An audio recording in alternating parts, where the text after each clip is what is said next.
Augustine's testimony concerning the Confessions. 1. The Retractions, AD 427. My Confessions, in 13 books, praise the righteous and good God, as they speak either of my evil or good, and they are meant to excite men's minds and affections toward him. At least as far as I'm concerned, this is what they did for me when they were being written, and they still do this when read. What some people think of them is their own affair, but I do know that they have given pleasure to many of my brethren and still do so. The first through the 10th books were written about myself, the other 3 about Holy Scripture, from what is written there. In the beginning God created the heaven and the earth, even as far as the reference to the Sabbath rest. In Book 4, when I confessed my soul's misery over the death of a friend and said that our soul had somehow been made one out of 2 souls, but it may have been that I was afraid to die, lest he should then die wholly whom I had so greatly loved, chapter 6, this now seems to be more a trivial declamation than a serious confession, although this inept expression may be tempered somewhat by the may have been, which I added. And in Book 13, what I said, the firmament was made between the higher waters and superior, and the lower and inferior waters, was said without sufficient thought. In any case, the matter is very obscure. This work begins thus: Great art thou, O Lord. 2. De Dono Perseverantiae, AD 428. Which of my shorter works has been more widely known or given greater pleasure than the 13 books of my Confessions? And although I published them long before the Pelagian heresy had even begun to be, it is plain that in them I said to my God again and again, Give what thou commandest, and command what thou wilt. When these words of mine were repeated in Pelagius's presence at Rome by a certain brother of mine, an episcopal colleague, he could not bear them, and contradicted him so excitedly that they nearly came to a quarrel. Now what, indeed, does God command first and foremost, except that we believe in him? This faith, therefore, he himself gives, so that it is well said to him, Give what thou commandest. Moreover, in those same books concerning my account of my conversion, when God turned me to that faith which I was laying waste with a very wretched and wild verbal assault, do you not remember how the narration shows that I was given as a gift to the faithful and daily tears of my mother, who had been promised that I should not perish? I certainly declared there that God, by his grace, turns men's wills to the true faith when they are not only averse to it, but actually averse. As for the other ways in which I sought God's aid in my growth in perseverance, you either know or can review them as you wish. 3. Letter to Darius, AD 429. Thus, my son, take the books of my Confessions, and use them as a good man should, not superficially, but as a Christian, in Christian charity. Here see me as I am, and do not praise me for more than I am. Here believe nothing else about me than my own testimony. Here observe what I have been in myself and through myself. And if something in me pleases you, here praise him with me, him whom I desire to be praised on my account, and not myself. For it is he that hath made us, and not we ourselves. Indeed, we were ourselves quite lost, but he who made us remade us. As, then, you find me in these pages, pray for me, that I shall not fail, but that I may go on to be perfected. Pray for me, my son. Pray for me. The Confessions of Saint Augustine. Book 1. In God's searching presence, Augustine undertakes to plumb the depths of his memory, to trace the mysterious pilgrimage of grace which his life has been, and to praise God for his constant and omnipotent grace. In a mood of sustained prayer, he recalls what he can of his infancy, his learning to speak, and his childhood experiences in school. He concludes with a paean of grateful praise to God. Chapter 1. Great art thou, O Lord, and greatly to be praised. Great is thy power, and infinite is thy wisdom. And man desires to praise thee, for he is a part of thy creation. He bears his mortality about with him and carries the evidence of his sin and the proof that thou dost resist the proud. Still he desires to praise thee, this man who is only a small part of thy creation. Thou hast prompted him that he should delight to praise thee, for thou hast made us for thyself, and restless is our heart until it comes to rest in thee. Grant me, O Lord, to know and understand whether first to invoke thee or to praise thee, whether first to know thee or call upon thee. But who can invoke thee, knowing thee not? For he who knows thee not may invoke thee as another than thou art. It may be that we should invoke thee in order that we may come to know thee. But how shall they call on him in whom they have not believed? Or how shall they believe without a preacher? Now, they shall praise the Lord who seek him, for those who seek shall find him, and finding him shall praise him. I will seek thee, O Lord, and call upon thee. I call upon thee, O Lord, in my faith which thou hast given me, which thou hast inspired in me through the humanity of thy Son, and through the ministry of thy preacher. Chapter 2. And how shall I call upon my God and my Lord? For when I call on him, I ask him to come into me. And what place is there in me into which my God can come? How could God, the God who made both heaven and earth, come into me?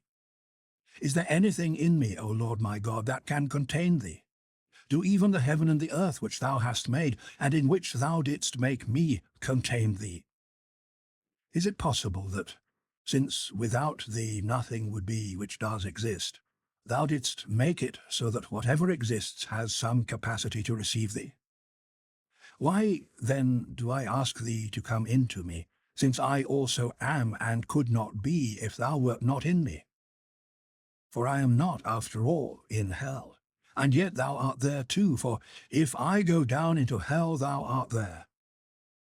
Therefore I would not exist, I would simply not be at all, unless I exist in thee, from whom and by whom and in whom all things are. Even so, Lord, even so. Where do I call thee to, when I am already in thee? Or from whence wouldst thou come into me? Where, beyond heaven and earth, could I go that there my God might come to me, he who hath said, I fill heaven and earth?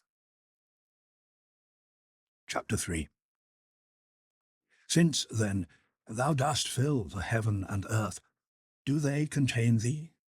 Or dost thou fill and overflow them because they cannot contain thee? And where dost thou pour out what remains of thee after heaven and earth are full? Or indeed, is there no need that thou who dost contain all things shouldst be contained by any, since those things which thou dost fill thou fillest by containing them? For the vessels which thou dost fill do not confine thee, since even if they were broken, thou wouldst not be poured out. And when thou art poured out on us, thou art not thereby brought down, rather we are uplifted. Thou art not scattered, rather thou dost gather us together. But when thou dost fill all things, dost thou fill them with thy whole being? Or, since not even all things together could contain thee altogether, does any one thing contain a single part? And do all things contain that same part at the same time? Do singulars contain thee singly? Do greater things contain more of thee, and smaller things less? Or is it not rather that thou art wholly present everywhere, yet in such a way that nothing contains thee wholly? Chapter 4. What, therefore, is my God? What, I ask, but the Lord God? For who is Lord but the Lord himself, or who is God besides our God? Most high, most excellent, most potent, most omnipotent, most merciful and most just, and most truly present, most beautiful and most strong, stable, yet not supported, unchangeable, yet changing all things, never new, never old, making all things new, yet bringing old age upon the proud, and they know it not, always working, ever at rest, gathering, yet needing nothing, sustaining, pervading, and protecting, creating, nourishing, and developing, seeking, and yet possessing all things. Thou dost love, but without passion, art jealous, yet free from care, dost repent without remorse, art angry, yet remainest serene. Thou changest thy ways, leaving thy plans unchanged. Thou recoverest what thou hast never really lost.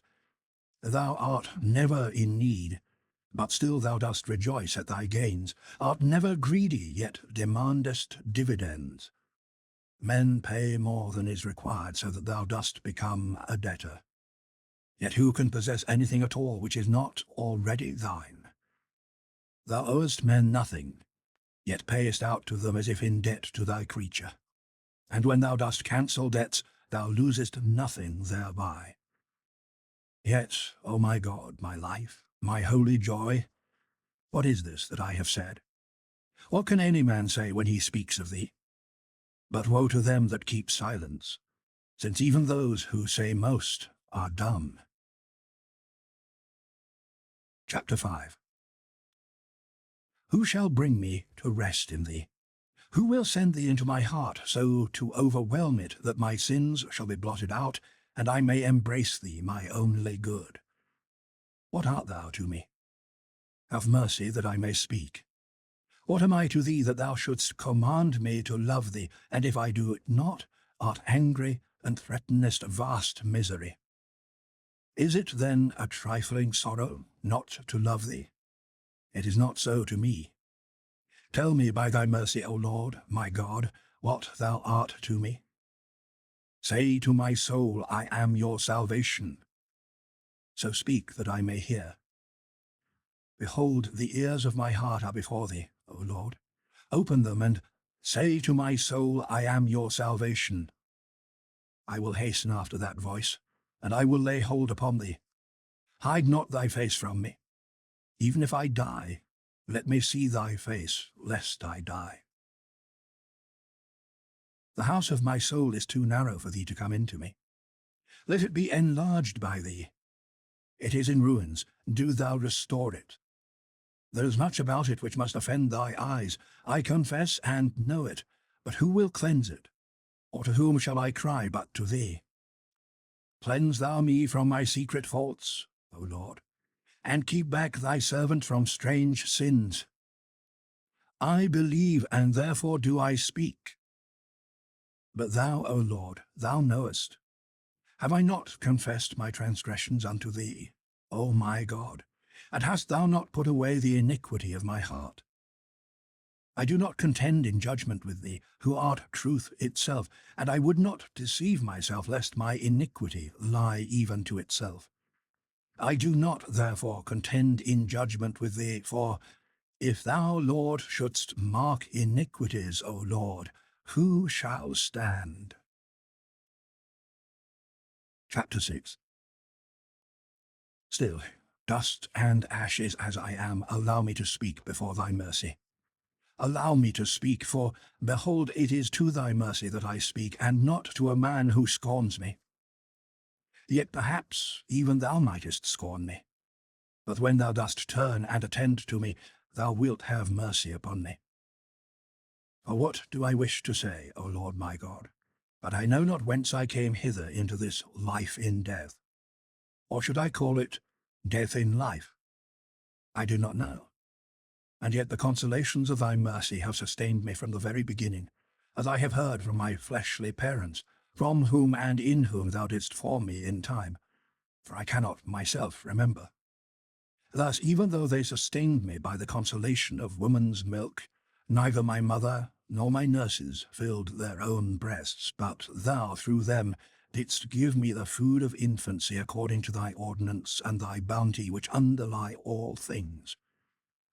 For it was thou who didst cause me not to want more than thou gavest, and it was thou who gavest to those who nourished me the will to give me what thou didst give them.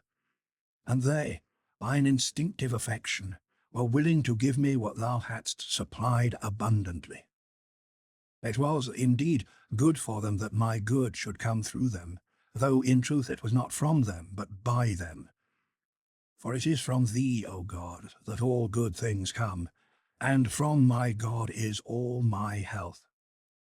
This is what I have since learned, as thou hast made it abundantly clear by all that I have seen thee give, both to me and to those around me. For even at the very first I knew how to suck, to lie quiet when I was full, and to cry when in pain. Nothing more. Afterward I began to laugh, at first in my sleep, then when waking. For this I have been told about myself, and I believe it, though I cannot remember it, for I see the same things in other infants. Then, little by little, I realized where I was, and wished to tell my wishes to those who might satisfy them, but I could not. For my wants were inside me, and they were outside, and they could not by any power of theirs come into my soul. And so I would fling my arms and legs about and cry, making the few and feeble gestures that I could, though indeed the signs were not much like what I inwardly desired, and when I was not satisfied, either from not being understood or because what I got was not good for me, I grew indignant that my elders were not subject to me, and that those on whom I actually had no claim did not wait on me as slaves, and I avenged myself on them by crying. That infants are like this, I have myself been able to learn by watching them, and they, though they knew me not, have shown me better what I was like than my own nurses who knew me. And behold, my infancy died long ago, but I am still living. But thou, O Lord, whose life is forever, and in whom nothing dies, since the world was, indeed, before all that can be called before, thou wast, and thou art the God and Lord of all thy creatures. And with thee abide all the stable causes of all unstable things, the unchanging sources of all changeable things, and the eternal reasons of all non-rational and temporal things. Tell me, thy suppliant, O God, tell me, O merciful one, in pity tell a pitiful creature whether my infancy followed yet an earlier age of my life that had already passed away before it. Was it such another age which I spent in my mother's womb? For something of that sort has been suggested to me, and I have myself seen pregnant women. But what, O God, my joy, preceded that period of life? Was I, indeed, anywhere, or anybody? No one can explain these things to me, neither father nor mother, nor the experience of others, nor my own memory. Dost thou laugh at me for asking such things? Or dost thou command me to praise and confess unto thee only what I know? I give thanks to thee, O Lord of heaven and earth, giving praise to thee for that first being and my infancy, of which I have no memory. For thou hast granted to man that he should come to self-knowledge through the knowledge of others, and that he should believe many things about himself on the authority of the womenfolk. Now, clearly, I had life and being, and as my infancy closed, I was already learning signs by which my feelings could be communicated to others. Whence could such a creature come but from thee, O Lord? Is any man skilful enough to have fashioned himself? Or is there any other source from which being and life could flow into us, save this, that thou, O Lord, hast made us, thou with whom being and life are one, since thou thyself art supreme being and supreme life both together? For thou art infinite, and in thee there is no change, nor an end to this present day, although there is a sense in which it ends in thee, since all things are in thee, and there would be no such thing as days passing away, unless thou didst sustain them. And since thy years shall have no end, thy years are an ever-present day. And how many of ours and our fathers' days have passed through this thy day, and have received from it what measure and fashion of being they had. And all the days to come shall so receive and so pass away. But thou art the all things of tomorrow, and the days yet to come, and all of yesterday, and the days that are past, thou wilt gather into this thy day. What is it to me if someone does not understand this? Let him still rejoice and continue to ask, what is this? Let him also rejoice and prefer to seek thee, even if he fails to find an answer, rather than to seek an answer and not find thee.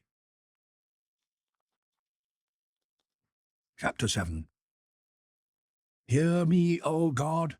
Woe to the sins of men! When a man cries thus, thou showest him mercy, for thou didst create the man, but not the sin in him. Who brings to remembrance the sins of my infancy? For in thy sight there is none free from sin, not even the infant who has lived but a day upon this earth. Who brings this to my remembrance? Does not each little one, in whom I now observe what I no longer remember of myself? In what ways, in that time, did I sin? Was it that I cried for the breast? If I should now so cry, not indeed for the breast, but for food suitable to my condition, I should be most justly laughed at and rebuked. What I did then deserved rebuke, but since I could not understand those who rebuked me, neither custom nor common sense permitted me to be rebuked. As we grow, we root out and cast away from us such childish habits. Yet I have not seen anyone who is wise who cast away the good when trying to purge the bad. Nor was it good even in that time to strive to get by crying what, if it had been given me, would have been hurtful, or to be bitterly indignant at those who, because they were older, not slaves either, but free, and wiser than I, would not indulge my capricious desires. Was it a good thing for me to try, by struggling as hard as I could, to harm them for not obeying me, even when it would have done me harm to have been obeyed? Thus the infant's innocence lies in the weakness of his body and not in the infant mind. I have myself observed a baby to be jealous, though it could not speak. It was livid as it watched another infant at the breast. Who is ignorant of this? Mothers and nurses tell us that they cure these things by I know not what remedies. But is this innocence, when the fountain of milk is flowing fresh and abundant, that another who needs it should not be allowed to share it, even though he requires such nourishment to sustain his life? Yet we look leniently on such things, not because they are not faults, or even small faults, but because they will vanish as the years pass. For although we allow such things in an infant, the same things could not be tolerated patiently in an adult. Therefore, O Lord my God, thou who gavest life to the infant, and a body which, as we see, thou hast furnished with senses, shaped with limbs, beautified with form, and endowed with all vital energies for its well-being and health, thou dost command me to praise thee for these things, to give thanks unto the Lord, and to sing praise unto his name, O Most High.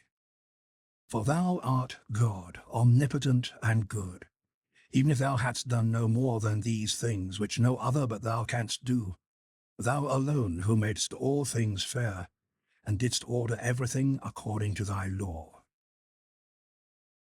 I am loath to dwell on this part of my life, of which, O Lord, I have no remembrance, about which I must trust the word of others, and what I can surmise from observing other infants, even if such guesses are trustworthy.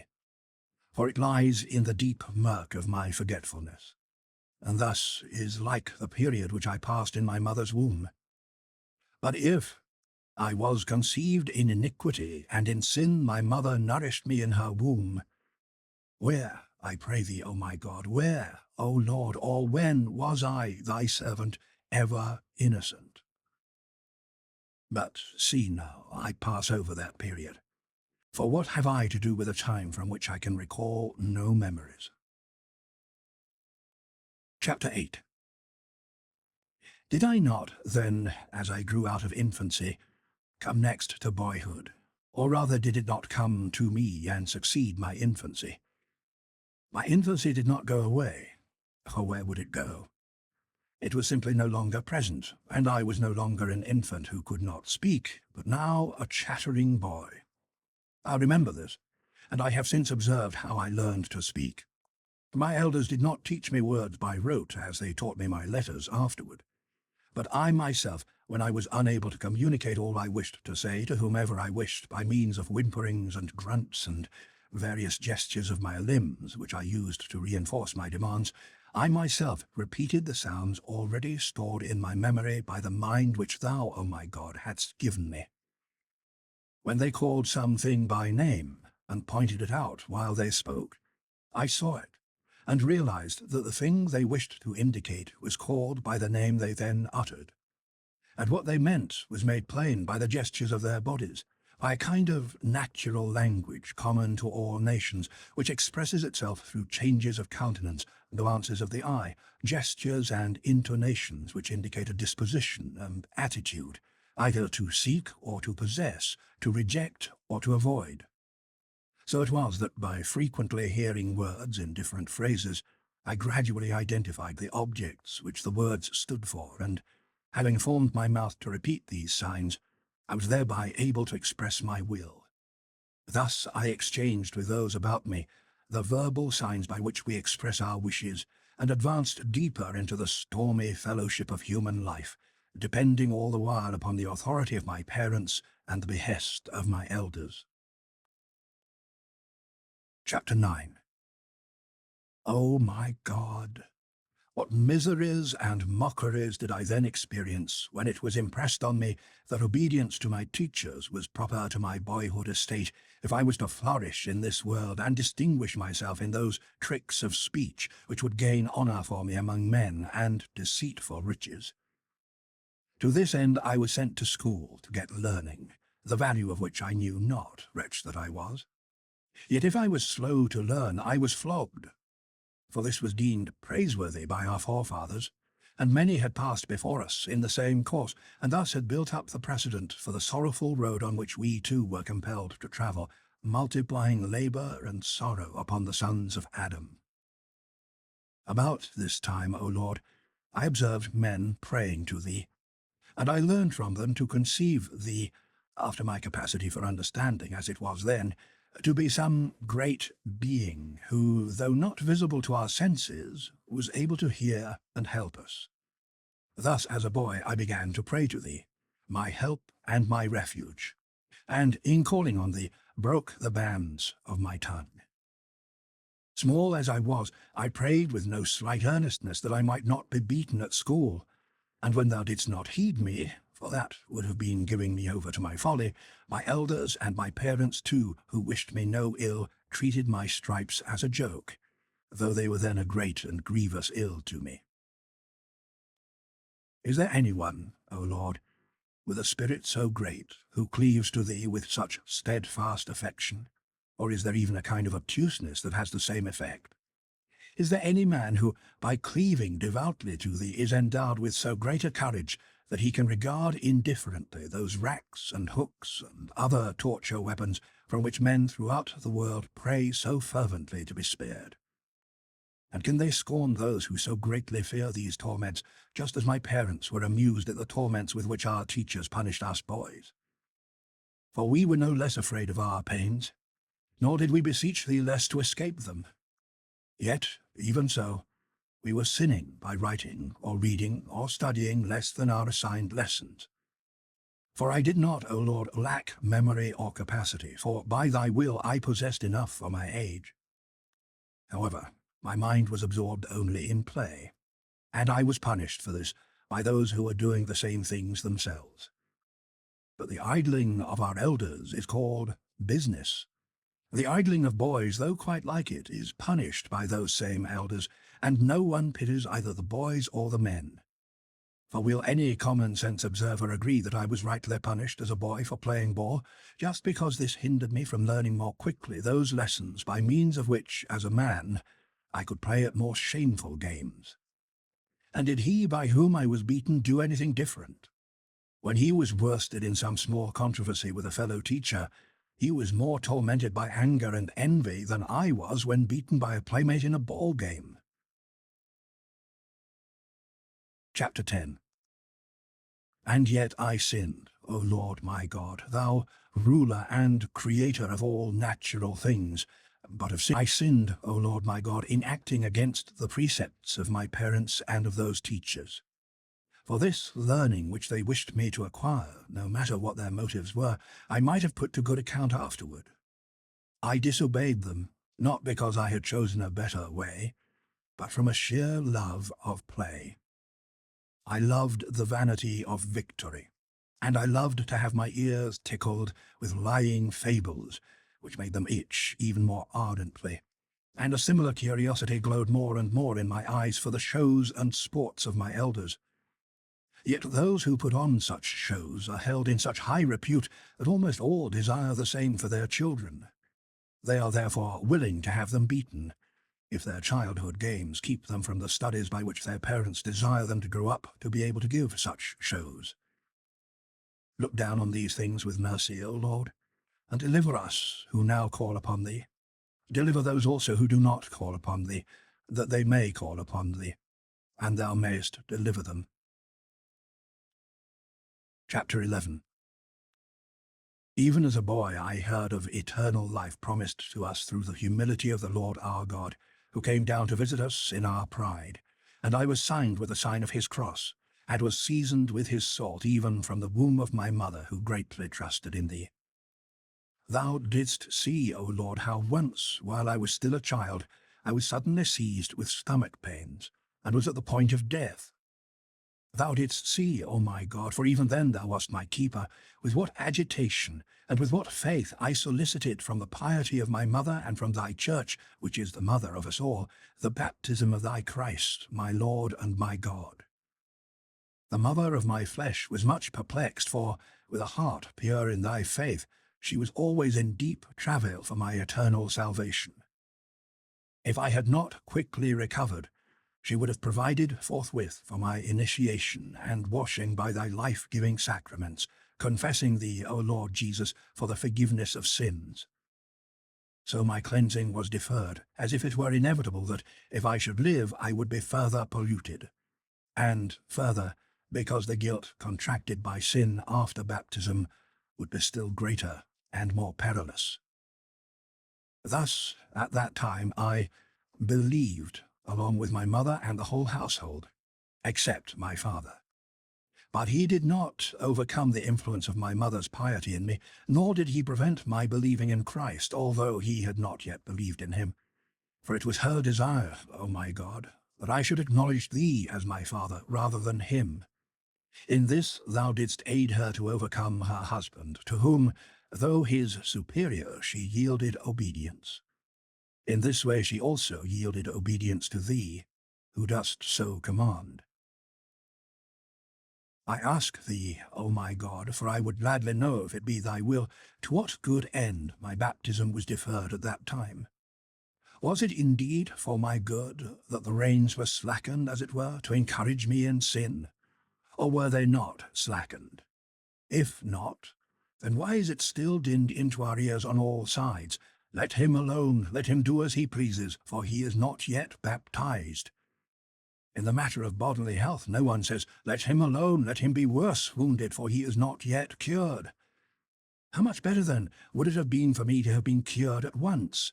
And if thereafter, through the diligent care of friends and myself, my soul's restored health had been kept safe in thy keeping, who gave it in the first place? This would have been far better, in truth. But how many and great the waves of temptation which appeared to hang over me as I grew out of childhood! These were foreseen by my mother, and she preferred that the unformed clay should be risked to them, rather than the clay moulded after Christ's image. Chapter 12. But in this time of childhood, which was far less dreaded for me than my adolescence, I had no love of learning, and hated to be driven to it. Yet I was driven to it, just the same, and good was done for me, even though I did not do it well, for I would not have learned if I had not been forced to it. For no man does well against his will, even if what he does is a good thing. Neither did they who forced me do well, but the good that was done me came from thee, my God. For they did not care about the way in which I would use what they forced me to learn, and took it for granted that it was to satisfy the inordinate desires of a rich beggary and a shameful glory. But thou, Lord, by whom the hairs of our head are numbered, didst use for my good the error of all who pushed me on to study. But my error in not being willing to learn thou didst use for my punishment. And I, though so small a boy yet so great a sinner, was not punished without warrant. Thus, by the instrumentality of those who did not do well, thou didst well for me, and by my own sin thou didst justly punish me. For it is even as thou hast ordained, that every inordinate affection brings on its own punishment. Chapter 13.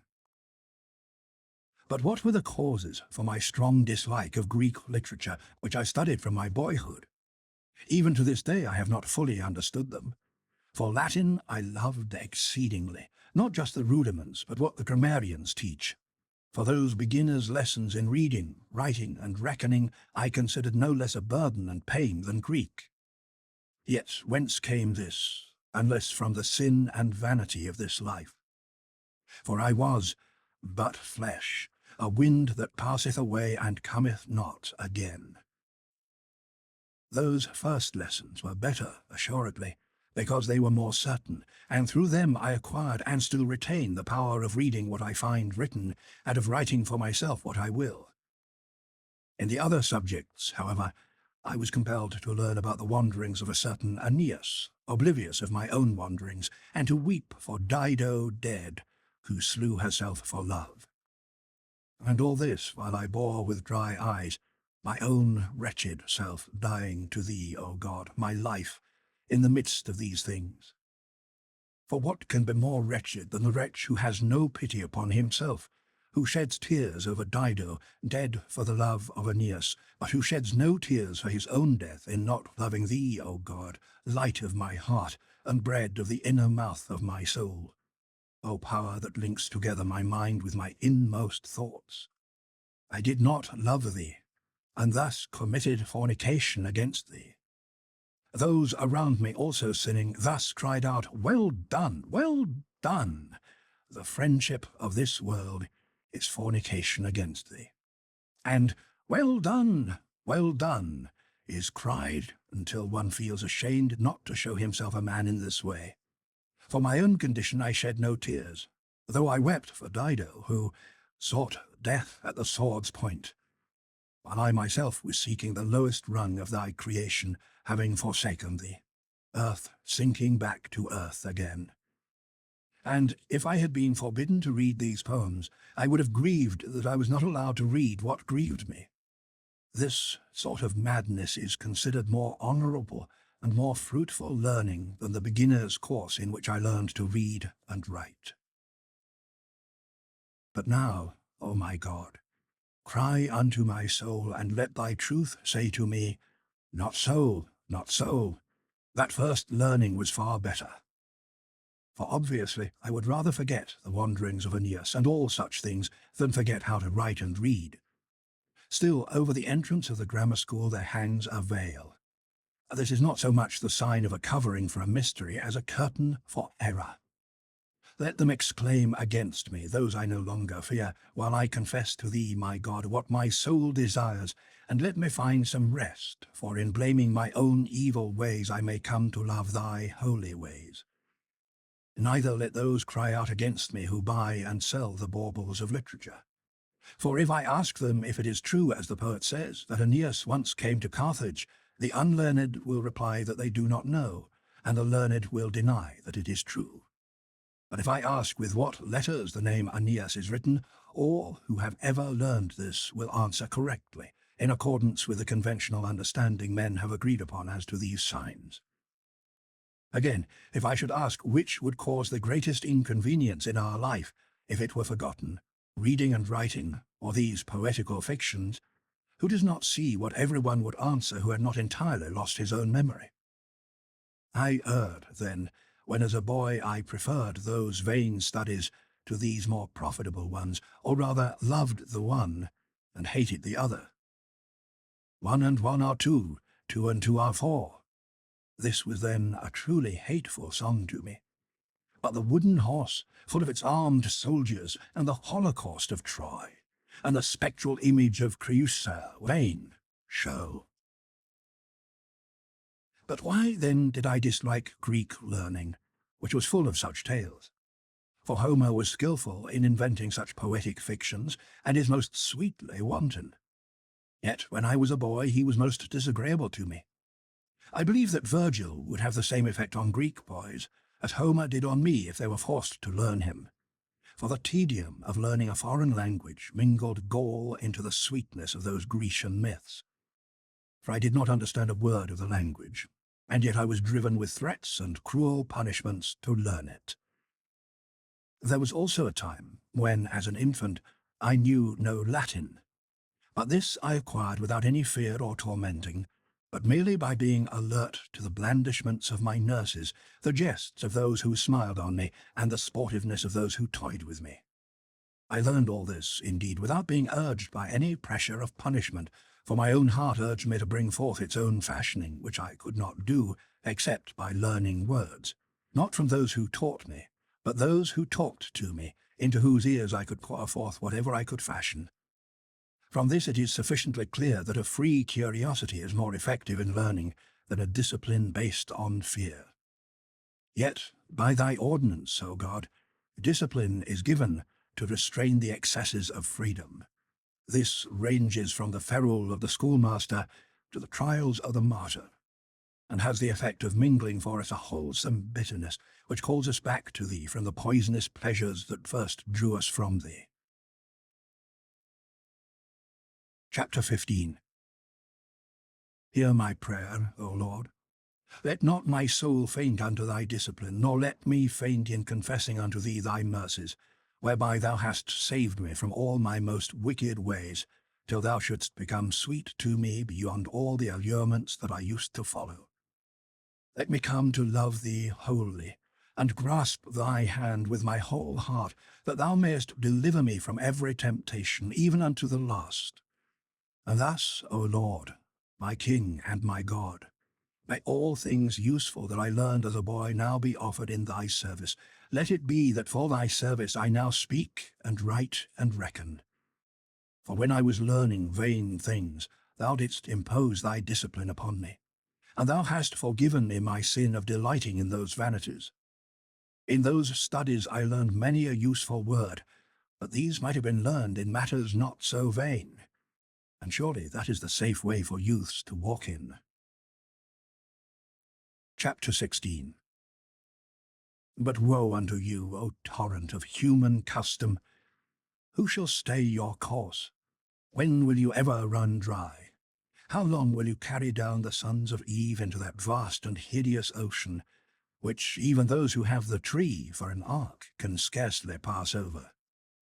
Do I not read in you the stories of Jove the thunderer and the adulterer? How could he be both? But so it says, and the sham thunder served as a cloak for him to play at real adultery. Yet which of our gowned masters will give a tempered hearing to a man trained in their own schools, who cries out and says, "These were Homer's fictions. He transfers things human to the gods." I could have wished that he would transfer divine things to us.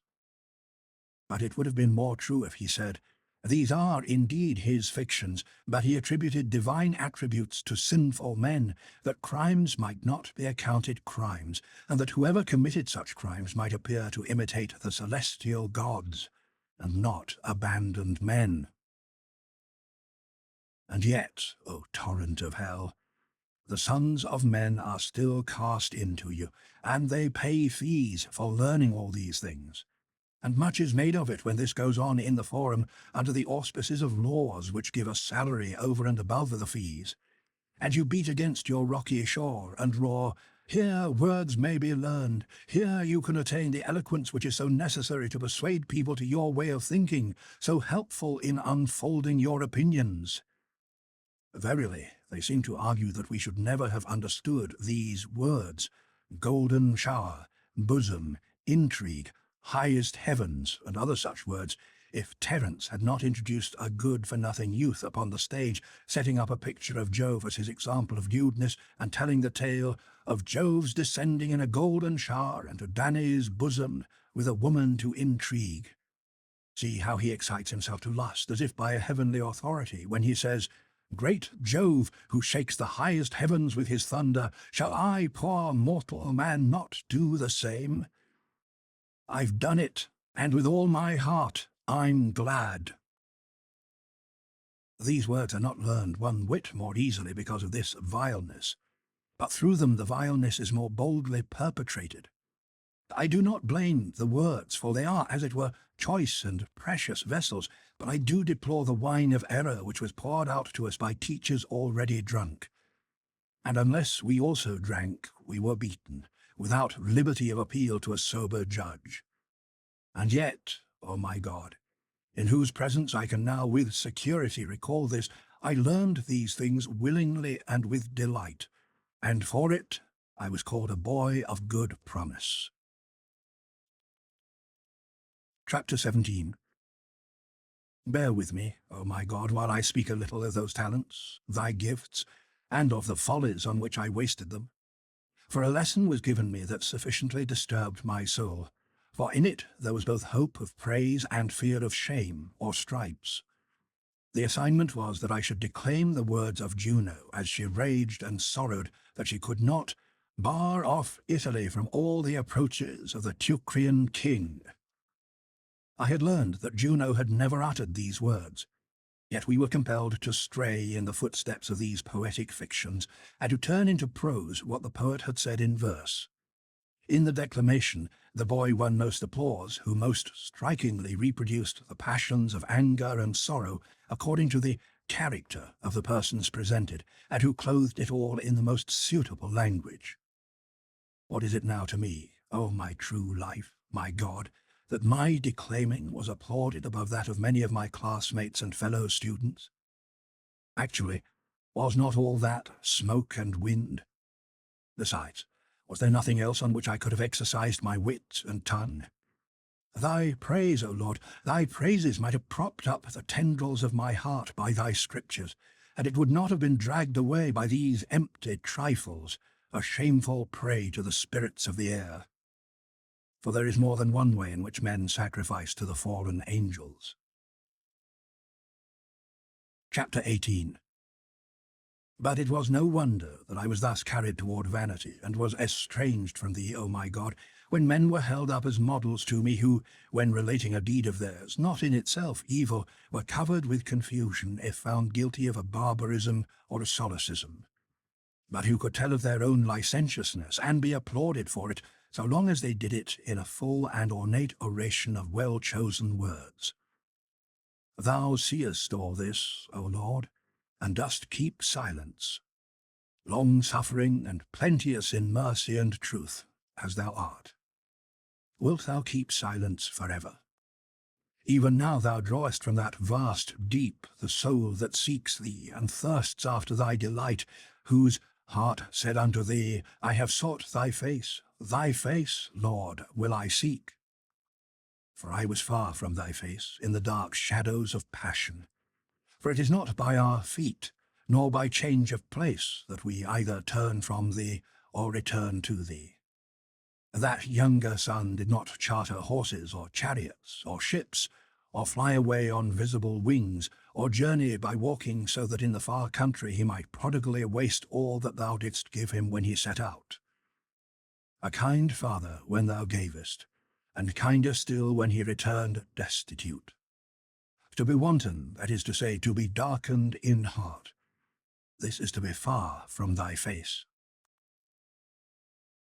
Look down, O Lord God, and see patiently, as thou art wont to do, how diligently the sons of men observe the conventional rules of letters and syllables, taught them by those who learned their letters beforehand, while they neglect the eternal rules of everlasting salvation taught by thee.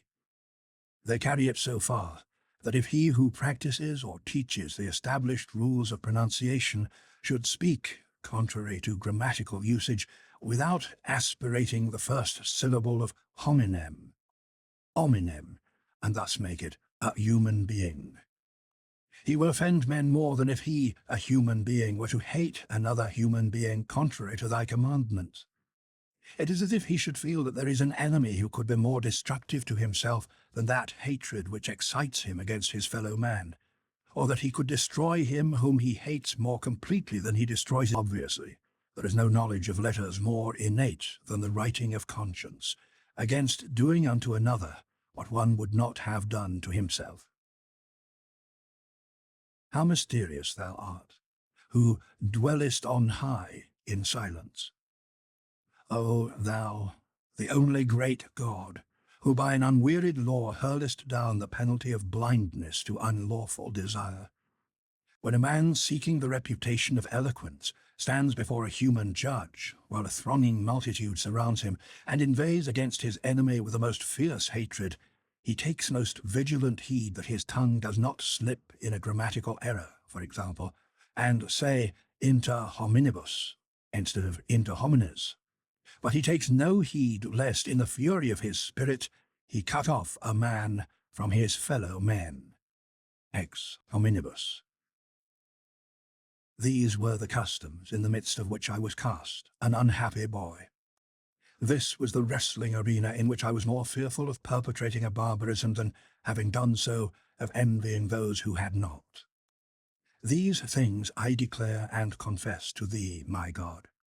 I was applauded by those whom I then thought it my whole duty to please, for I did not perceive the gulf of infamy wherein I was cast away from thy eyes. For in thy eyes what was more infamous than I was already, since I displeased even my own kind, and deceived with endless lies my tutor, my masters, and parents, all from a love of play, a craving for frivolous spectacles, a stage-struck restlessness to imitate what I saw in these shows. I pilfered from my parents' cellar and table, sometimes driven by gluttony, sometimes just to have something to give to other boys in exchange for their baubles, which they were prepared to sell even though they liked them as well as I. Moreover, in this kind of play, I often sought dishonest victories, being myself conquered by the vain desire for preeminence. And what was I so unwilling to endure, and what was it that I censured so violently when I caught anyone, except the very things I did to others? And when I was myself detected and censured, I preferred to quarrel rather than to yield.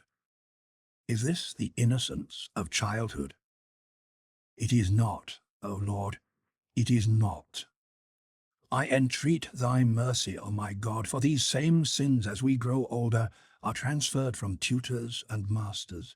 They pass from nuts and boars and sparrows to magistrates and kings, to gold and lands and slaves, just as the rod is succeeded by more severe chastisements. It was then the fact of humility in childhood that thou, O our King, didst approve as a symbol of humility when thou saidst, "Of such is the kingdom of heaven." Chapter 19. However, O Lord, to thee, most excellent and most good, thou architect and governor of the universe, thanks would be due thee, O our God, even if thou hadst not willed that I should survive my boyhood. For I existed even then. I lived and felt and was solicitous about my own well-being, a trace of that most mysterious unity from whence I had my being.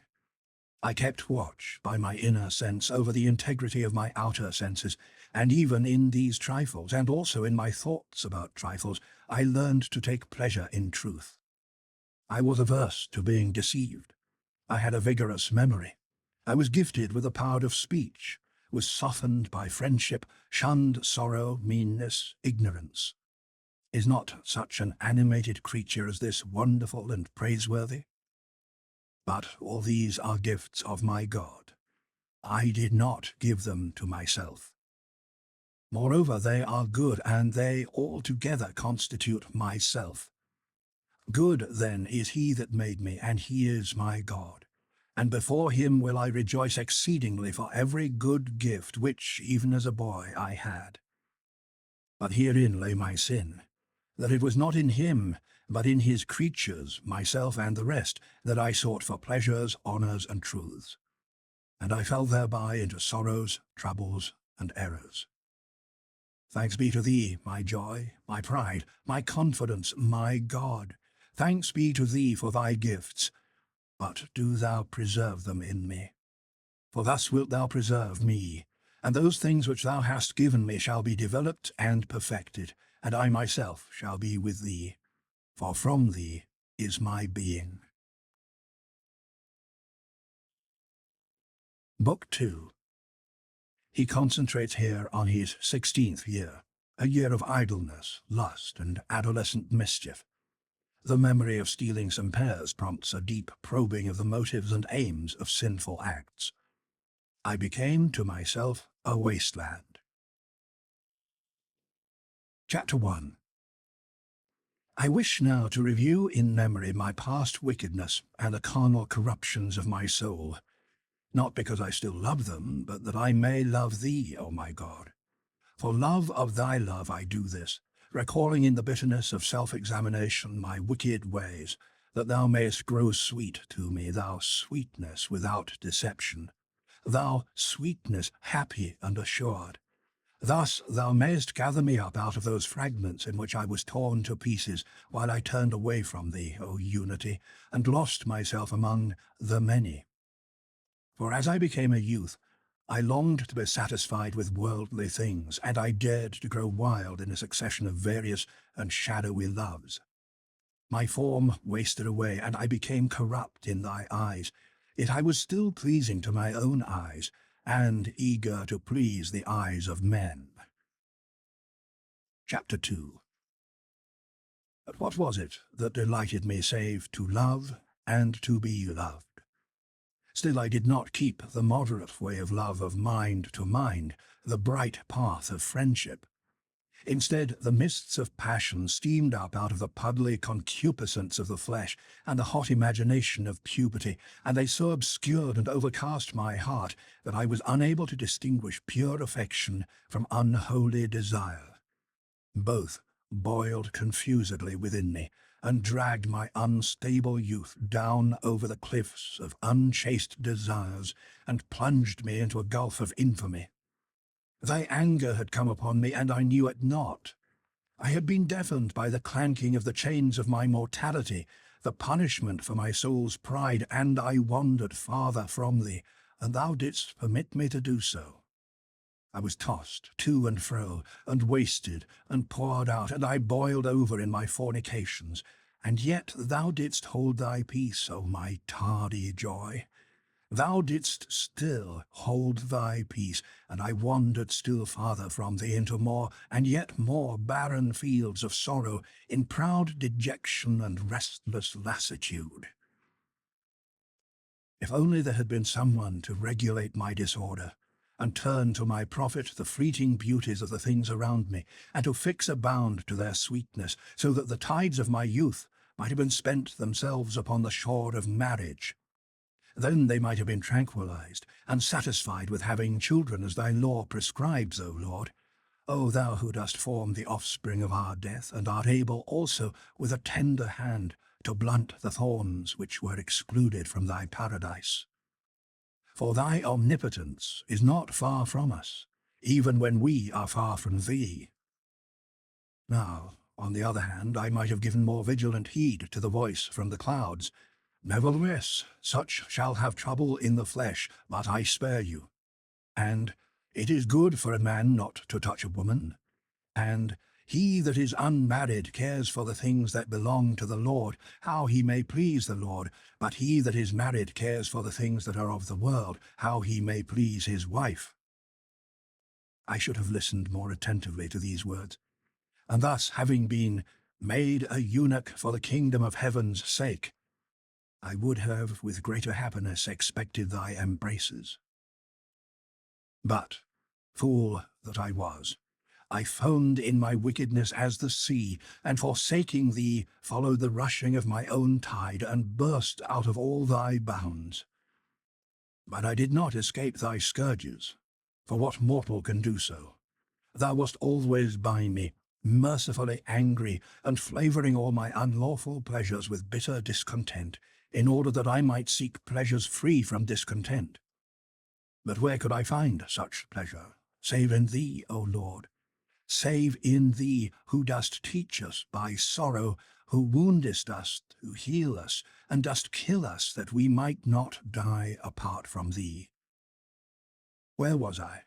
And how far was I exiled from the delights of thy house in that 16th year of the age of my flesh, when the madness of lust held full sway in me, that madness which grants indulgence to human, even though it is forbidden by thy laws, and I gave myself entirely to it. Meanwhile, my family took no care to save me from ruin by marriage, for their sole care was that I should learn how to make a powerful speech and become a persuasive orator. Chapter 3. Now, in that year my studies were interrupted. I had come back from Madora, a neighbouring city where I had gone to study grammar and rhetoric, and the money for a further term at Carthage was being got together for me.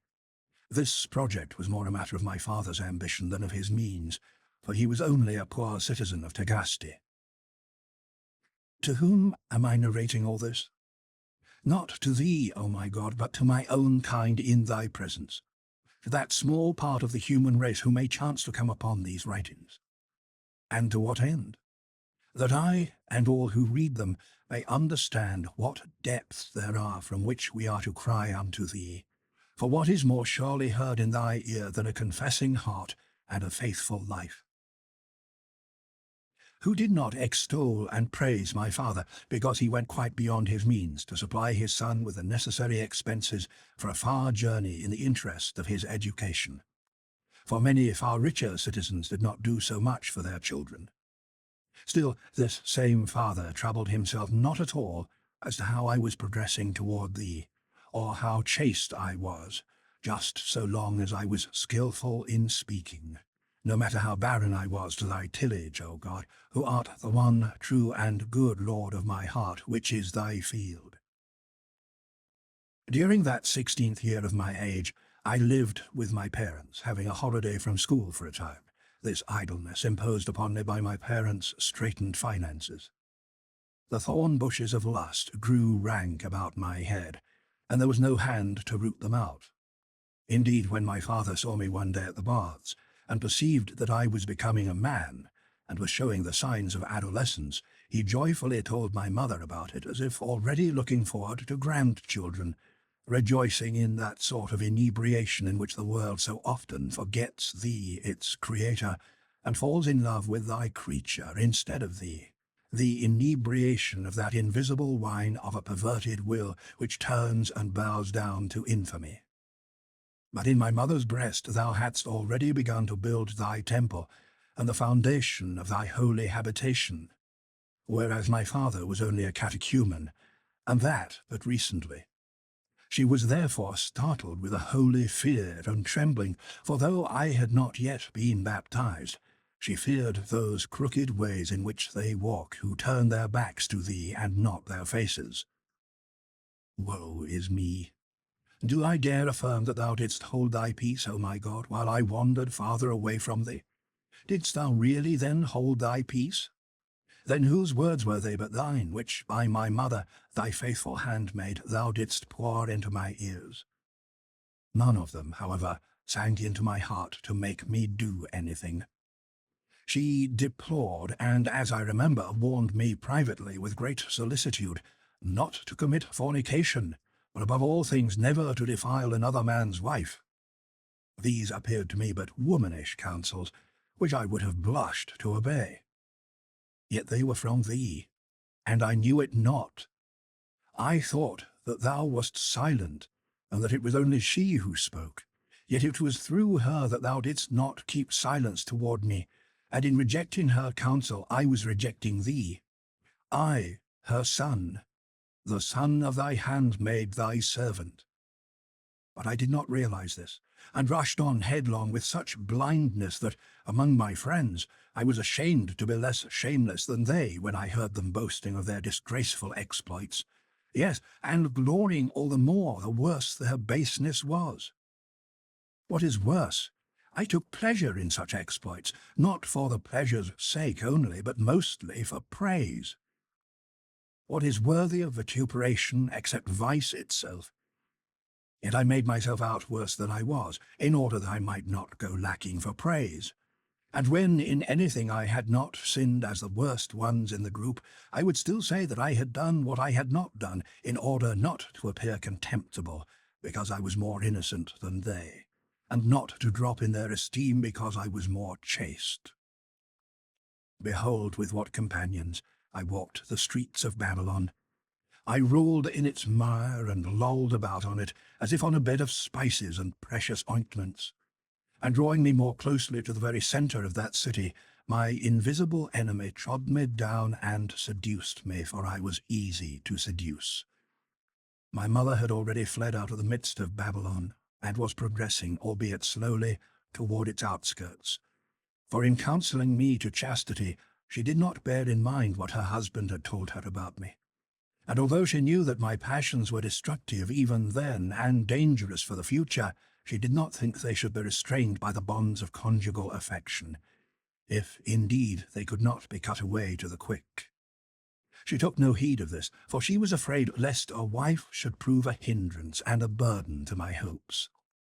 These were not her hopes of the world to come, which my mother had in thee, but the hope of learning, which both my parents were too anxious that I should acquire. My father, because he had little or no thought of thee, and only vain thoughts for me. My mother, because she thought that the usual course of study would not only be no hindrance, but actually a furtherance toward my eventual return to thee. This much I conjecture, recalling as well as I can the temperaments of my parents. Meantime, the reins of discipline were slackened on me, so that without the restraint of due severity, I might play at whatsoever I fancied, even to the point of dissoluteness. And in all this there was that mist which shut out from my sight the brightness of thy truth, O my God, and my iniquity bulged out, as it were, with fatness. Chapter 4. Theft is punished by thy law, O Lord, and by the law written in men's hearts, which not even ingrained wickedness can erase. For what thief will tolerate another thief stealing from him? Even a rich thief will not tolerate a poor thief who is driven to theft by want. Yet I had a desire to commit robbery, and did so, compelled to it by neither hunger nor poverty, but through a contempt for well-doing and a strong impulse to iniquity. For I pilfered something which I already had in sufficient measure, and of much better quality. I did not desire to enjoy what I stole, but only the theft and the sin itself. There was a pear tree close to our own vineyard, heavily laden with fruit, which was not tempting either for its colour or for its flavour. Late one night, having prolonged our games in the streets until then, as our bad habit was, a group of young scoundrels, and I among them, went to shake and rob this tree. We carried off a huge load of pears, not to eat ourselves, but to dump out to the hogs, after barely tasting some of them ourselves. Doing this pleased us all the more because it was forbidden. Such was my heart, O God. Such was my heart, which thou didst pity even in that bottomless pit.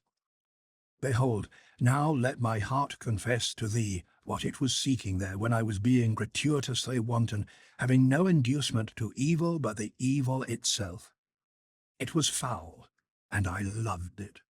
I loved my own undoing. I loved my error, not that for which I erred, but the error itself. A depraved soul, falling away from security in thee to destruction in itself, seeking nothing from the shameful deed but shame itself. Chapter 5.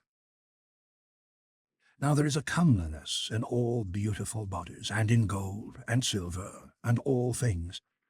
The sense of touch has its own power to please, and the other senses find their proper objects in physical sensation.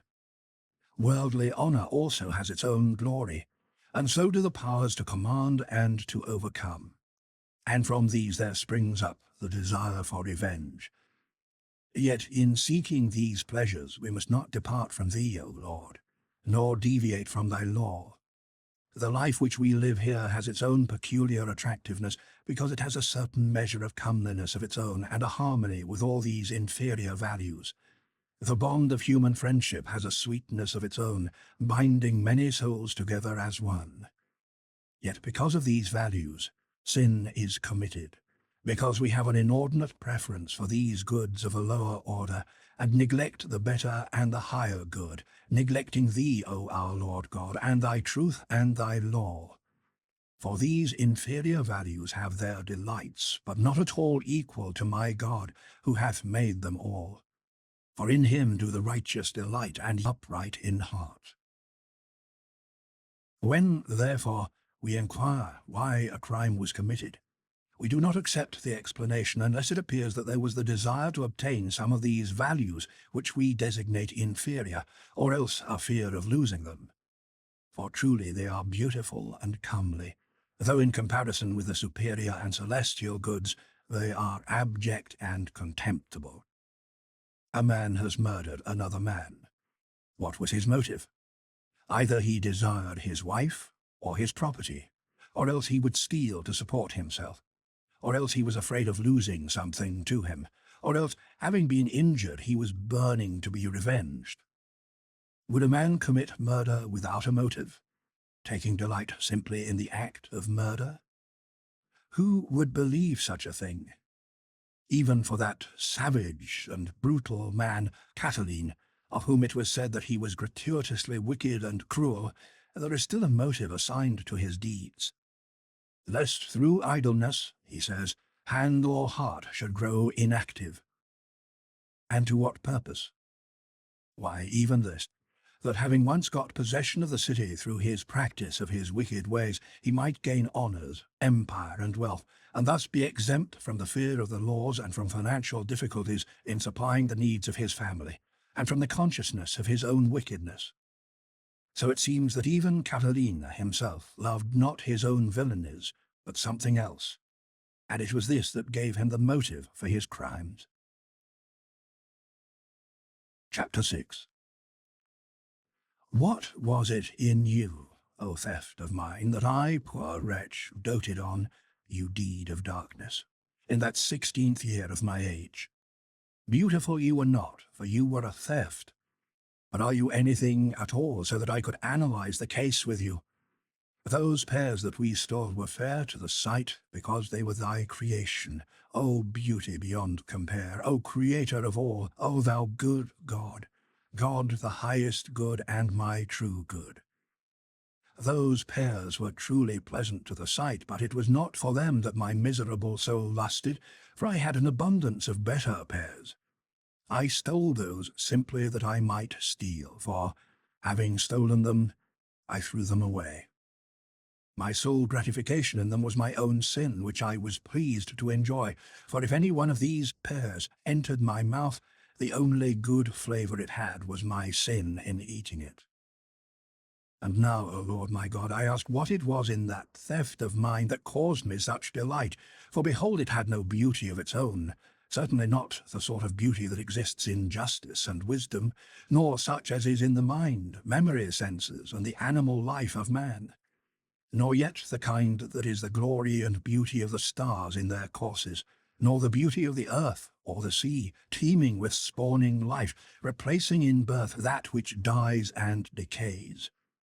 Indeed, it did not have that false and shadowy beauty which attends the deceptions of vice. For thus we see pride wearing the mask of high-spiritedness, although only thou, O God, art high above all. Ambition seeks honour and glory, whereas only thou shouldst be honoured above all and glorified forever. The powerful man seeks to be feared because of his cruelty. But who ought really to be feared but God only? What can be forced away or withdrawn out of his power, when, or where, or whither, or by whom? The enticements of the wanton claim the name of love, and yet nothing is more enticing than thy love, nor is anything loved more healthfully than thy truth, bright and beautiful above all. Curiosity prompts a desire for knowledge, whereas it is only thou who knowest all things supremely. Indeed, ignorance and foolishness themselves go masked under the names of simplicity and innocence, yet there is no being that has true simplicity like thine, and none is innocent as thou art. Thus it is that by a sinner's own deeds he is himself harmed. Human sloth pretends to long for rest, but what sure rest is there save in the Lord? Luxury would fain be called plenty and abundance, but thou art the fullness and unfailing abundance of unfading joy. Prodigality presents a show of liberality, but thou art the most lavish giver of all good things. Covetousness desires to possess much, but thou art already the possessor of all things. Envy contends that its aim is for excellence, but what is so excellent as thou? Anger seeks revenge, but who avenges more justly than thou? Fear recoils at the unfamiliar and the sudden changes which threaten things beloved, and is wary for its own security. But what can happen that is unfamiliar or sudden to thee? Or who can deprive thee of what thou lovest? Where, really, is there unshaken security, save with thee? Grief languishes for things lost in which desire has taken delight, because it wills to have nothing taken from it, just as nothing can be taken from thee. Thus the soul commits fornication when she is turned from thee, and seeks apart from thee what she cannot find pure and untainted until she returns to thee. All things thus imitate thee, but pervertedly, when they separate themselves far from thee and raise themselves up against thee. But even in this act of perverse imitation, they acknowledge thee to be the creator of all nature, and recognize that there is no place whither they can altogether separate themselves from thee. What was it, then, that I loved in that theft? And wherein was I imitating my Lord even in a corrupted and perverted way? Did I wish, if only by gesture, to rebel against thy law, even though I had no power to do so actually, so that even as a captive I might produce a sort of counterfeit liberty by doing with impunity deeds that were forbidden in a deluded sense of omnipotence? Behold this servant of thine, fleeing from his Lord and following a shadow. O rottenness! O monstrousness of life and abyss of death! Could I find pleasure only in what was unlawful, and only because it was unlawful? Chapter 7. What shall I render unto the Lord? For the fact that while my memory recalls these things, my soul no longer fears them. I will love thee, O Lord, and thank thee, and confess to thy name, because thou hast put away from me such wicked and evil deeds. To thy grace I attribute it, and to thy mercy, that thou hast melted away my sin as if it were ice. To thy grace also I attribute whatsoever of evil I did not commit. For what might I not have done, loving sin as I did, just for the sake of sinning? Yea, all the sins that I confess now to have been forgiven me, both those which I committed wilfully and those which by thy providence I did not commit. What man is there who, when reflecting upon his own infirmity, dares to ascribe his chastity and innocence to his own powers, so that he should love thee less, as if he were in less need of thy mercy, in which thou forgivest the transgressions of those that return to thee?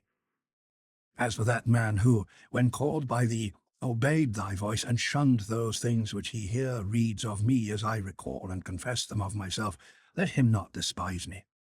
For I, who was sick, have been healed by the same physician by whose aid it was that he did not fall sick, or rather was less sick than I.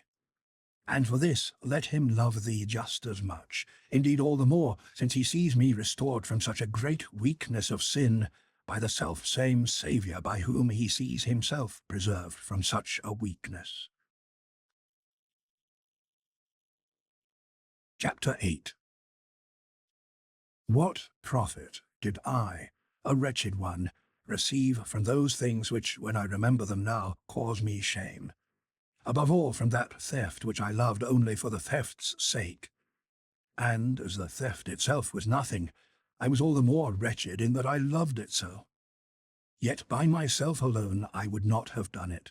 I still recall how I felt about this then. I could not have done it alone. I loved it then because of the companionship of my accomplices with whom I did it. I did not, therefore, love the theft alone. Yet, indeed, it was only the theft that I loved, for the companionship was nothing. What is this paradox? Who is it that can explain it to me but God, who illumines my heart and searches out the dark corners thereof? What is it that has prompted my mind to inquire about it, to discuss and to reflect upon all this? For had I at that time loved the pears that I stole and wished to enjoy them, I might, if I could, have been satisfied with the mere act of theft by which my pleasure was served. Nor did I need to have that itching of my own passions inflamed by the encouragement of my accomplices. But since the pleasure I got was not from the pears, it was in the crime itself, enhanced by the companionship of my fellow sinners. Chapter 9. By what passion, then, was I animated? It was undoubtedly depraved and a great misfortune for me to feel it, but still, what was it? Who can understand his errors? We laughed because our hearts were tickled at the thought of deceiving the owners, who had no idea of what we were doing and would have strenuously objected. Yet again, why did I find such delight in doing this, which I would not have done alone? Is it that no one readily laughs alone? No one does so readily. But still, sometimes, when men are by themselves and no one else is about, a fit of laughter will overcome them when something very droll presents itself to their sense or mind. Yet alone I would not have done it. Alone I could not have done it at all. Behold, my God, the lively review of my soul's career is laid bare before thee. I would not have committed that theft alone. My pleasure in it was not what I stole, but rather the act of stealing, nor would I have enjoyed doing it alone. Indeed, I would not have done it. O friendship all unfriendly, you strange seducer of the soul, who hungers for mischief from impulses of mirth and wantonness, who craves another's loss without any desire for one's own profit or revenge, so that when they say, "Let's go, let's do it," we are ashamed not to be shameless. Chapter 10. Who can unravel such a twisted and tangled knottiness? It is unclean. I hate to reflect upon it. I hate to look on it. But I do long for thee, O righteousness and innocence, so beautiful and comely to all virtuous eyes. I long for thee with an insatiable satiety. With thee is perfect rest, and life unchanging. He who enters into thee enters into the joy of his Lord, and shall have no fear, and shall achieve excellence in the excellent. I fell away from thee, O my God, and in my youth I wandered too far from thee, my true support, and I became to myself a wasteland. Book 3.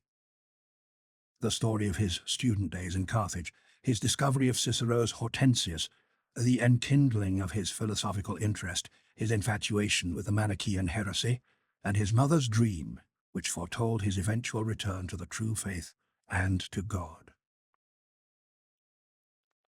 Chapter 1. I came to Carthage, where a cauldron of unholy loves was seething and bubbling all around me. I was not in love as yet, but I was in love with love, and from a hidden hunger I hated myself for not feeling more intensely a sense of hunger. I was looking for something to love, for I was in love with loving, and I hated security and a smooth way free from snares. Within me I had a dearth of that inner food which is thyself, my God, although that dearth caused me no hunger. And I remained without any appetite for incorruptible food, not because I was already filled with it, but because the emptier I became, the more I loathed it. Because of this, my soul was unhealthy, and, full of sores, it exuded itself forth, itching to be scratched by scraping on the things of the senses. Yet had these things no soul, they would certainly not inspire our love. To love and to be loved was sweet to me, and all the more when I gained the enjoyment of the body of the person I loved. Thus I polluted the spring of friendship with the filth of concupiscence, and I dimmed its lustre with the slime of lust. Yet, foul and unclean as I was, I still craved in excessive vanity to be thought elegant and urbane, and I did fall precipitately into the love I was longing for. My God, my mercy, with how much bitterness didst thou out of thy infinite goodness flavour that sweetness for me. For I was not only beloved, but also I secretly reached the climax of enjoyment, and yet I was joyfully bound with troublesome ticks, so that I could be scourged with the burning iron rods of jealousy, suspicion, fear, anger, and strife.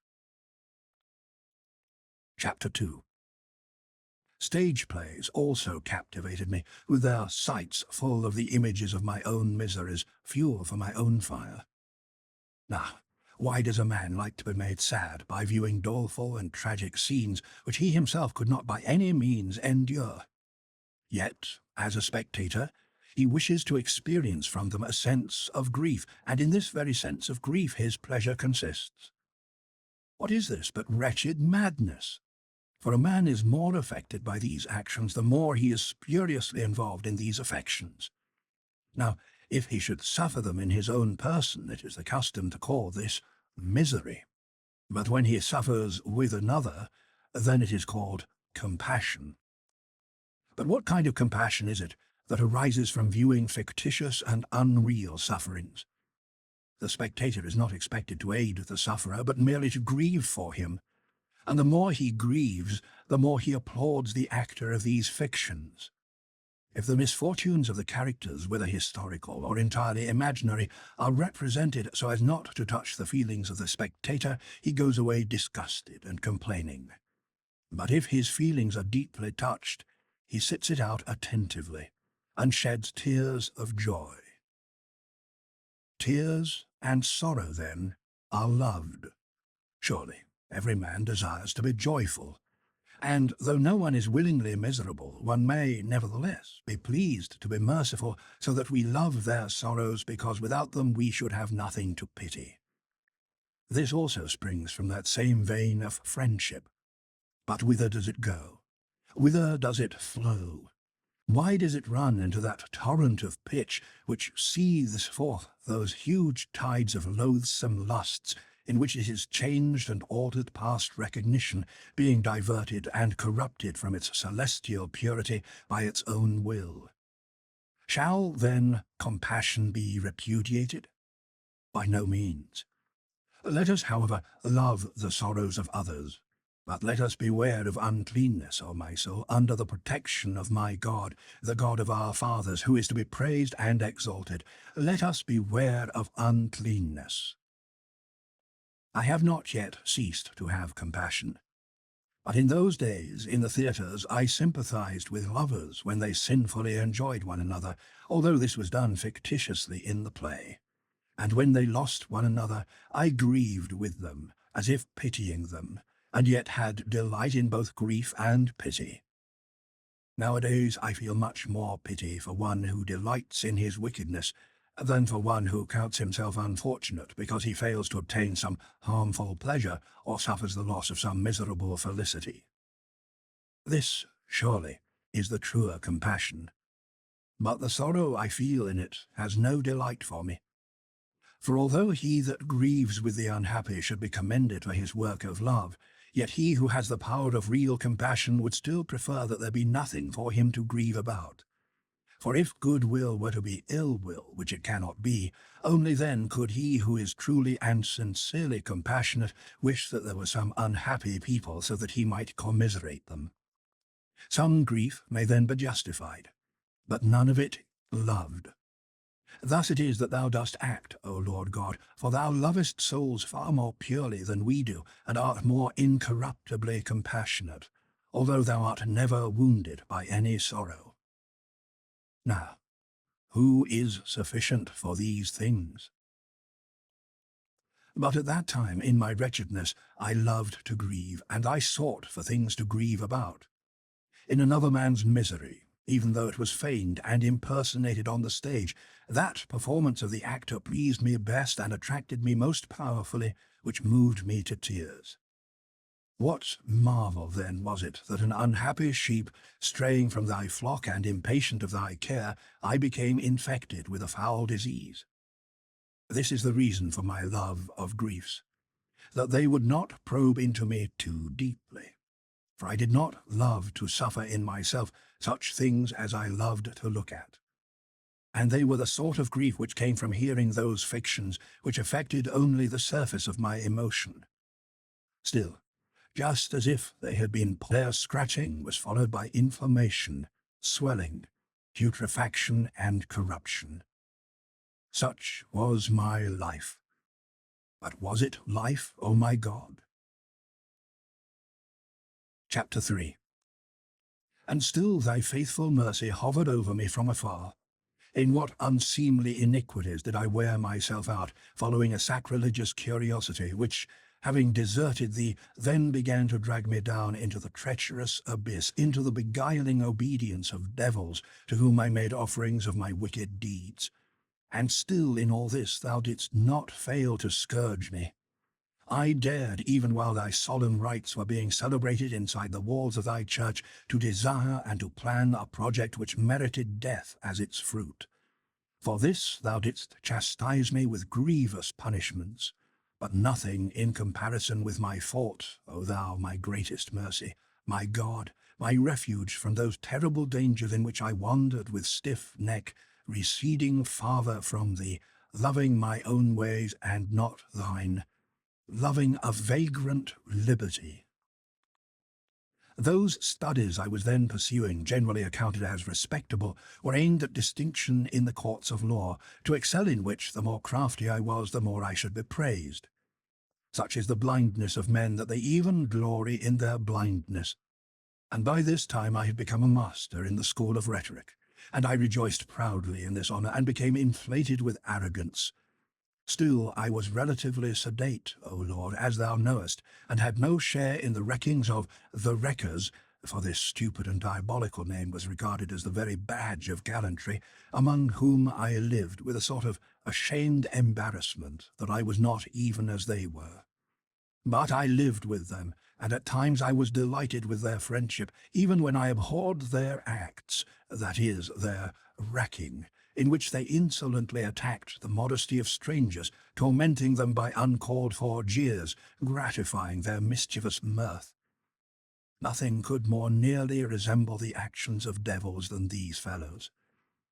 But what name, therefore, could they be more aptly called than wreckers, being themselves wrecked first and altogether turned upside down? They were secretly mocked at and seduced by the deceiving spirits in the very acts by which they amused themselves in jeering and horseplay at the expense of others. Chapter 4. Among such as these, in that unstable period of my life, I studied the books of eloquence, for it was in eloquence that I was eager to be eminent, though from a reprehensible and vainglorious motive, and a delight in human vanity. In the ordinary course of study I came upon a certain book of Cicero's, whose language almost all admire, though not his heart. This particular book of his contains an exhortation to philosophy, and was called Hortensius. Now it was this book which quite definitely changed my whole attitude and turned my prayers toward thee, O Lord, and gave me new hope and new desires. Suddenly every vain hope became worthless to me, and with an incredible warmth of heart I yearned for an immortality of wisdom, and began now to arise that I might return to thee. It was not to sharpen my tongue further that I made use of that book. I was now 19. My father had been dead 2 years, and my mother was providing the money for my study of rhetoric. What won me in it, that is, the Hortensius, was not its style, but its substance. How ardent was I then, my God, how ardent to fly from earthly things to thee! Nor did I know how thou wast even then dealing with me. For with thee is wisdom. In Greek, the love of wisdom is called philosophy, and it was with this love that that book inflamed me. There are some who seduce through philosophy under a great, alluring, and honourable name, using it to colour and adorn their own errors. And almost all who did this, in Cicero's own time and earlier, are censored and pointed out in his book. In it there is also manifest that most salutary admonition of thy spirit, spoken by thy good and pious servant. Beware lest any man spoil you through philosophy and vain deceit, after the tradition of men, after the rudiments of the world, and not after Christ. For in him all the fullness of the Godhead dwells bodily. Since at that time, as thou knowest, O light of my heart, the words of the apostle were unknown to me, I was delighted with Cicero's exhortation, at least enough so that I was stimulated by it, and enkindled and inflamed to love, to seek, to obtain, to hold and to embrace, not this or that sect, but wisdom itself, wherever it might be. Only this checked my ardour, that the name of Christ was not in it.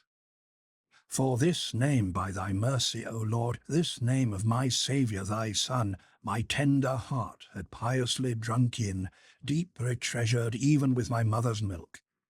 And whatsoever was lacking that name, no matter how erudite, polished, and truthful, did not quite take complete hold of me. Chapter 5. I resolved, therefore, to direct my mind to the Holy Scriptures, that I might see what they were. And behold, I saw something not comprehended by the proud, not disclosed to children, something lowly in the hearing, but sublime in the doing, and veiled in mysteries. Yet I was not of the number of those who could enter into it, or bend my neck to follow its steps. For then it was quite different from what I now feel. When I then turned toward the Scriptures, they appeared to me to be quite unworthy to be compared with the dignity of Tully. For my inflated pride was repelled by their style, nor could the sharpness of my wit penetrate their inner meaning. Truly they were of a sort to aid the growth of little ones, but I scorned to be a little one, and, swollen with pride, I looked upon myself as fully grown. Chapter 6. Thus I fell among men, delirious in their pride, carnal and voluble, whose mouths were the snares of the devil, a trap made out of a mixture of the syllables of thy name and the names of our Lord Jesus Christ and of the Paraclete. These names were never out of their mouths, but only as sound and the clatter of tongues, for their heart was empty of truth. Still they cried, Truth, truth, and were forever speaking the word to me. But the thing itself was not in them. Indeed, they spoke falsely not only of thee who truly art the truth, but also about the basic elements of this world, thy creation. And indeed I should have passed by the philosophers themselves, even when they were speaking truth concerning thy creatures, for the sake of thy love, O highest good and my Father, O beauty of all things beautiful. O truth, truth, how inwardly even then did the marrow of my soul sigh for thee, when, frequently, and in manifold ways, in numerous and vast books, the Manichaeans sounded out thy name, though it was only a sound. And in these dishes, while I starved for thee, they served up to me in thy stead the sun and moon, thy beauteous works, but still only thy works, and not thyself. Indeed, not even thy first work. For thy spiritual works came before these material creations, celestial and shining though they are. But I was hungering and thirsting, not even after those first works of thine, but after thyself, the truth, with whom is no variableness, neither shadow of turning. Yet they still served me glowing fantasies in those dishes. And truly, it would have been better to have loved this very sun, which at least is true to our sight, than those illusions of theirs which deceive the mind through the eye. And yet, because I supposed the illusions to be from thee, I fed on them, not with avidity, for thou didst not taste in my mouth as thou art, but thou wast not these empty fictions.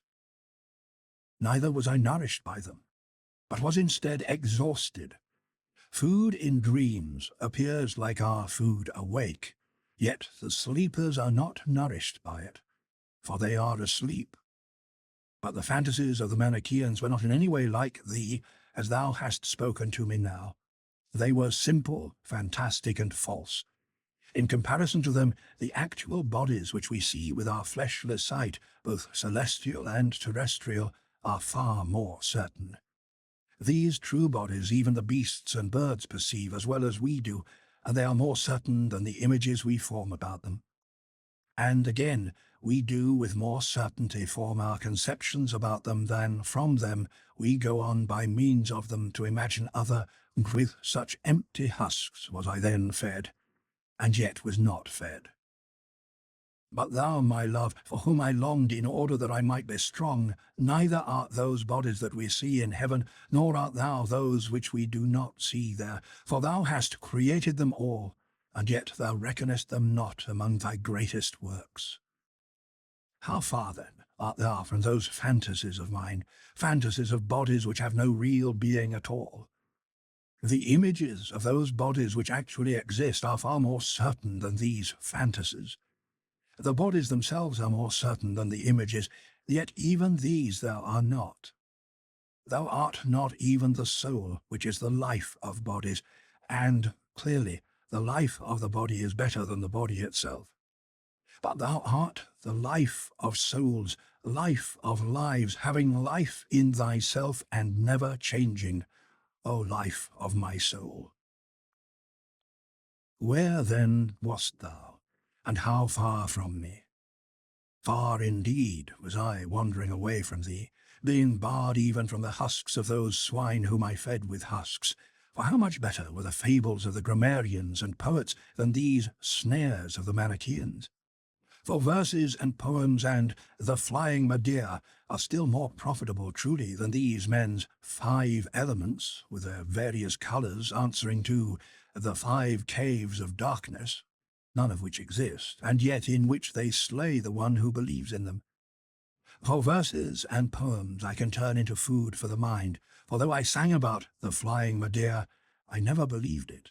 But those other things, the fantasies of the Manichaeans, I did believe. Woe, woe, by what steps I was dragged down to the depths of hell, toiling and fuming because of my lack of the truth, even when I was seeking after thee, my God. To thee I now confess it, for thou didst have mercy on me when I had not yet confessed it. I sought after thee, but not according to the understanding of the mind, by means of which thou hast willed that I should excel the beasts, but only after the guidance of my physical senses.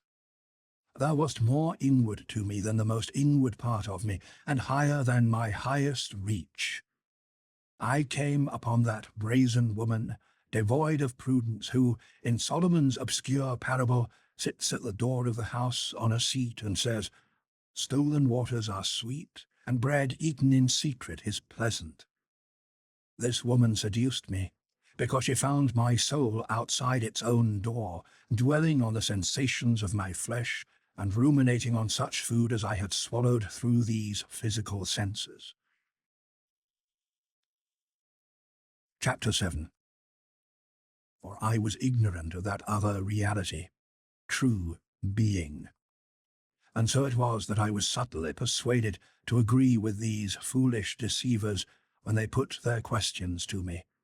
Whence comes evil? And is God limited by a bodily shape? And has he hairs and nails?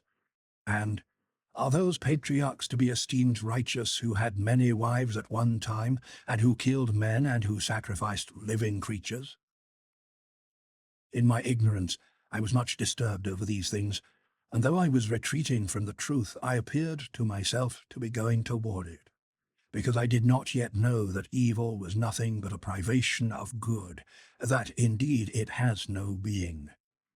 And how should I have seen this, when the sight of my eyes went no farther than physical objects, and the sight of my mind reached no farther than to phantasms? And I did not know that God is a spirit, who has no parts extended in length and breadth, whose being has no mass, for every mass is less in a part than in a whole, and if it be an infinite mass, it must be less in such parts as are limited by a certain space than in its infinity. It cannot therefore be wholly everywhere as spirit is, as God is. And I was entirely ignorant as to what is that principle within us by which we are like God, and which is rightly said in Scripture to be made after God's image. Nor did I know that true inner righteousness, which does not judge according to custom, but by the measure of the most perfect law of God Almighty, by which the mores of various places and times were adapted to those places and times, though the law itself is the same always and everywhere, not one thing in one place and another in another. By this inner righteousness Abraham and Isaac and Jacob and Moses and David and all those commended by the mouth of God were righteous, and were judged unrighteous only by foolish men who were judging by human judgment, and gauging their judgment of the mores of the whole human race by the narrow norms of their own mores. It is as if a man in an armory, not knowing what piece goes on what part of the body, should put a greave on his head and a helmet on his shin, and then complain because they did not fit. Or as if, on some holiday when afternoon business was forbidden, one were to grumble at not being allowed to go on selling as it had been lawful for him to do in the forenoon. Or again, as if in a house he sees a servant handle something that the butler is not permitted to touch, or when something is done behind a stable that would be prohibited in a dining room. And then a person should be indignant that in one house and one family the same things are not allowed to every member of the household. Such is the case with those who cannot endure to hear that something was lawful for righteous men in former times that is not so now, or that God, for certain temporal reasons, commanded then one thing to them and another now to these. Yet both would be serving the same righteous will. These people should see that in one man, one day, and one house, different things are fit for different members, and that a thing that was formerly lawful may become after a time unlawful, and something allowed or commanded in one place that is justly prohibited and punished in another. Is justice then variable and changeable? No, but the times over which she presides are not all alike, because they are different times. But men whose days upon the earth are few cannot by their own perception harmonize the causes of former ages and other nations, of which they had no experience, and compare them with these of which they do have experience. Although in one and the same body, or day, or family, they can readily see that what is suitable for each member, season, part, and person may differ. To the one they take exception, to the other they submit. These things I did not know then, nor had I observed their import. They met my eyes on every side, and I did not see. I composed poems in which I was not free to place each foot just anywhere, but in one metre one way, and in another metre another way, nor even in any one verse was the same foot allowed in all places. Yet the art by which I composed did not have different principles for each of these different cases, but the same law throughout. Still, I did not see how, by that righteousness to which good and holy men submitted, all those things that God had commanded were gathered in a far more excellent and sublime way into one moral order. And it did not vary in any essential respect, though it did not in varying times prescribe all things at once, but rather distributed and prescribed what was proper for each. And, being blind, I blamed those pious fathers, not only for making use of present things as God had commanded and inspired them to do, but also for foreshadowing things to come, as God revealed it to them. Chapter 8. Can it ever, at any time or place, be unrighteous for a man to love God with all his heart, with all his soul, and with all his mind, and his neighbour as himself? Similarly, offences against nature are everywhere and at all times to be held in detestation and should be punished. Such offences, for example, were those of the Sodomites, and even if all nations should commit them, they would all be judged guilty of the same crime by the divine law, which has not made men so that they should ever abuse one another in that way. For the fellowship that should be between God and us is violated whenever that nature of which he is the author is polluted by perverted lust. But these offences against customary morality are to be avoided according to the variety of such customs. Thus, what is agreed upon by convention and confirmed by custom or the law of any city or nation may not be violated at the lawless pleasure of any, whether citizen or stranger. For any part that is not consistent with its whole is unseemly.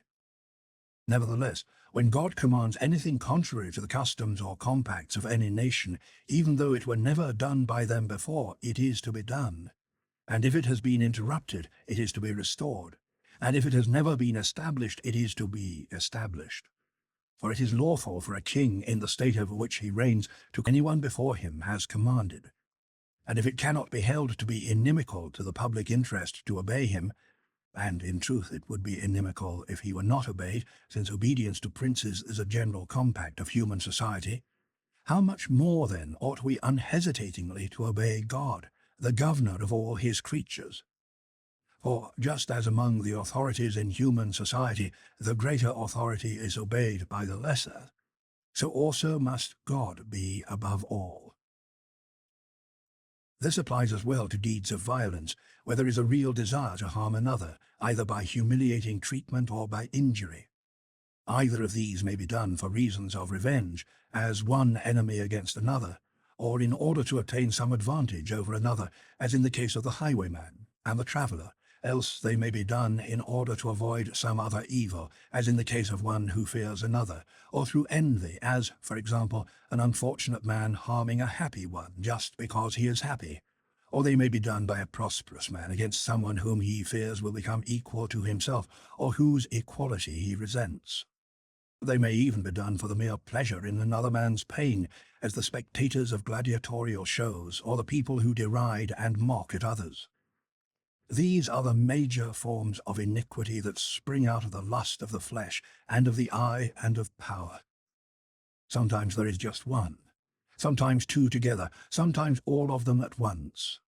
Thus we live, offending against the 3 and the 7, that harp of 10 strings, thy decalogue, O God, most high and most sweet. But now how can offences of vileness harm thee, who canst not be defiled? Or how can deeds of violence harm thee, who canst not be harmed? Still thou dost punish these sins which men commit against themselves, because, even when they sin against thee, they are also committing impiety against their own souls. Iniquity gives itself the lie, either by corrupting or by perverting that nature which thou hast made and ordained. And they do this by an immoderate use of lawful things, or by lustful desire for things forbidden, as against nature, or when they are guilty of sin by raging with heart and voice against thee, rebelling against thee, kicking against the pricks, or when they cast aside respect for human society and take audacious delight in conspiracies and feuds according to their private likes and dislikes. This is what happens whenever thou art forsaken, O fountain of life, who art the one and true creator and ruler of the universe. This is what happens when through self-willed pride a part is loved under the false assumption that it is the whole. Therefore we must return to thee in humble piety, and let thee purge us from our evil ways, and be merciful to those who confess their sins to thee, and hear the groanings of the prisoners, and loosen us from those fetters which we have forged for ourselves.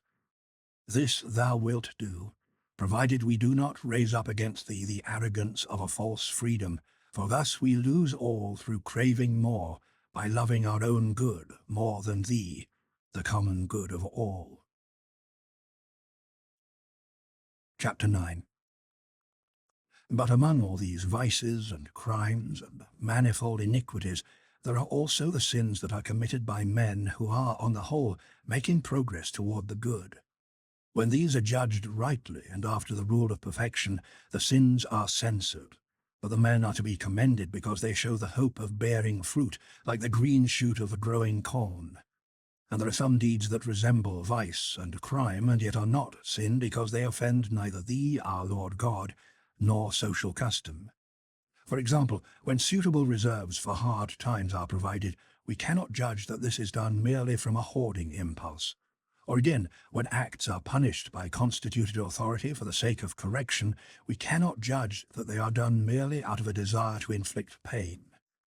Thus, many a deed which is disapproved in man's sight may be approved by thy testimony, and many a man who is praised by men is condemned, as thou art witness, because frequently the deed itself, the mind of the doer, and the hidden exigency of the situation all vary among themselves. But when, contrary to human expectation, thou commandest something unusual or unthought of, indeed something thou mayest formerly have forbidden, about which thou mayest conceal the reason for thy command at that particular time, and even though it may be contrary to the ordinance of some society of men, who doubts but that it should be done, because only that society of men is righteous which obeys thee? But blessed are they who know what thou dost command, for all things done by those who obey thee either exhibit something necessary at that particular time, or they foreshadow things to come. Chapter 10. But I was ignorant of all this, and so I mocked those holy servants and prophets of thine. Yet what did I gain by mocking them, save to be mocked in turn by thee? Insensibly and little by little I was led on to such follies as to believe that a fig tree wept when it was plucked, and that the sap of the mother tree was tears. Notwithstanding this, if a fig was plucked, by not his own but another man's wickedness, some Manichaean saint might eat it, digest it in his stomach, and breathe it out again in the form of angels. Indeed, in his prayers he would assuredly groan and sigh forth particles of God, although these particles of the most high and true God would have remained bound in that fig, unless they had been set free by the teeth and belly of some elect saint. And, wretch that I was, I believed that more mercy was to be shown to the fruits of the earth than unto men, for whom these fruits were created. For if a hungry man who was not a Manichaean should beg for any food, the morsel that we gave to him would seem condemned, as it were, to capital punishment. Chapter 11. And now thou didst stretch forth thy hand from above, and didst draw up my soul out of that profound darkness of Manichaeism, because my mother, thy faithful one, wept to thee on my behalf more than mothers are accustomed to weep for the bodily deaths of their children. For by the light of the faith and spirit which she received from thee, she saw that I was dead. And thou didst hear her, O Lord, thou didst hear her, and despised not her tears, when, pouring down, they watered the earth under her eyes in every place where she prayed. Thou didst truly hear her. For what other source was there for that dream by which thou didst console her, so that she permitted me to live with her, to have my meals in the same house, at the table which she had begun to avoid, even while she hated and detested the blasphemies of my error? In her dream she saw herself standing on a sort of wooden rule, and saw a bright youth approaching her, joyous and smiling at her, while she was grieving and bowed down with sorrow. But when he inquired of her the cause of her sorrow and daily weeping, not to learn from her, but to teach her, as is customary in visions, and when she answered that it was my soul's doom she was lamenting, he bade her rest content, and told her to look and see that where she was, there I was also. And when she looked, she saw me standing near her on the same rule. Whence came this vision, unless it was that thy ears were inclined toward her heart? O thou omnipotent good, thou carest for every one of us as if thou didst care for him only, and so for all as if they were but one. And what was the reason for this also, that when she told me of this vision, and I tried to put this construction on it, that she should not despair of being some day what I was, she replied immediately, without hesitation, No, for it was not told me that where he is, there you shall be, but where you are, there he will be. I confess my remembrance of this to thee, O Lord, as far as I can recall it, and I have often mentioned it. Thy answer, given through my watchful mother, in the fact that she was not disturbed by the plausibility of my false interpretation, but saw immediately what should have been seen, and which I certainly had not seen until she spoke, this answer moved me more deeply than the dream itself. Still, by that dream, the joy that was to come to that pious woman so long after was predicted long before, as a consolation for her present anguish. Nearly 9 years passed, in which I wallowed in the mud of that deep pit, and in the darkness of falsehood, striving often to rise, but being all the more heavily dashed down. But all that time this chaste, pious, and sober widow, such as thou dost love, was now more buoyed up with hope, though no less zealous in her weeping and mourning, that she did not cease to bewail my case before thee, in all the hours of her supplication. And yet thou didst allow me still to tumble and toss around in that darkness. Chapter 12. Meanwhile, thou gavest her yet another answer, as I remember. For I pass over many things, hastening on to those things which more strongly impel me to confess to thee, and many things I have simply forgotten. But thou gavest her then another answer by a priest of thine, a certain bishop reared in thy church and well versed in thy books. When that woman had begged him to agree to have some discussion with me, to refute my errors, to help me to unlearn evil and to learn the good, for it was his habit to do this when he found people ready to receive it, he refused very prudently, as I afterward realized, for he answered that I was still unteachable, being inflated with the novelty of that heresy, and that I had already perplexed divers inexperienced persons with vexatious questions, as she herself had told him. But let him alone for a time, he said, only pray God for him. He will of his own accord, by reading, come to discover what an error it is, and how great its impiety is. He went on to tell her at the same time how he himself, as a boy, had been given over to the Manichaeans by his misguided mother, and not only had read but had even copied out almost all their books. Yet he had come to see, without external argument or proof from anyone else, how much that sect was to be shunned, and had shunned it. When he had said this, she was not satisfied, but repeated more earnestly her entreaties, and shed copious tears, still beseeching him to see and talk with me. Finally, the bishop, a little vexed at her importunity, exclaimed, Go your way. As you live, it cannot be that the son of these tears should perish.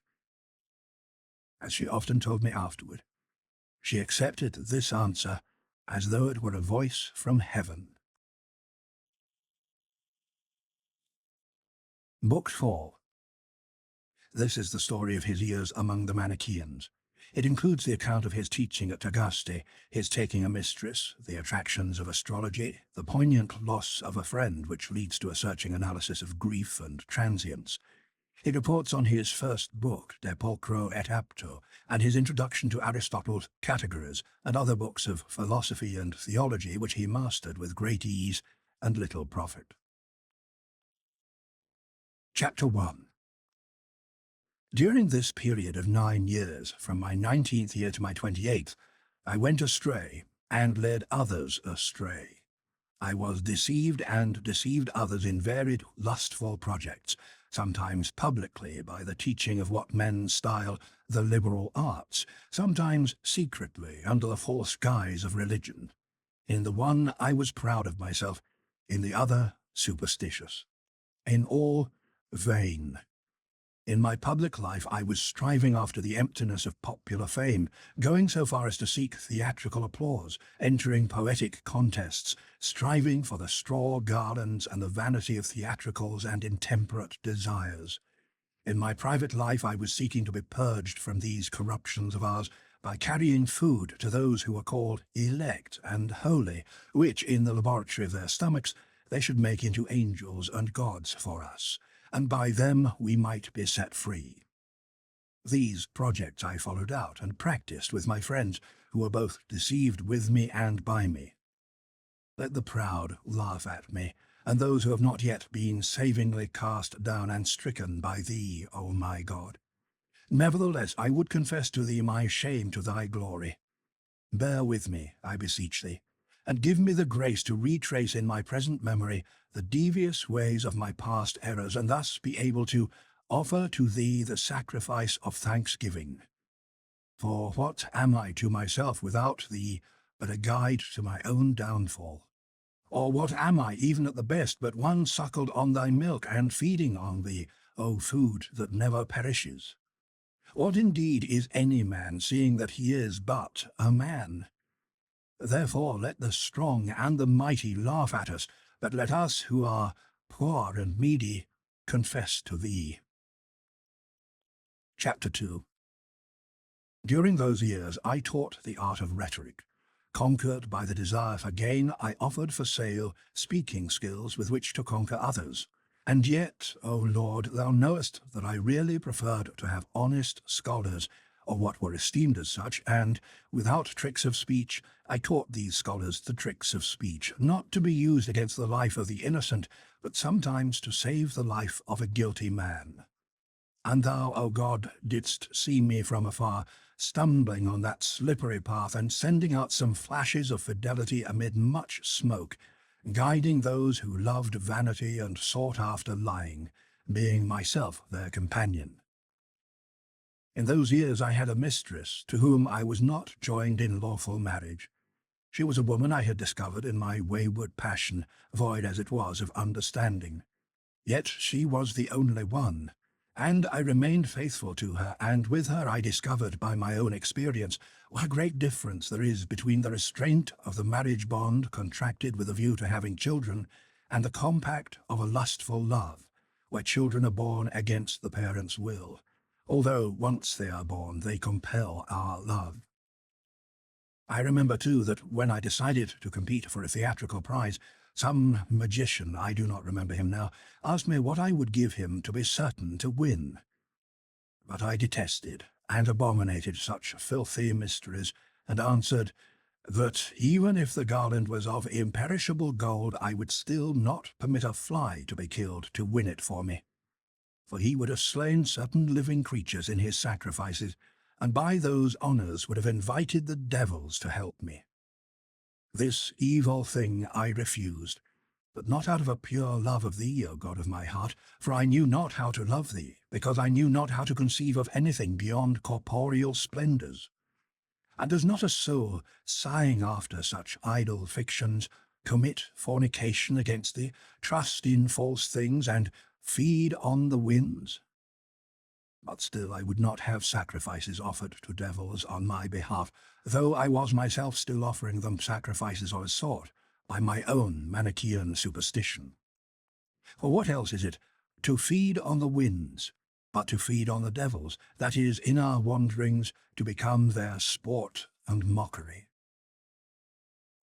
Chapter 3. And yet, without scruple, I consulted those other impostors, whom they call astrologers, because they used no sacrifices and invoked the aid of no spirit for their divinations. Still, true Christian piety must necessarily reject and condemn their art. It is good to confess to thee, and to say, Have mercy on me, heal my soul, for I have sinned against thee. Not to abuse thy goodness as a license to sin, but to remember the words of the Lord. Behold, you are made whole. Sin no more, lest a worse thing befall you. All this wholesome advice the astrologers labour to destroy when they say, The cause of your sin is inevitably fixed in the heavens, and this is the doing of Venus, or of Saturn, or of Mars, all this in order that a man who is only flesh and blood and proud corruption may regard himself as blameless, while the Creator and Ordainer of heaven and the stars must bear the blame of our ills and misfortunes. But who is this Creator but thou, our God, the sweetness and wellspring of righteousness, who renderest to every man according to his works, and despisest not a broken and a contrite heart? There was at that time a wise man, very skilful, and quite famous in medicine. He was proconsul then. With his own hand he placed on my distempered head the crown I had won in the rhetorical contest. He did not do this as a physician, however, and for this distemper only thou canst heal, who resisteth the proud, and giveth grace to the humble. But didst thou fail me in that old man, or forbear from healing my soul? Actually, when I became better acquainted with him, I used to listen, rapt and eager, to his words, for though he spoke in simple language, his conversation was replete with vivacity, life, and earnestness. He recognized from my own talk that I was given to books of the horoscope casters, but he, in a kind and fatherly way, advised me to throw them away, and not to spend idly on these vanities care and labour that might otherwise go into useful things. He said that he himself in his earlier years had studied the astrologer's art with a view to gaining his living by it as a profession. Since he had already understood Hippocrates, he was fully qualified to understand this too. Yet he had given it up and followed medicine for the simple reason that he had discovered astrology to be utterly false, and as a man of unwilling to gain his living by beguiling people. But you, he said, have the profession of rhetoric to support yourself by, so that you are following this delusion in free will and not necessity. All the more, therefore, you ought to believe me, since I worked at it to learn the art perfectly because I wished to gain my living by it. When I asked him to account for the fact that many true things are foretold by astrology, he answered me, reasonably enough, that the force of chance, diffused through the whole order of nature, brought these things about.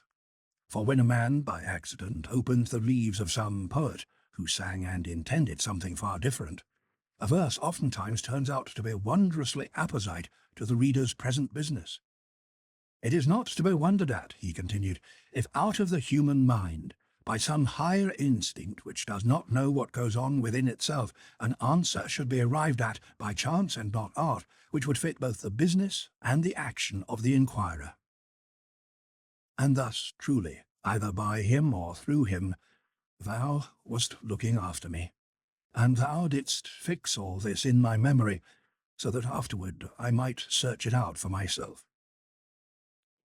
But at that time neither the proconsul nor my most dear Nebridius, a splendid youth and most circumspect, who scoffed at the whole business of divination, could persuade me to give it up, for the authority of the astrological authors influenced me more than they did. And thus far I had come upon no certain proof, such as I sought, by which it could be shown without doubt that what had been truly foretold by those consulted came from accident or chance, and not from the art of the stargazers. Chapter 4. In those years, when I first began to teach rhetoric in my native town, I had gained a very dear friend about my own age who was associated with me in the same studies. Like myself, he was just rising up into the flower of youth. He had grown up with me from childhood, and we had been both schoolfellows and playmates. But he was not then my friend, nor indeed ever became my friend in the true sense of the term. For there is no true friendship, save between those thou dost bind together, and who cleave to thee by that love which is shed abroad in our hearts through the Holy Spirit who is given to us. Still, it was a sweet friendship, being ripened by the zeal of common studies. Moreover, I had turned him away from the true faith, which he had not soundly and thoroughly mastered as a youth, and turned him toward those superstitious and harmful fables which my mother mourned in me. With me this man went wandering off in error, and my soul could not exist without him. But behold, thou wast close behind thy fugitives, at once a God of vengeance and a fountain of mercies, who dost turn us to thyself by ways that make us marvel. Thus thou didst take that man out of this life when he had scarcely completed 1 whole year of friendship with me, sweeter to me than all the sweetness of my life thus far. Who can show forth all thy praise for that which he has experienced in himself alone? What was it that thou didst do at that time, O my God? How unsearchable are the depths of thy judgment! For when, sore sick of a fever, he long lay unconscious in a death sweat, and everyone despaired of his recovery, he was baptized without his knowledge. And I myself cared little at the time, presuming that his soul would retain what it had taken from me, rather than what was done to his unconscious body. It turned out, however, far differently. for he was revived and restored. Immediately, as soon as I could talk to him, and I did this as soon as he was able, for I never left him, and we hung on each other overmuch, I tried to jest with him, supposing that he also would jest in return about that baptism which he had received when his mind and senses were inactive, but which he had since learned that he had received. But he recoiled from me, as if I were his enemy, and with remarkable and unexpected freedom he admonished me that if I desired to continue as his friend, I must cease to say such things. Confounded and confused, I concealed my feelings till he should get well and his health recover enough to allow me to deal with him as I wished. But he was snatched away from my madness, that with thee he might be preserved for my consolation. A few days after, during my absence, the fever returned, and he died. My heart was utterly darkened by this sorrow, and everywhere I looked I saw death. My native place was a torture room to me, and my father's house a strange unhappiness, and all the things I had done with him, now that he was gone, became a frightful torment. My eyes sought him everywhere, but they did not see him, and I hated all places because he was not in them, because they could not say to me, "Look, he is coming," as they did when he was alive and absent. I became a hard riddle to myself, and I asked my soul why she was so downcast, and why this disquieted me so sorely. But she did not know how to answer me, and if I said, "Hope thou in God," she very properly disobeyed me, because that dearest friend she had lost was as an actual man, both truer and better than the imagined deity she was ordered to put her hope in. Nothing but tears were sweet to me, and they took my friend's place in my heart's desire. Chapter 5. But now, O Lord, these things are past, and time has healed my wound. Let me learn from thee, who art truth, and put the ear of my heart to my mouth, that thou mayst tell me why weeping should be so sweet to the unhappy. Hast thou, though omnipresent, dismissed our miseries from thy concern? Thou abidest in thyself, while we are disquieted with trial after trial. Yet unless we wept in thy ears, there would be no hope for us remaining. How does it happen that such sweet fruit is plucked from the bitterness of life, from groans, tears, sighs, and lamentations? Is it the hope that thou wilt hear us that sweetens it? This is true in the case of prayer, for in a prayer there is a desire to approach thee. But is it also the case in grief for a lost love, and in the kind of sorrow that had then overwhelmed me? For I had neither a hope of his coming back to life, nor in all my tears did I seek this. I simply grieved and wept, for I was miserable and had lost my joy. Or is weeping a bitter thing that gives us pleasure because of our aversion to the things we once enjoyed, and this only as long as we loathe them? Chapter 6. But why do I speak of these things? Now is not the time to ask such questions, but rather to confess to thee. I was wretched, and every soul is wretched that is fettered in the friendship of mortal things. It is torn to pieces when it loses them, and then realizes the misery which it had even before it lost them. Thus it was at that time with me. I wept most bitterly, and found a rest in bitterness. I was wretched, and yet that wretched life I still held dearer than my friend, for though I would willingly have changed it, I was still more unwilling to lose it than to have lost him. Indeed, I doubt whether I was willing to lose it even for him, as they tell, unless it be fiction, of the friendship of Orestes and Pylades. They would have gladly died for one another, or both together, because not to love together was worse than death to them. But a strange kind of feeling had come over me, quite different from this, for now it was wearisome to live, and a fearful thing to die. I suppose that the more I loved him, the more I hated and feared, as the most cruel enemy, that death which had robbed me of him. I even imagined that it would suddenly annihilate all men, since it had had such a power over him. This is the way I remember it was with me. Look into my heart, O God. behold and look deep within me, for I remember it well. O my hope, who cleansest me from the uncleanness of such affections, directing my eyes toward thee and plucking my feet out of the snare. And I marvelled that other mortals went on living, since he whom I had loved as if he would never die was now dead. And I marvelled all the more that I, who had been a second self to him, could go on living when he was dead. Someone spoke rightly of his friend as being his soul's other half, for I felt that my soul and his soul were but one soul in two bodies. Consequently, my life was now a horror to me, because I did not want to live as a half-self. But it may have been that I was afraid to die, lest he should then die wholly, whom I had so greatly loved. Chapter 7. O madness that knows not how to love men as they should be loved! O foolish man that I was then, enduring aught of every man! Thus I fretted, sighed, wept, tormented myself, and took neither rest nor counsel, for I was dragging around my torn and bloody soul. It was impatient of my dragging it around, and yet I could not find a place to lay it down, not in pleasant groves, nor in sport or song, nor in fragrant bowers, nor in magnificent banquetings, nor in the pleasures of the bed or the couch, not even in books or poetry did it find rest. All things looked gloomy, even the very light itself.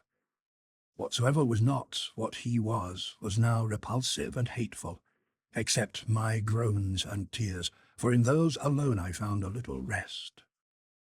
But when my soul left off weeping, a heavy burden of misery weighed me down. It should have been raised up to thee, O Lord, for thee to lighten and to lift.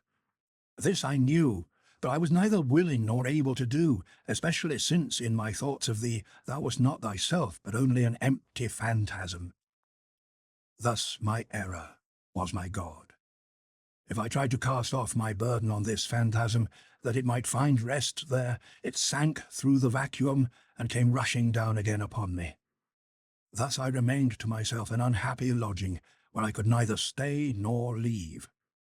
For where could my heart fly from my heart? Where could I fly from my own self? Where would I not follow myself? And yet I did flee from my native place, so that my eyes would look for him less in a place where they were not accustomed to see him. Thus I left the town of Tagaste and returned to Carthage. Chapter 8. Time never lapses, nor does it glide at leisure through our sense perceptions. It does strange things in the mind. Lo, time came and went from day to day, and by coming and going it brought to my mind other ideas and remembrances. And little by little they patched me up again with earlier kinds of pleasure, and my sorrow yielded a bit to them. But yet there followed after this sorrow not other sorrows just like it, but the causes of other sorrows. For why had that first sorrow so easily penetrated to the quick, except that I had poured out my soul onto the dust, by loving a man as if he would never die, who nevertheless had to die? What revived and refreshed me more than anything else was the consolation of other friends, with whom I went on loving the things I loved instead of thee. This was a monstrous fable and a tedious lie which was corrupting my soul with its itching ears, by its adulterous rubbing. And that fable would not die to me as often as one of my friends died.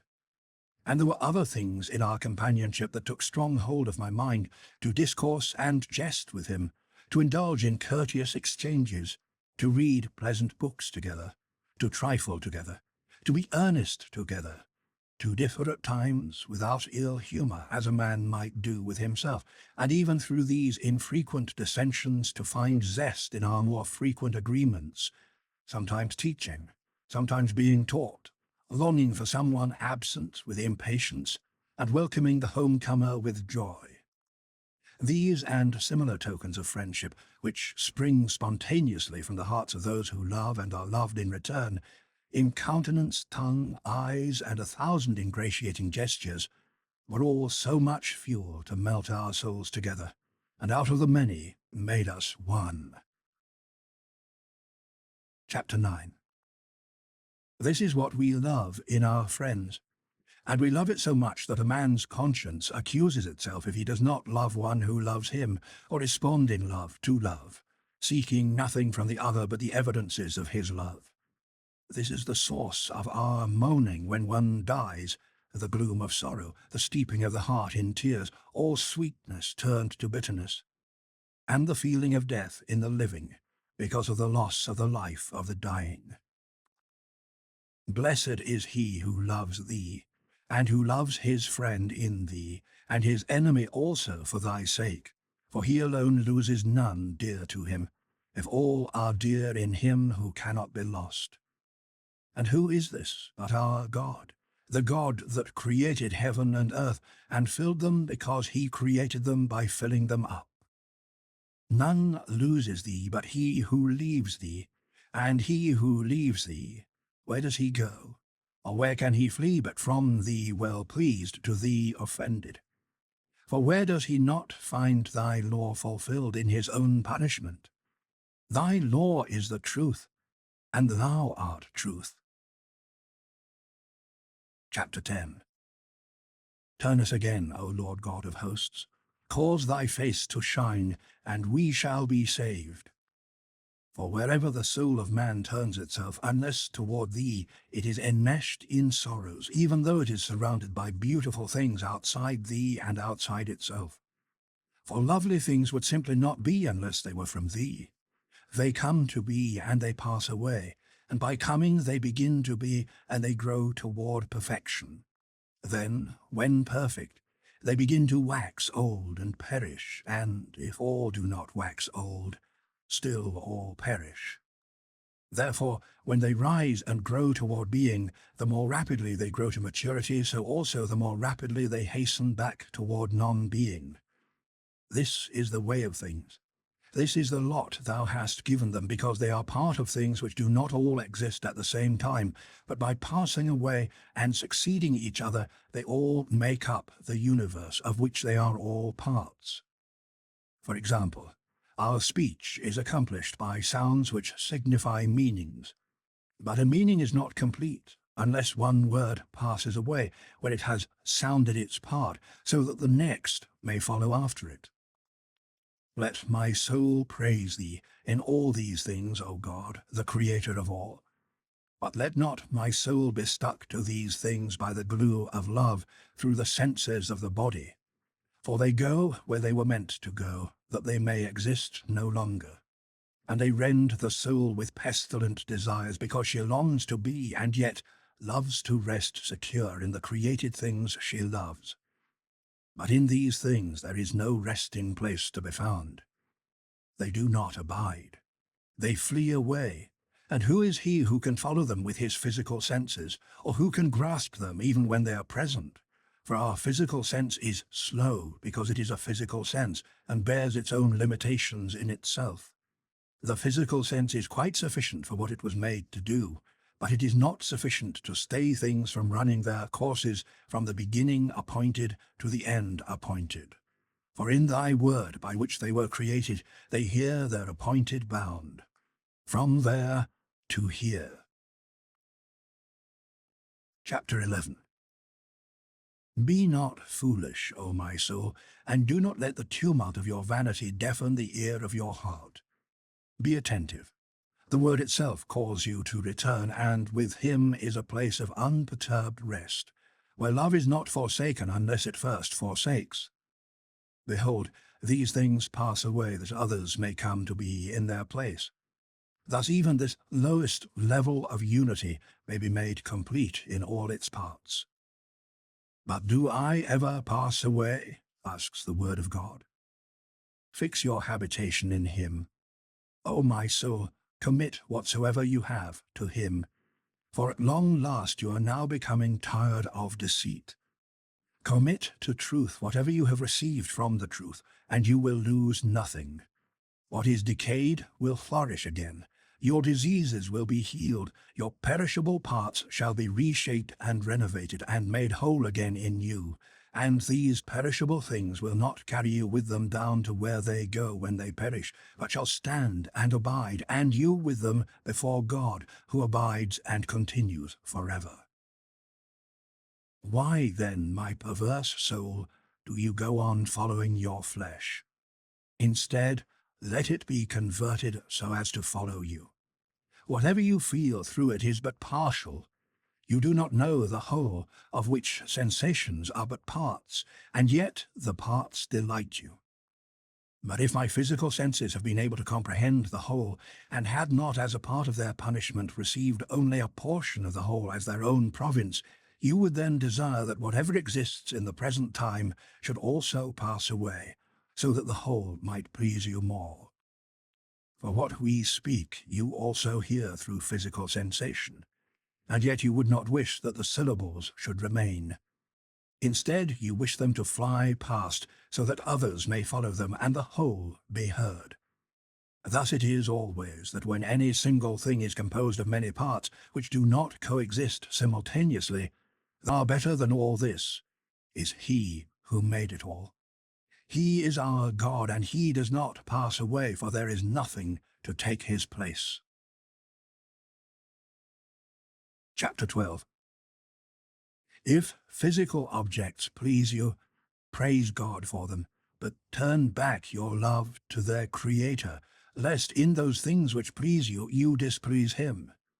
If souls please you, let them be loved in God, for in themselves they are mutable, but in Him firmly established. Without Him they would simply cease to exist.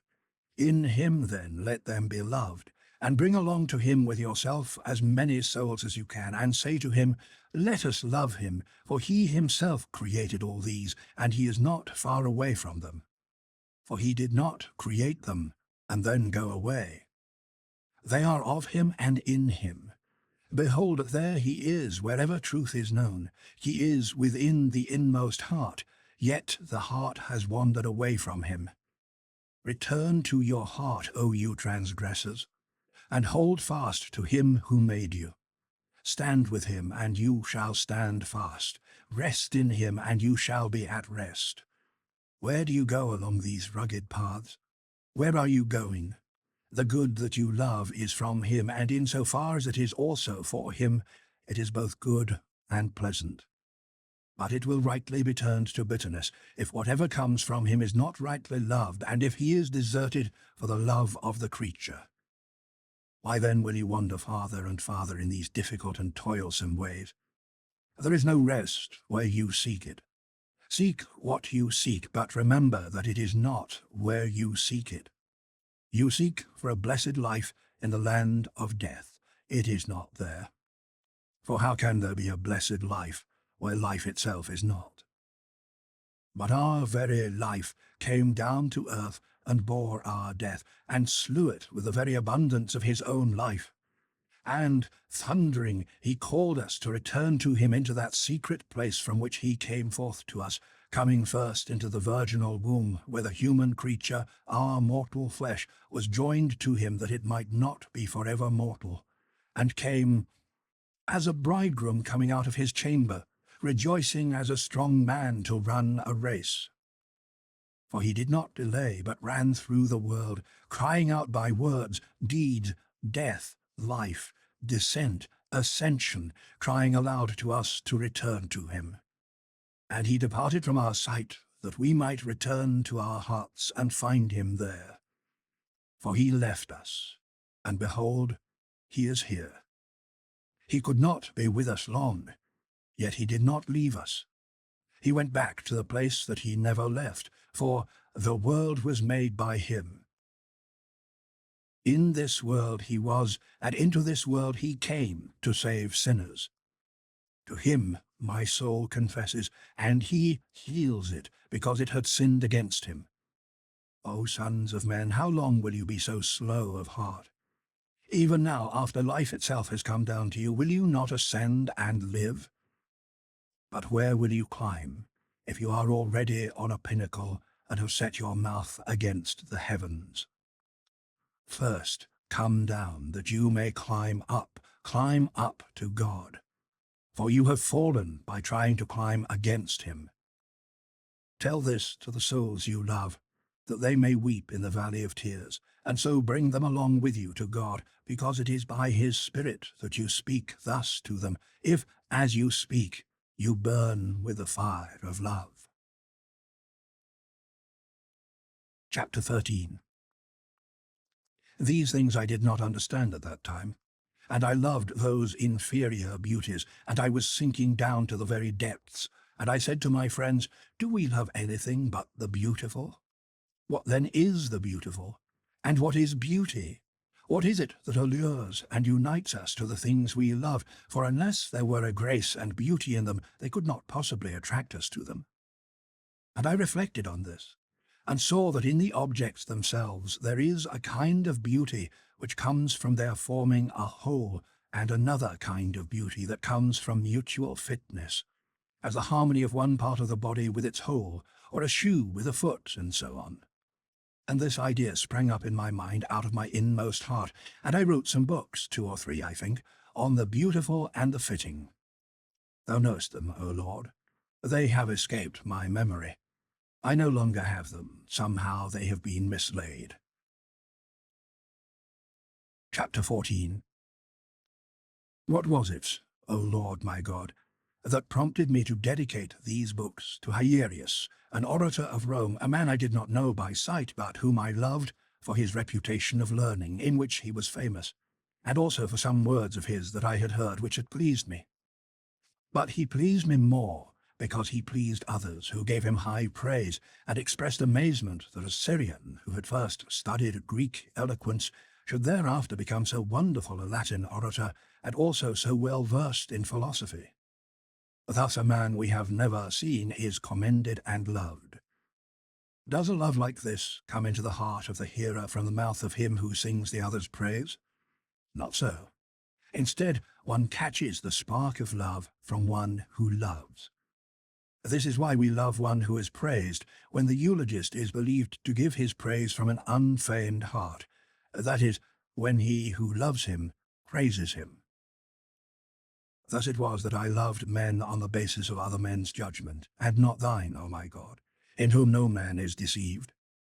But why is it that the feeling I had for such men was not like my feeling toward the renowned charioteer, or the great gladiatorial hunter, famed far and wide, and popular with the mob?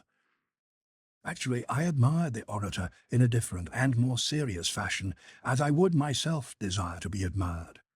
For I did not want them to praise and love me as actors were praised and loved, although I myself praise and love them too.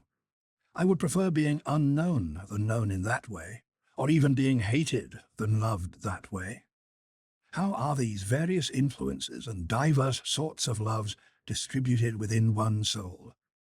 What is it that I am in love with in another, which, if I did not hate, I should neither detest nor repel from myself, seeing that we are equally men?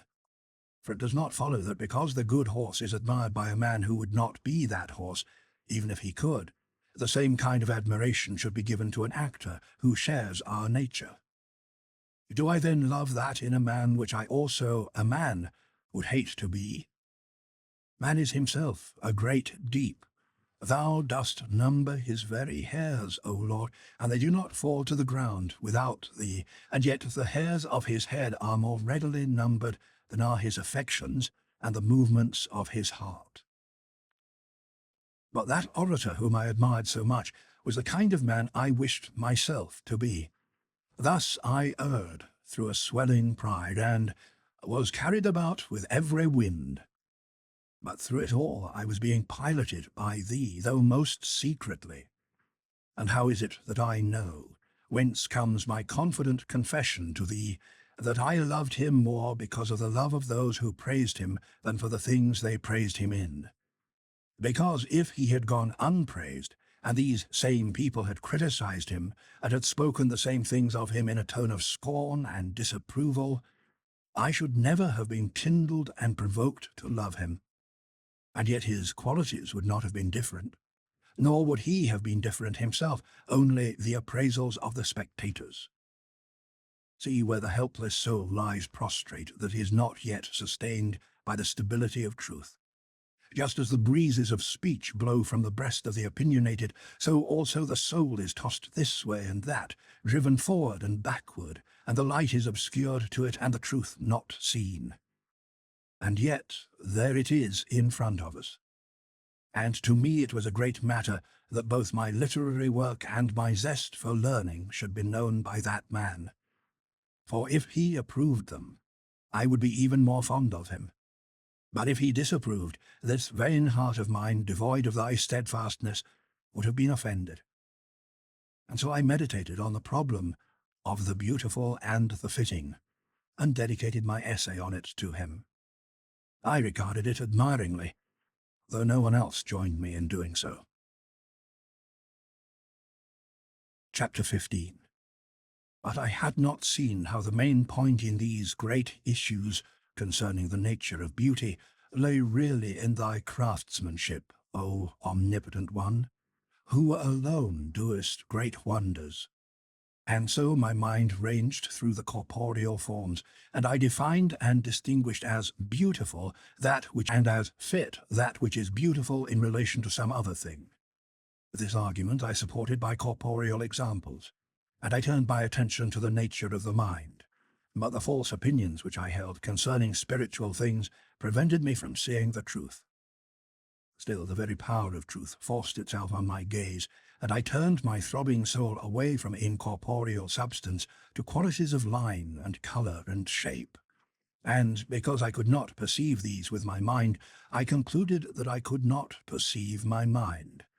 And since I loved the peace which is in virtue, and hated the discord which is in vice, I distinguished between the unity there is in virtue and the discord there is in vice. I conceived that unity consisted of the rational soul and the nature of truth and the highest good. But I imagined that in the disunity there was some kind of substance of irrational life, and some kind of entity in the supreme evil. This evil, I thought, was not only a substance, but real life as well, and yet I believed that it did not come from thee, O my God, from whom are all things. And the first I called a monad, as if it were a soul without sex. The other I called a dyad, which showed itself in anger, in deeds of violence, in deeds of passion and lust. But I did not know what I was talking about. For I had not understood, nor had I been taught, that evil is not a substance at all, and that our soul is not that supreme and unchangeable good. For just as in violent acts, if the emotion of the soul, from whence the violent impulse springs, is depraved, and asserts itself insolently and mutinously, and just as in the acts of passion, if the affection of the soul which gives rise to carnal desires is unrestrained, so also in the same way errors and false opinions contaminate life if the rational soul itself is depraved. Thus it was then with me, for I was ignorant that my soul had to be enlightened by another light, if it was to be partaker of the truth, since it is not itself the essence of truth. For thou wilt light my lamp, the Lord my God will lighten my darkness. And of his fullness have we all received. For that was the true light that lighteth every man that cometh into the world. For in thee there is no variableness, neither shadow of turning. But I pushed on toward thee, and was pressed back by thee, that I might know the taste of death, for thou resistest the proud. And what greater pride could there be for me than, with a marvellous madness, to assert myself to be that nature which thou art? I was mutable. This much was clear enough to me, because my very longing to become wise arose out of a wish to change from worse to better. Yet I chose rather to think thee mutable than to think that I was not as thou art. For this reason I was thrust back. Thou didst resist my fickle pride. Thus I went on imagining corporeal forms, and since I was flesh, I accused the flesh, and since I was a wind that passes away, I did not return to thee, but went wandering and wandering on toward those things that have no being, neither in thee, nor in me, nor in the body. These fancies were not created for me by thy truth, but conceived by my own vain conceit out of sensory notions. And I used to ask my faithful children, my own fellow citizens from whom I stood unconsciously exiled, I used flippantly and foolishly to ask them, why then does the soul, which God created, err? But I would not allow anyone to ask me, why then does God err? I preferred to contend that thy immutable substance was involved in error through necessity, rather than admit that my own mutable substance had gone astray of its own free will and had fallen into error as its punishment. I was about 26 or 27 when I wrote those books, analyzing and reflecting upon those sensory images which clamoured in the ears of my heart. I was straining those ears to hear thy inward melody, O sweet truth, pondering on the beautiful and the fitting, and longing to stay and hear thee, and to rejoice greatly at the bridegroom's voice. Yet I could not, for by the clamour of my own errors I was hurried outside myself, and by the weight of my own pride I was sinking ever lower. You did not make me to hear joy and gladness, nor did the bones rejoice which were not yet humbled. And what did it profit me that, when I was scarcely 20 years old, a book of Aristotle's entitled The 10 Categories fell into my hands? On the very title of this I hung as on something great and divine, since my rhetoric master at Carthage and others who had reputations for learning were always referring to it with such swelling pride. I read it by myself and understood it. And what did it mean that when I discussed it with others, they said that even with the assistance of tutors who not only explained it orally, but drew many diagrams in the sand, they scarcely understood it and could tell me no more about it than I had acquired in the reading of it by myself alone. For the book appeared to me to speak plainly enough about substances, such as a man, and of their qualities, such as the shape of a man, his kind, his stature, how many feet high, and his family relationship, his status when born, whether he is sitting or standing, is shod or armed, or is doing something or having something done to him, and all the innumerable things that are classified under these 9 categories, of which I have given some examples, or under the chief category of substance. What did all this profit me, since it actually hindered me when I imagined that whatever existed was comprehended within those 10 categories?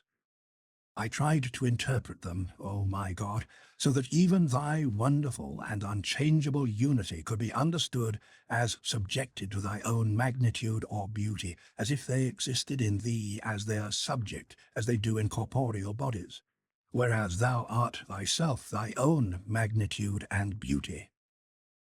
A body is not great or fair because it is a body, because even if it were less great or less beautiful, it would still be a body.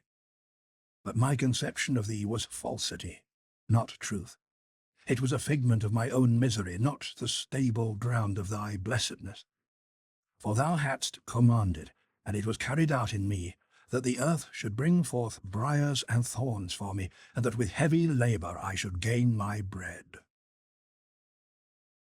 And what did it profit me that I could read and understand for myself all the books I could get in the so-called liberal arts, where I was actually a worthless slave of wicked lust? I took delight in them, not knowing the real source of what it was in them that was true and certain. For I had my back toward the light, and my face toward the things on which the light falls, so that my face which looked toward the illuminated things was not itself illuminated.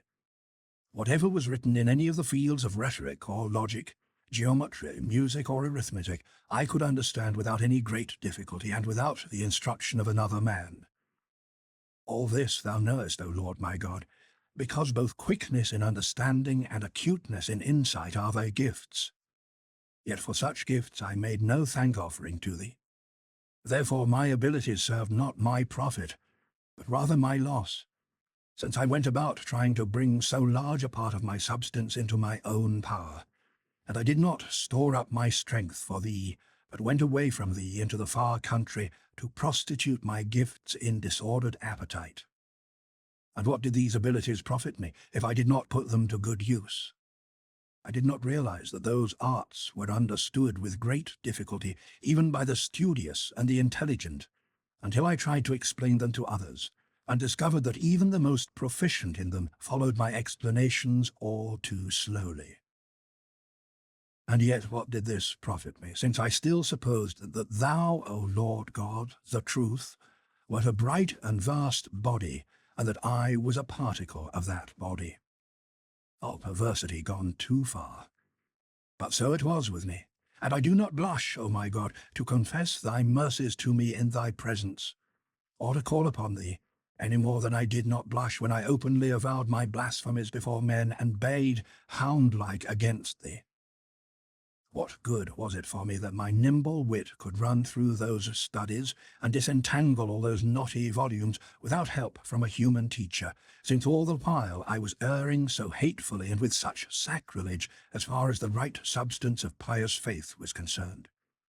And what kind of burden was it for thy little ones to have a far slower wit, since they did not use it to depart from thee, and since they remained in the nest of thy church, to become safely fledged and to nourish the wings of love by the food of a sound faith? O Lord our God, under the shadow of thy wings let us hope. Defend us and support us.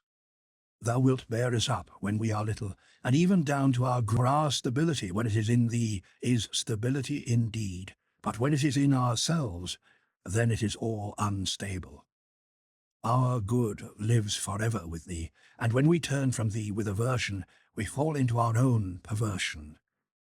Let us now, O Lord, return, that we be not overturned, because with thee our good lives without blemish, for our good is thee thyself. And we need not fear that we shall find no place to return to because we fell away from it. For in our absence, our home, which is thy eternity, does not fall away. Book 5. A Year of Decision. Faustus comes to Carthage, and Augustine is disenchanted in his hope for solid demonstration of the truth of Manichaean doctrine. He decides to flee from his known troubles at Carthage to troubles yet unknown at Rome. His experiences at Rome prove disappointing, and he applies for a teaching post at Milan.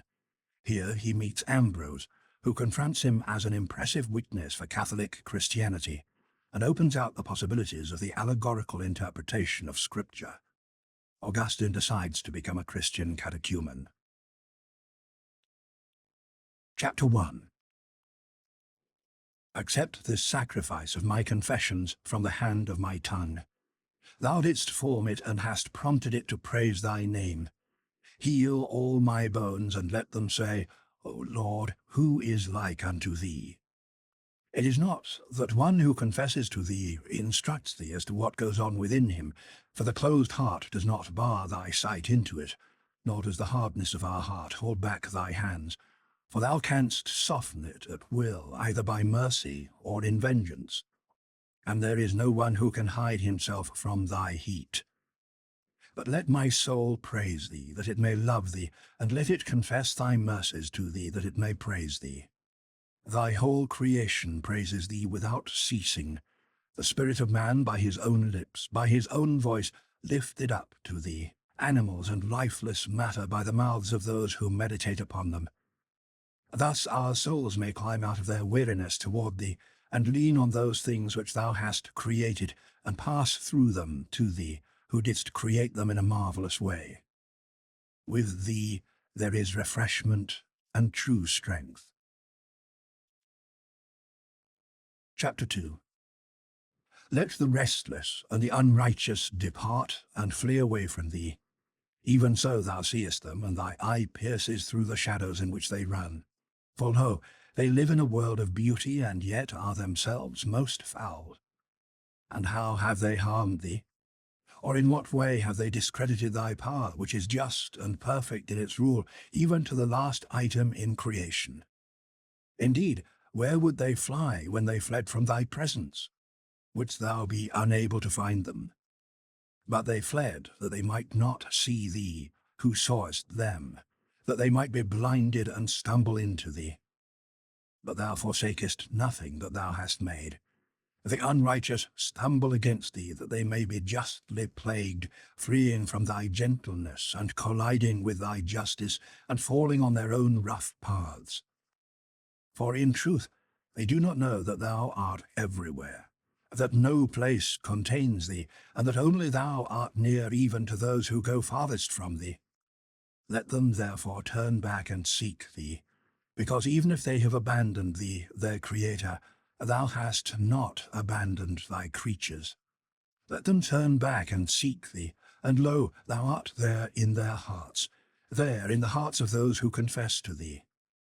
Let them cast themselves upon thee, and weep on thy bosom after all their weary wanderings. And thou wilt gently wipe away their tears. And they weep the more, and rejoice in their weeping, since thou, O Lord, art not a man of flesh and blood. Thou art the Lord, who canst remake what thou didst make, and canst comfort them. And where was I when I was seeking thee? There thou wast before me. But I had gone away even from myself, and I could not find myself, much less thee. Chapter 3. Let me now lay bare in the sight of God the 29th year of my age. There had just come to Carthage a certain bishop of the Manichaeans, Faustus by name, a great snare of the devil, and many were entangled by him through the charm of his eloquence. Now, even though I found this eloquence admirable, I was beginning to distinguish the charm of words from the truth of things, which I was eager to learn. Nor did I consider the dish as much as I did the kind of meat that their famous Faustus served up to me in it. His fame had run before him as one very skilled in an honourable learning, and preeminently skilled in the liberal arts.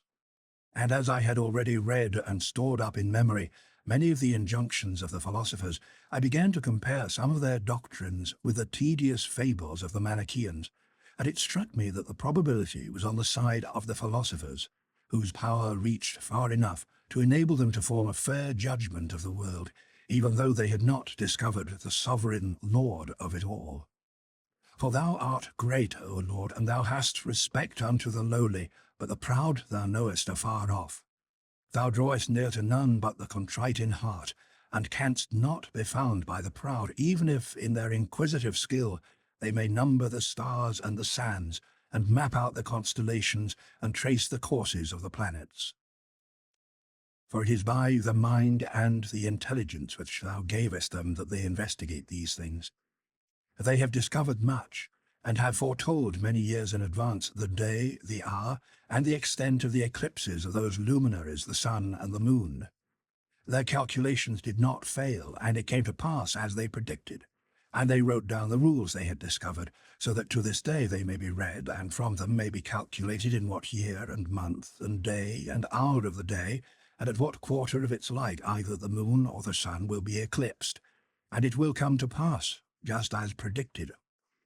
And men who are ignorant in these matters marvel and are amazed, and those who understand them exult and are exalted. Both by an impious pride withdraw from thee, and forsake thy light. They foretell an eclipse of the sun before it happens, but they do not see their own eclipse, which is even now occurring.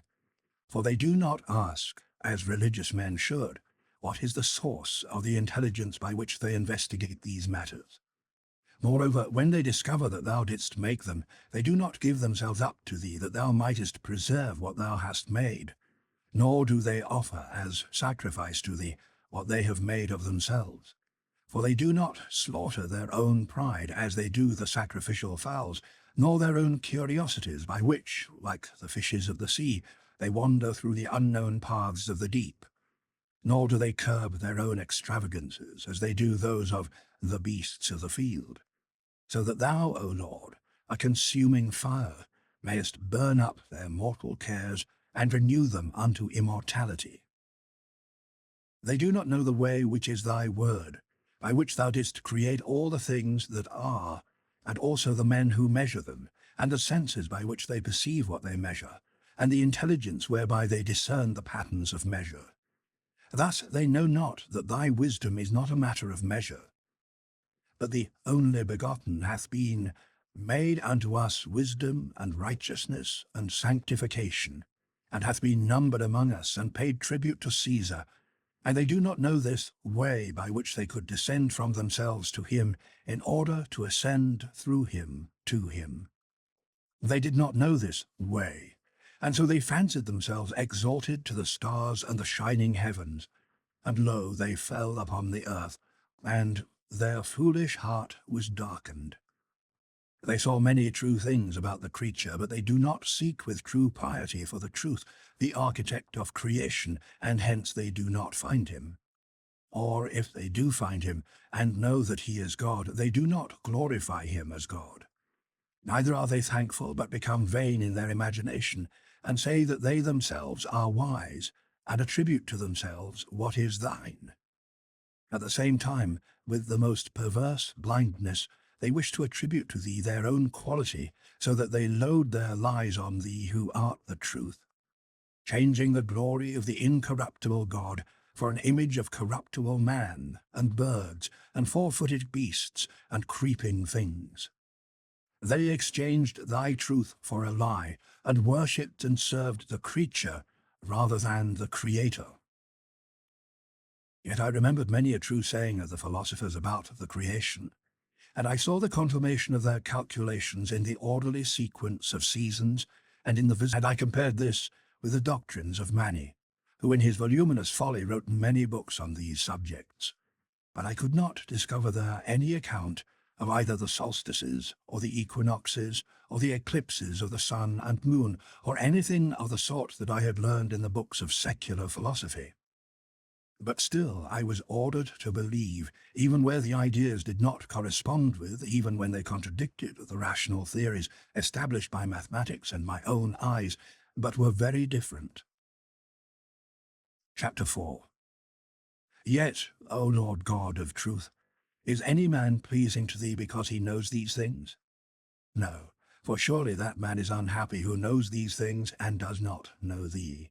And that man is happy who knows thee, even though he does not know these things. He who knows both thee and these things is not the more blessed for his learning, but thou only art his blessing, if knowing thee as God he glorifies thee, and gives thanks, and does not become vain in his thoughts. For just as that man who knows how to possess a tree, and give thanks to thee for the use of it, although he may not know how many feet high it is, or how wide it spreads, is better than the man who can measure it and count all its branches, but neither owns it, nor knows or loves its Creator. Just so is a faithful man who possesses the world's wealth as though he had nothing, and possesses all things through his union with thee, whom all things serve, even though he does not know the circlings of the Great Bear. Just so it is foolish to doubt that this faithful man may truly be better than the one who can measure the heavens and number the stars and weigh the elements, but who is forgetful of thee, who hast set in order all things in number, weight, and measure. Chapter 5. And who ordered this Mani to write about these things, knowledge of which is not necessary to piety? For thou hast said to man, Behold, godliness is wisdom. And of this he might have been ignorant, however perfectly he may have known these other things. Yet since he did not know even these other things, and most impudently dared to teach them, it is clear that he had no knowledge of piety. For even when we have a knowledge of this worldly law, it is folly to make a profession of it, when piety comes from confession to thee. From piety, therefore, Mani had gone astray, and all his show of learning only enabled the truly learned to perceive from his ignorance of what they knew how little he was to be trusted to make plain these more really difficult matters. For he did not aim to be lightly esteemed, but went around trying to persuade men that the Holy Spirit, the Comforter and Enricher of thy faithful ones, was personally resident in him with full authority. And, therefore, when he was detected in manifest errors about the sky, the stars, the movements of the sun and moon, even though these things do not relate to religious doctrine, the impious presumption of the man became clearly evident. For he not only taught things about which he was ignorant, but also perverted them, and this with pride so foolish and mad that he sought to claim that his own utterances were as if they had been those of a divine person. When I hear of a Christian brother ignorant of these things, or in error concerning them, I can tolerate his uninformed opinion, and I do not see that any lack of knowledge as to the form or nature of this material creation can do him much harm, as long as he does not hold a belief in anything which is unworthy of thee, O Lord, the Creator of all. But if he thinks that his secular knowledge pertains to the essence of the doctrine of piety, or ventures to assert dogmatic opinions in matters in which he is ignorant, there lies the injury. And yet even a weakness such as this, in the infancy of our faith, is tolerated by our Mother Charity until the new man can grow up unto a perfect man, and not be carried away with every wind of doctrine. But Mani had presumed to be at once the teacher, author, guide, and leader of all whom he could persuade to believe this, so that all who followed him believed that they were following not an ordinary man, but thy Holy Spirit. And who would not judge that such great madness, when it once stood convicted of false teaching, should then be abhorred and utterly rejected? But I had not yet clearly decided whether the alternation of day and night, and of longer and shorter days and nights, and the eclipses of sun and moon, and whatever else I read about in other books, could be explained consistently with his theories. If they could have been so explained, there would still have remained a doubt in my mind whether the theories were right or wrong.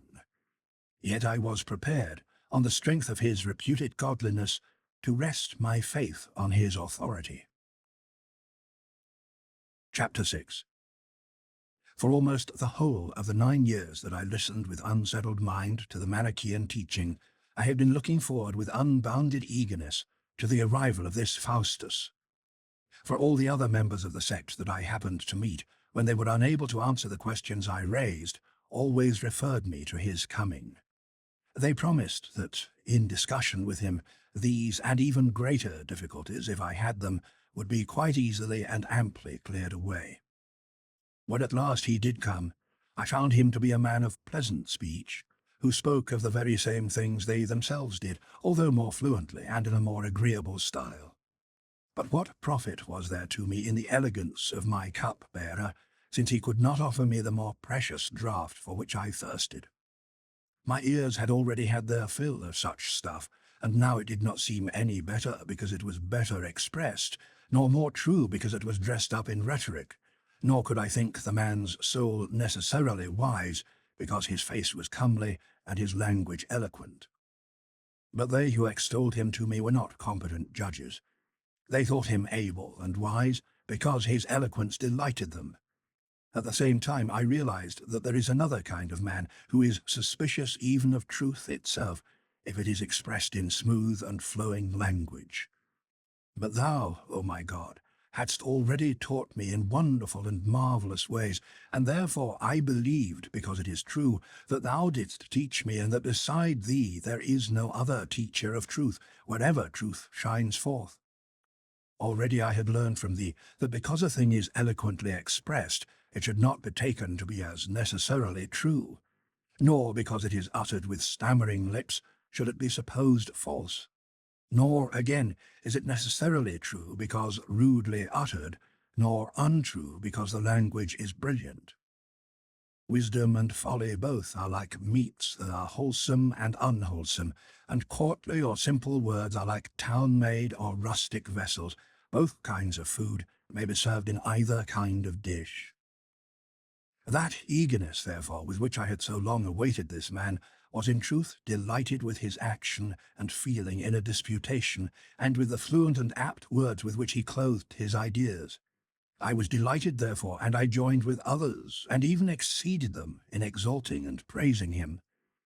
Yet it was a source of annoyance to me that, in his lecture-room, I was not allowed to introduce and raise any of those questions that troubled me in a familiar exchange of discussion with him. As soon as I found an opportunity for this, and gained his ear at a time when it was not inconvenient for him to enter into a discussion with me and my friends, I laid before him some of my doubts. I discovered at once that he knew nothing of the liberal arts except grammar, and that only in an ordinary way. He had, however, read some of Tully's orations, a very few books of Seneca and some of the poets, and such few books of his own sect as were written in good Latin. With this meagre learning and his daily practice in speaking, he had acquired a sort of eloquence which proved the more delightful and enticing because it was under the direction of a ready wit and a sort of native grace. Was this not even as I now recall it, O Lord my God, judge of my conscience? My heart and my memory are laid open before thee, who wast even then guiding me by the secret impulse of thy providence, and wast setting my shameful errors before my face, so that I might see and hate them. Chapter 7.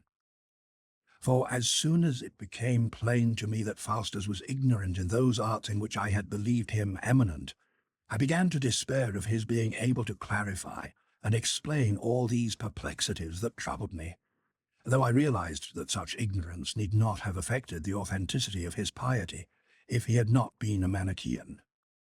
For their books are full of long fables about the sky and the stars, the sun and the moon, and I had ceased to believe him able to show me in any satisfactory fashion what I so ardently desired.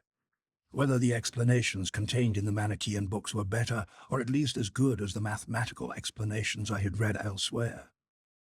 But when I proposed that these subjects should be considered and discussed, he quite modestly did not dare to undertake the task, for he was aware that he had no knowledge to confess it.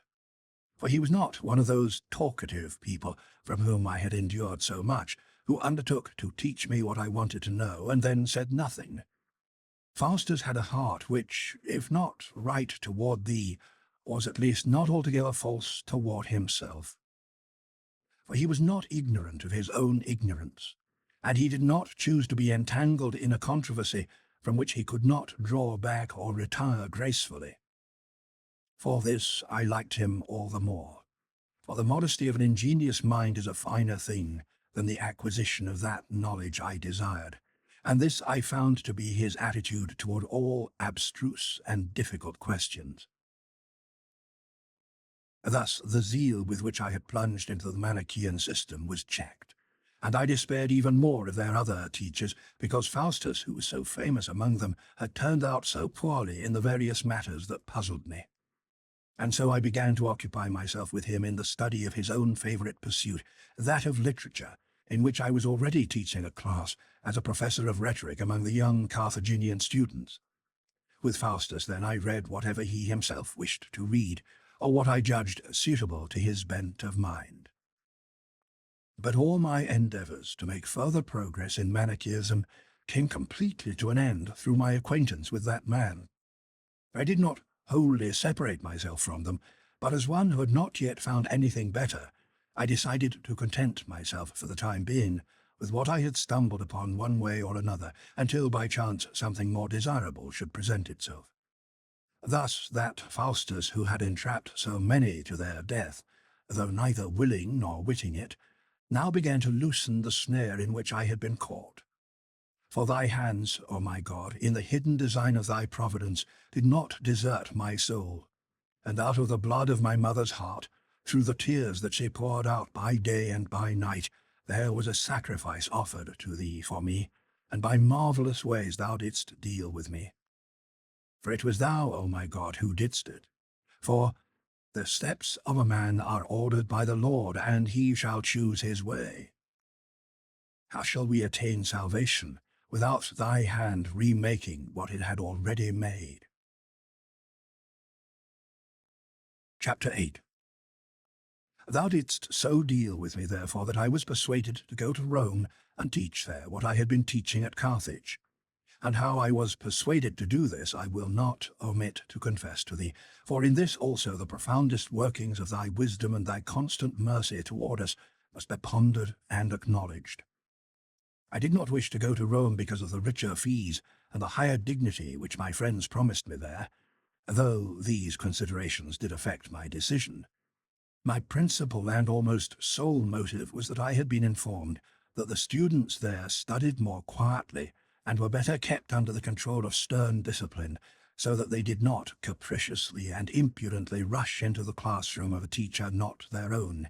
Indeed, they were not admitted at all without the permission of the teacher.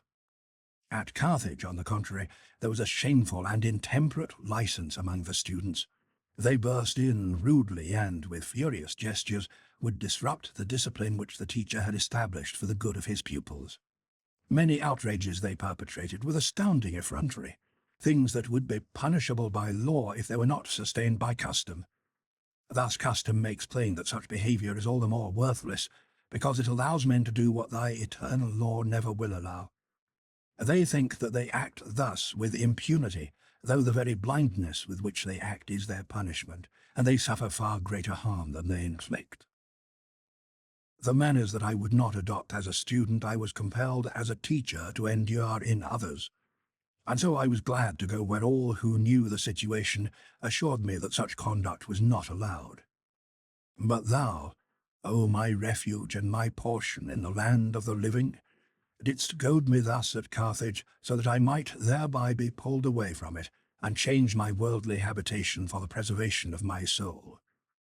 At the same time, thou didst offer me at Rome an enticement, through the agency of men enchanted with this death in life, by their insane conduct in the one place and their empty promises in the other. To correct my wandering footsteps, thou didst secretly employ their perversity and my own. For those who disturbed my tranquillity were blinded by shameful madness, and also those who allured me elsewhere had nothing better than the earth's cunning. And I, who hated actual misery in the one place, sought fictitious happiness in the other. Thou knewest the cause of my going from one country to the other, O God, but thou didst not disclose it either to me or to my mother, who grieved deeply over my departure and followed me down to the sea. She clasped me tight in her embrace, willing either to keep me back or to go with me. But I deceived her, pretending that I had a friend whom I could not leave until he had a favourable wind to set sail.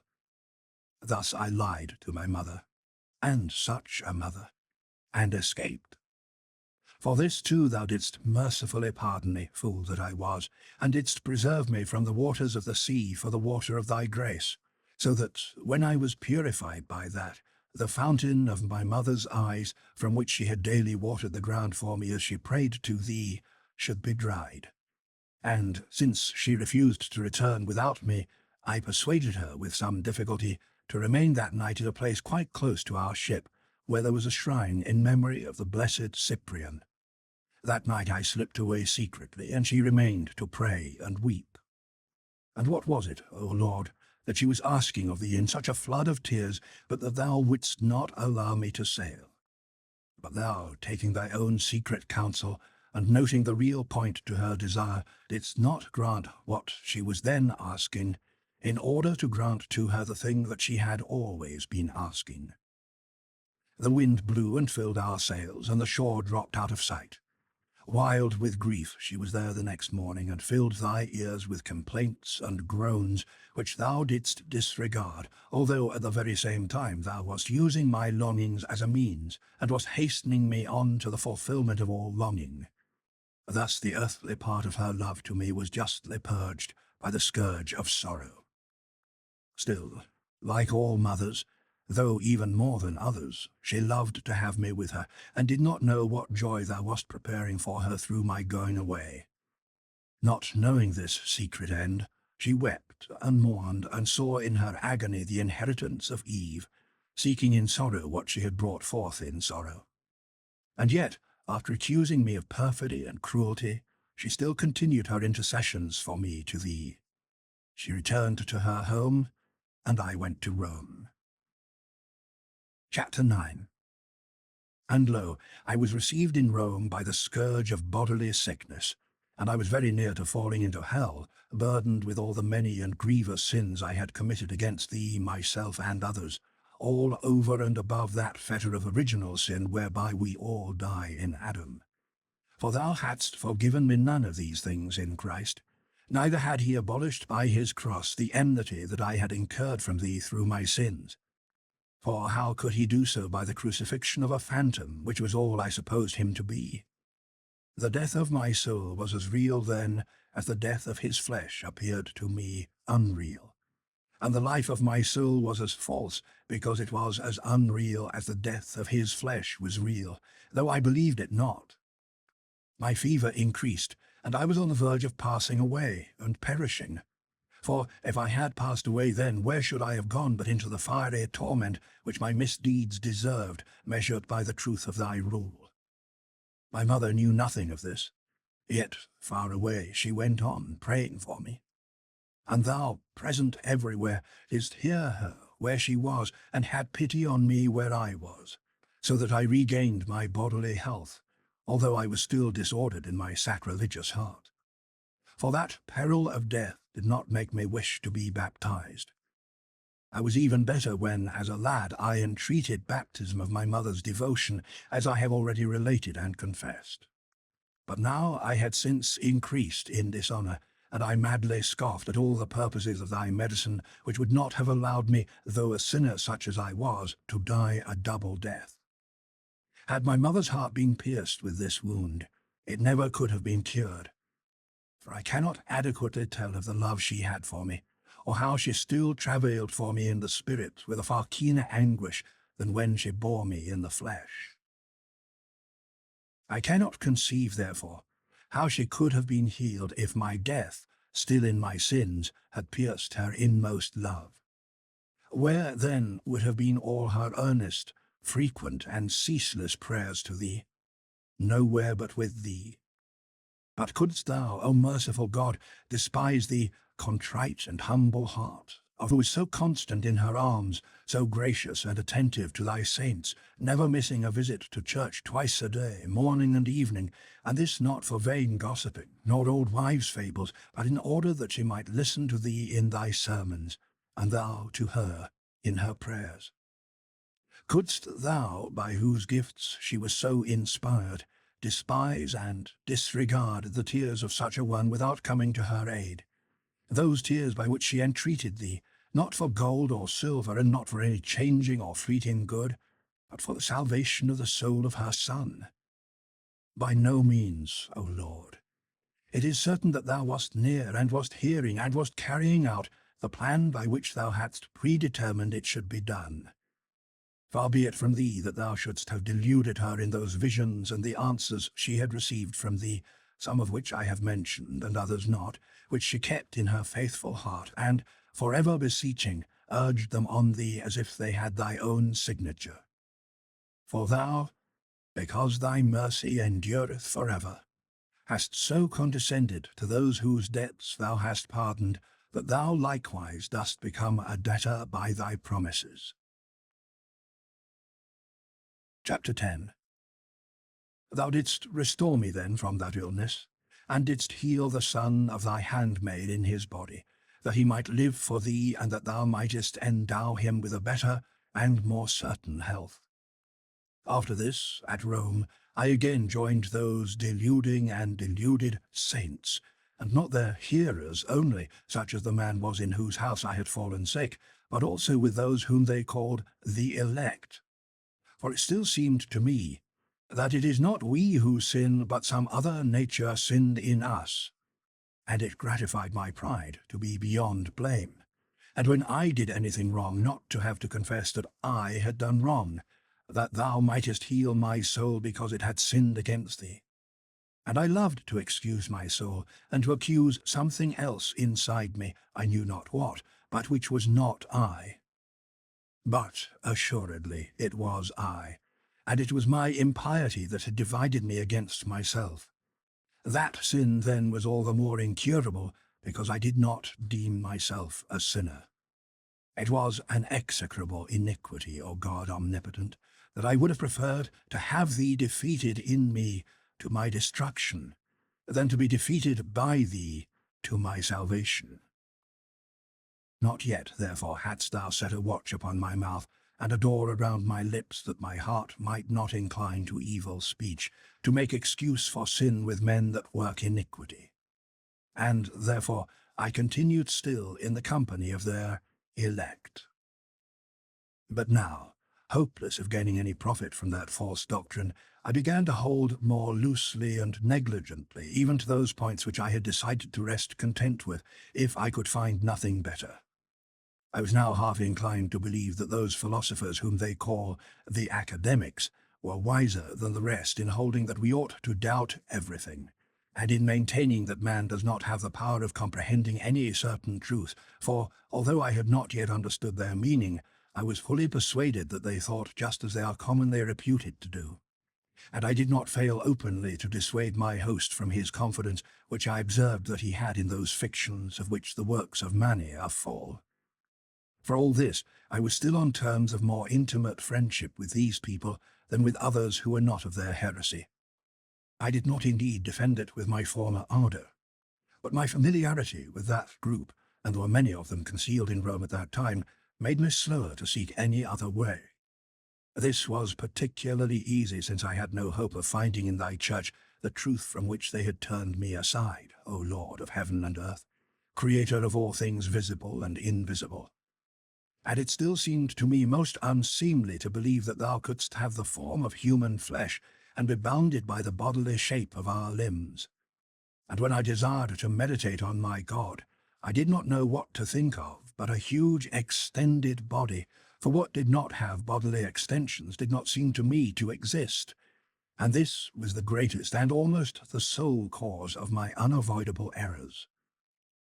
And thus I also believed that evil was a similar kind of substance, and that it had its own hideous and deformed extended body, either in a dense form, which they called the earth, or in a thin and subtle form, as, for example, the substance of the air, which they imagined as some malignant spirit penetrating that earth. And because my piety, such as it was, still compelled me to believe that the good God never created any evil substance, I formed the idea of two masses, one opposed to the other, both infinite, but with the evil more contracted and the good more expansive. And from this diseased beginning, the other sacrileges followed after. For when my mind tried to turn back to the Catholic faith, I was cast down, since the Catholic faith was not what I judged it to be. And it seemed to me a greater piety to regard thee, my God, to whom I make confession of thy mercies, as infinite in all respects, save that one, where the extended mass of evil stood opposed to thee, where I was compelled to confess that thou art finite, than if I should think that thou couldst be confined by the form of a human body on every side. And it seemed better to me to believe that no evil had been created by thee, for in my ignorance evil appeared not only to be some kind of substance, but a corporeal one at that. This was because I had thus far no conception of mind except as a subtle body diffused throughout local spaces. This seemed better than to believe that anything could emanate from thee which had the character that I considered evil to be in its nature. And I believed that our Saviour himself also, thy only begotten, had been brought forth, as it were, for our salvation out of the mass of thy bright shining substance, so that I could believe nothing about him except what I was able to harmonize with these vain imaginations. I thought, therefore, that such a nature could not be born of the Virgin Mary without being mingled with the flesh, and I could not see how the divine substance, as I had conceived it, could be mingled thus without being contaminated. I was afraid, therefore, to believe that he had been born in the flesh, lest I should also be compelled to believe that he had been contaminated by the flesh. Now will thy spiritual ones smile blandly and lovingly at me if they read these confessions. Yet such was I. Chapter 11. Furthermore, the things they censured in thy scriptures I thought impossible to be defended, and yet occasionally I desired to confer on various matters with someone well learned in those books, to test what he thought of them. For already the words of one Elpidius, who spoke and disputed face to face against these same Manichaeans, had begun to impress me, even when I was at Carthage, because he brought forth things out of the scriptures that were not easily withstood, to which their answers appeared to me feeble. One of their answers they did not give forth publicly, but only to us in private, when they said that the writings of the New Testament had been tampered with by unknown persons who desired to engraft the Jewish law into the Christian faith. But they themselves never brought forward any uncorrupted copies. Still thinking in corporeal categories, and very much ensnared and to some extent stifled, I was borne down by those conceptions of bodily substance. I panted under this load for the air of thy truth, but I was not able to breathe it pure and undefiled. Chapter 12. I set about diligently to practice what I came to Rome to do, the teaching of rhetoric. The first task was to bring together in my home a few people to whom and through whom I had begun to be known. And lo, I then began to learn that other offences were committed in Rome which I had not had to bear in Africa. Just as I had been told, those riotous disruptions by young blackguards were not practised here. Yet, now, my friends told me, many of the Roman students, breakers of faith who, for the love of money, set a small value on justice, would conspire together and suddenly transfer to another teacher, to evade paying their master's fees.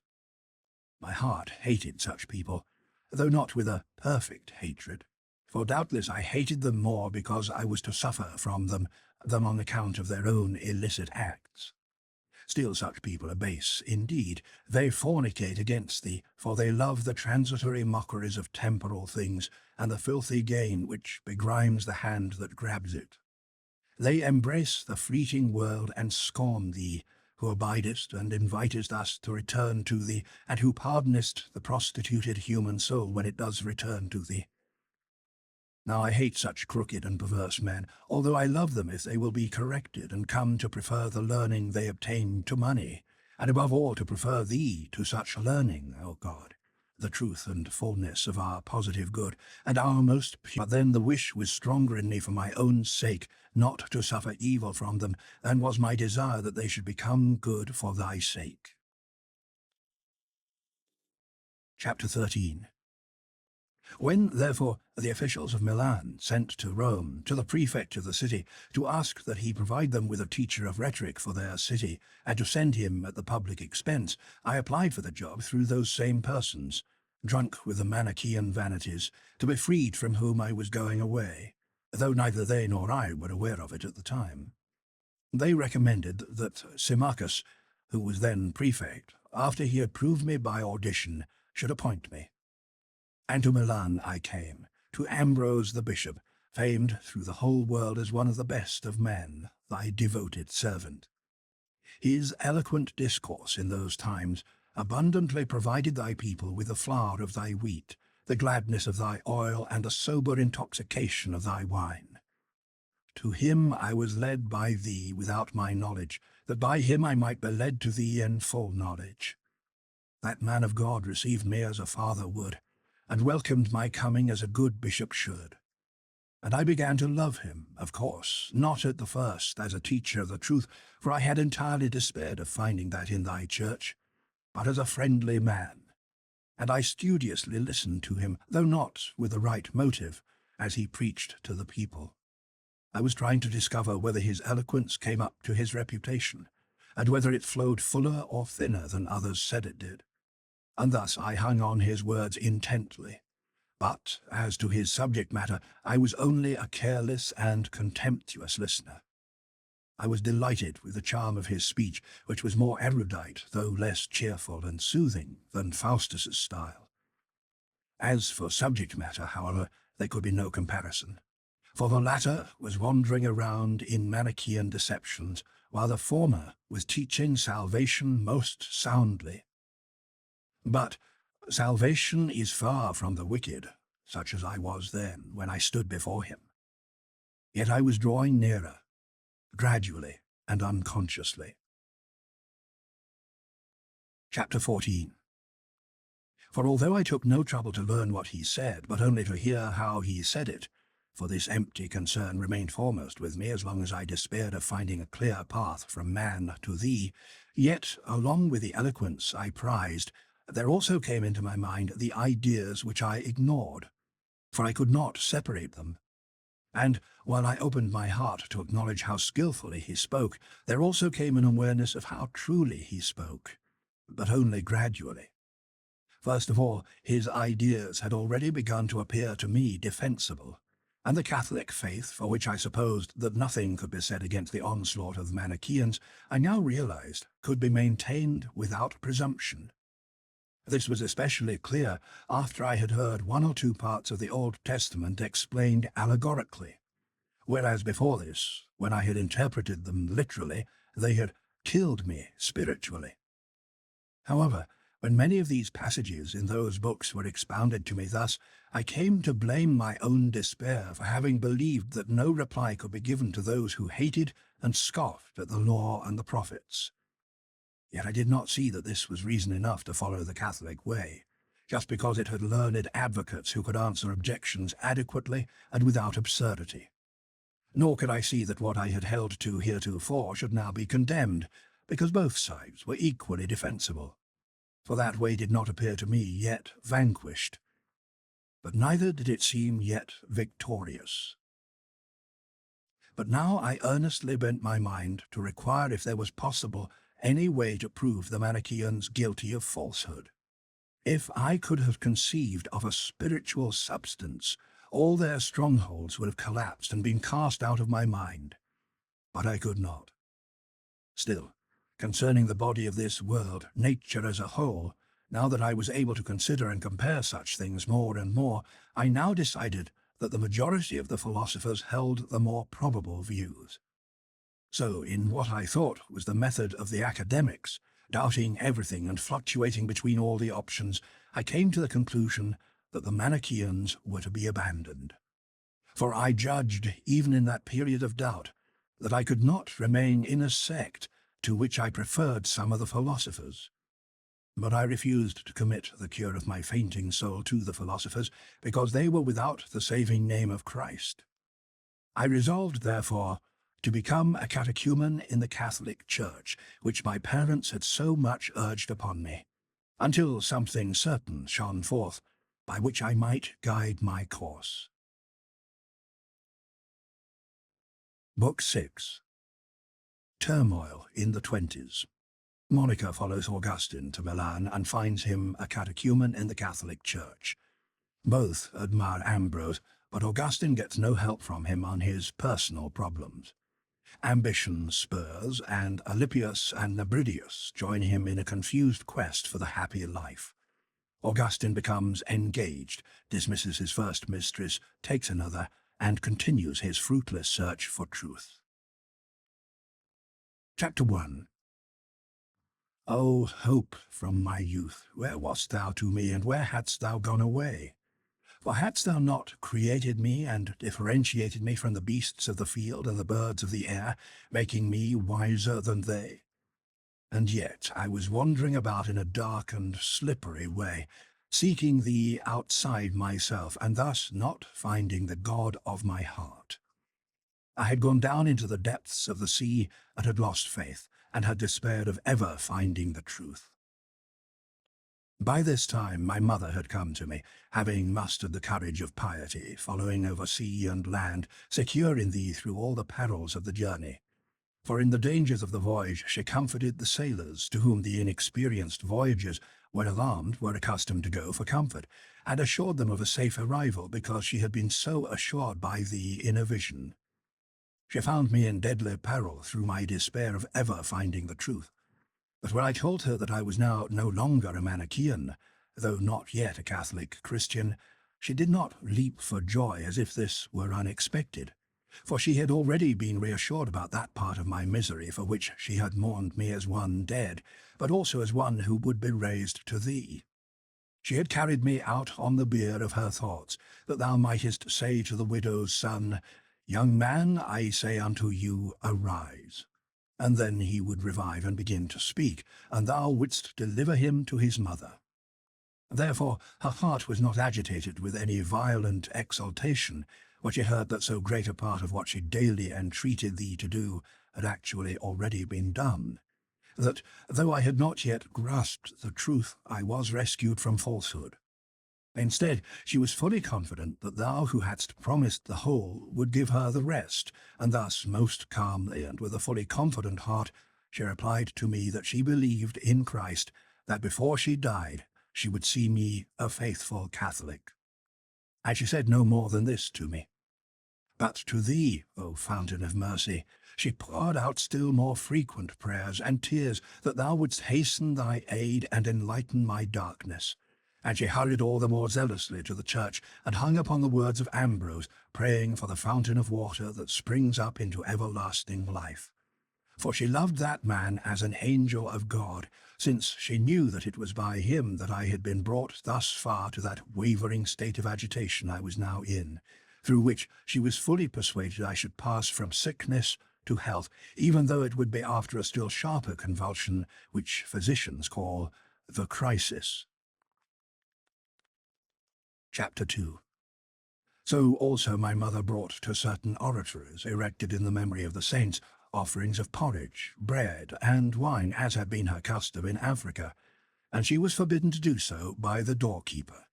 And as soon as she learned that it was the bishop who had forbidden it, she acquiesced so devoutly and obediently that I myself marvelled how readily she could bring herself to turn critic of her own customs, rather than question his prohibition.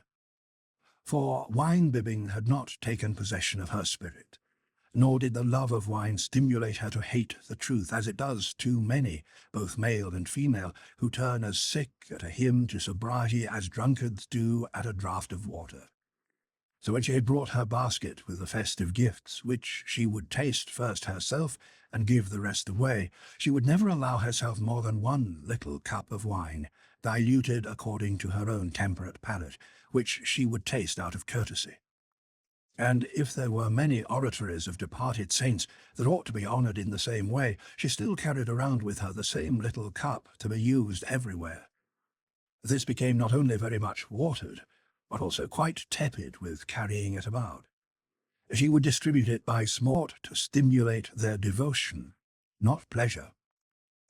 But as soon as she found that this custom was forbidden by that famous preacher and most pious prelate, even to those who would use it in moderation, lest thereby it might be an occasion of gluttony for those who were already drunken, and also because these funereal memorials were very much like some of the superstitious practices of the pagans, she most willingly abstained from it, and in place of a basket filled with fruits of the earth, she had learned to bring to the oratories of the martyrs a heart full of purer petitions, and to give all that she could to the poor, so that the communion of the Lord's body might be rightly celebrated in those places where, after the example of his passion, the martyrs had been sacrificed and crowned.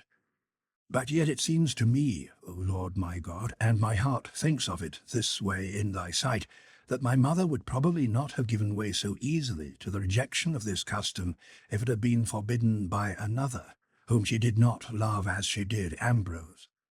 For out of her concern for my salvation she loved him most dearly, and he loved her truly on account of her faithful religious life, in which she frequented the church with good works, fervent in spirit. Thus he would, when he saw me, often burst forth into praise of her, congratulating me that I had such a mother, little knowing what a son she had in me, who was still a sceptic in all these matters, and who could not conceive that the way of life could be found out. Chapter 3. Nor had I come yet to groan in my prayers that thou wouldst help me. My mind was wholly intent on knowledge and eager for disputation. Ambrose himself I esteemed a happy man, as the world counted happiness, because great personages held him in honour. Only his celibacy appeared to me a painful burden. But what hope he cherished, what struggles he had against the temptations that beset his high station, what solace in adversity, and what savoury joys thy bread possessed for the hidden mouth of his heart when feeding on it, I could neither conjecture nor experience. Nor did he know my own frustrations, nor the pit of my danger, for I could not request of him what I wanted as I wanted it, because I was debarred from hearing and speaking to him by crowds of busy people to whose infirmities he devoted himself. And when he was not engaged with them, which was never for long at a time, he was either refreshing his body with necessary food, or his mind with reading. Now, as he read, his eyes glanced over the pages and his heart searched out the sense, but his voice and tongue were silent. Often when we came to his room, for no one was forbidden to enter, nor was it his custom that the arrival of visitors should be announced to him, we would see him thus reading to himself. After we had sat for a long time in silence, for who would dare interrupt one so intent, we would then depart, realizing that he was unwilling to be distracted in the little time he could gain for the recruiting of his mind, free from the clamour of other men's business.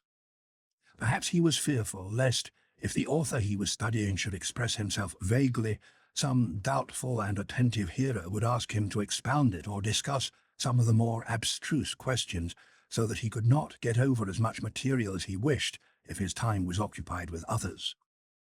And even a truer reason for his reading to himself might have been the care for preserving his voice, which was very easily weakened. Whatever his motive was in so doing, it was doubtless, in such a man, a good one. But actually I could find no opportunity of putting the questions I desired to that holy oracle of thine in his heart, unless it was a matter which could be dealt with briefly. However, those surgings in me required that he should give me his full leisure so that I might pour them out to him. But I never found him so. I heard him, indeed, every Lord's Day, rightly dividing the word of truth among the people, and I became all the more convinced that all those knots of crafty calumnies which those deceivers of ours had knit together against the divine books could be unravelled. I soon understood that the statement that man was made after the image of him that created him was not understood by thy spiritual sons, whom thou hadst regenerated through the Catholic Mother through grace, as if they believed and imagined that thou wert bounded by a human form, although what was the nature of a spiritual substance I had not the faintest or vaguest notion.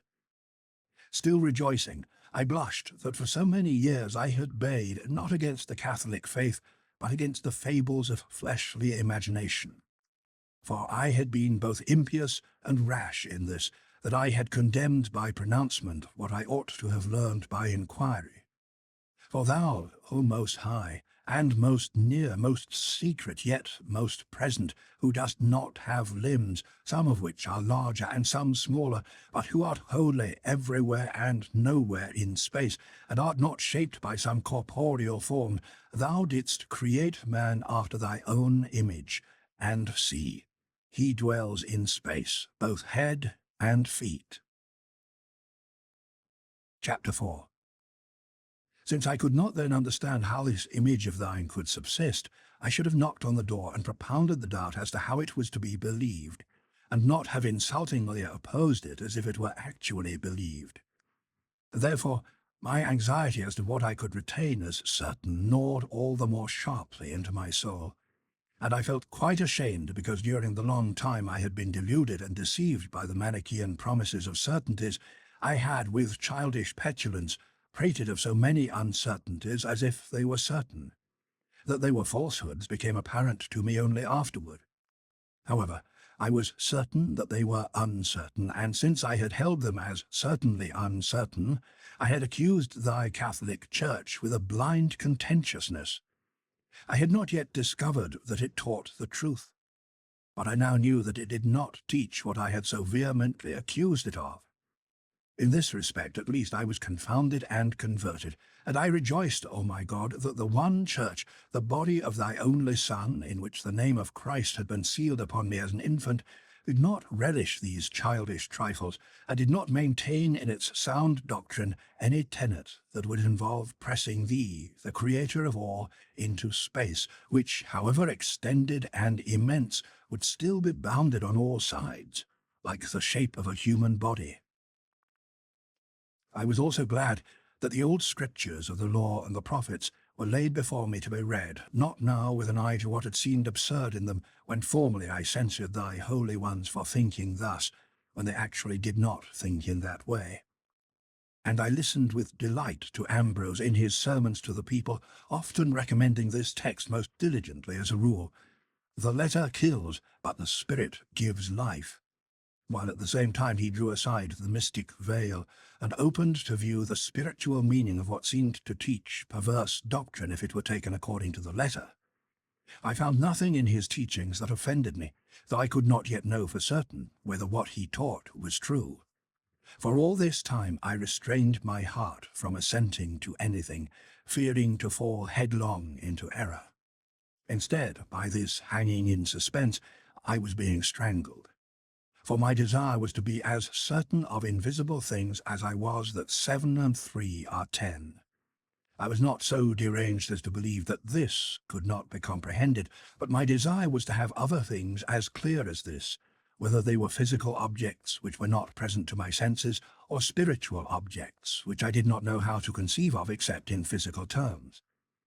If I could have believed, I might have been cured, and with the sight of my soul cleared up, it might in some way have been directed toward thy truth, which always abides and fails in nothing.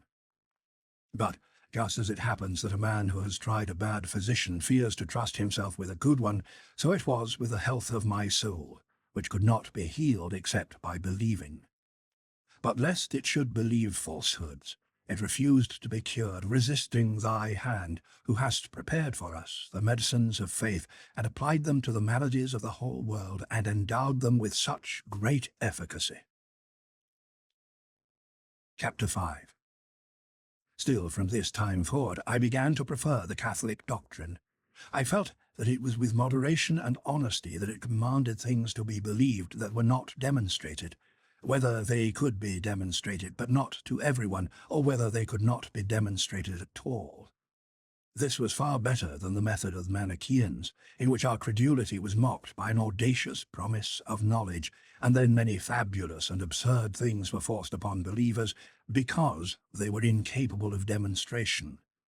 After that, O Lord, little by little, with a gentle and most merciful hand drawing and calming my heart, thou didst persuade me that, if I took into account the multitude of things I had never seen, nor been present when they were enacted, such as many of the events of secular history, and the numerous reports of places and cities, or such as my relations with many friends or physicians, or with these men and those, that unless we should believe, we should do nothing at all in this life. Finally, I was impressed with what an unalterable assurance I believed which two people were my parents, though this was impossible for me to know otherwise than by hearsay.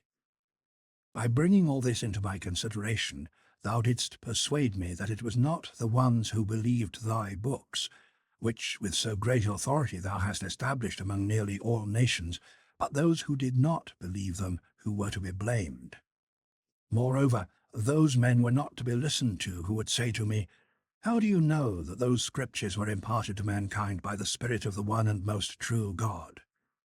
For this was the point that was most of all to be believed, since no wranglings of blasphemous questions, such as I had read in the books of the self-contradicting philosophers, could once snatch from me the belief that thou dost exist, although what thou art I did not know, and that to thee belongs the governance of human affairs. This much I believed, sometimes more strongly than other times. But I always believed both that thou art and that thou hast a care for us, although I was ignorant both as to what should be thought about thy substance and as to which way led or led back to thee.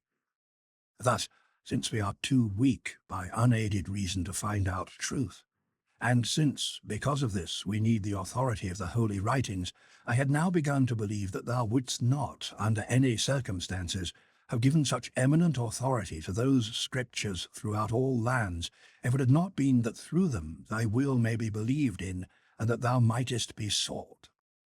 For as to those passages in the Scripture which had heretofore appeared incongruous and offensive to me, now that I had heard several of them expounded reasonably, I could see that they were to be resolved by the mysteries of spiritual interpretation. The authority of Scripture seemed to me all the more revered and worthy of devout belief because, although it was visible for all to read, it reserved the full majesty of its secret wisdom within its spiritual profundity. While it stooped to all in the great plainness of its language and simplicity of style, it yet required the closest attention of the most serious-minded, so that it might receive all into its common bosom, and direct some few through its narrow passages toward thee, yet many more than would have been the case had there not been in it such a lofty authority, which nevertheless allured multitudes to its bosom by its holy humility. I continued to reflect upon these things, and thou wast with me. I sighed, and thou didst hear me. I vacillated, and thou guidedst me. I roamed the broad way of the world, and thou didst not desert me. Chapter 6. I was still eagerly aspiring to honours, money, and matrimony, and thou didst mock me. In pursuit of these ambitions I endured the most bitter hardships, in which thou wast being the more gracious, the less thou wouldst allow anything that was not thee to grow sweet to me. Look into my heart, O Lord, whose prompting it is that I should recall all this, and confess it to thee. Now let my soul cleave to thee, now that thou hast freed her from that fast-sticking glue of death. How wretched she was! And thou didst irritate her sore wound, so that she might forsake all else and turn to thee, who art above all, and without whom all things would be nothing at all, so that she should be converted and healed. How wretched I was at that time, and how thou didst deal with me so as to make me aware of my wretchedness, I recall from the incident of the day on which I was preparing to recite a panegyric on the emperor. In it I was to deliver many a lie, and the lying was to be applauded by those who knew I was lying. My heart was agitated with this sense of guilt, and it seethed with the fever of my uneasiness. For while walking along one of the streets of Milan, I saw a poor beggar, with what I believed was a full belly, joking and hilarious. And I sighed and spoke to the friends around me of the many sorrows that flowed from our madness, because in spite of all our exertions, such as those I was then labouring in, dragging the burden of my unhappiness under the spur of ambition, and by dragging it, increasing it at the same time, still and all we aimed only to attain that very happiness which this beggar had reached before us, and there was a grim chance that we should never attain it. For what he had obtained through a few coins got by his begging, I was still scheming for by many a wretched and tortuous turning, namely, the joy of a passing felicity. He had not indeed gained true joy, but at the same time, with all my ambitions, I was seeking one still more untrue. Anyhow, he was now joyous, and I was anxious. He was free from care, and I was full of alarms. Now, if anyone should inquire of me whether I should prefer to be merry or anxious, I would reply, merry. Again, if I had been asked whether I should prefer to be as he was, or as I myself then was, I would have chosen to be myself, though I was beset with cares and alarms. But would not this have been a false choice? Was the contrast valid? Actually, I ought not to prefer myself to him because I happened to be more learned than he was, for I got no great pleasure from my learning, but sought rather to please men by its exhibition, and this not to instruct but only to please. Thus thou didst break my bones with the rod of thy correction. Let my soul take its leave of those who say, it makes a difference as to the object from which a man derives his joy. The beggar rejoiced in drunkenness, you longed to rejoice in glory. What glory, O Lord? The kind that is not in thee, for just as his was no true joy, so was mine no true glory. But it turned my head all the more. He would get over his drunkenness that same night, but I had slept with mine many a night, and risen again with it, and was to sleep again and rise again with it, I know not how many times.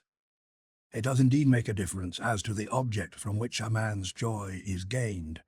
I know this is so, and I know that the joy of a faithful hope is incomparably beyond such vanity.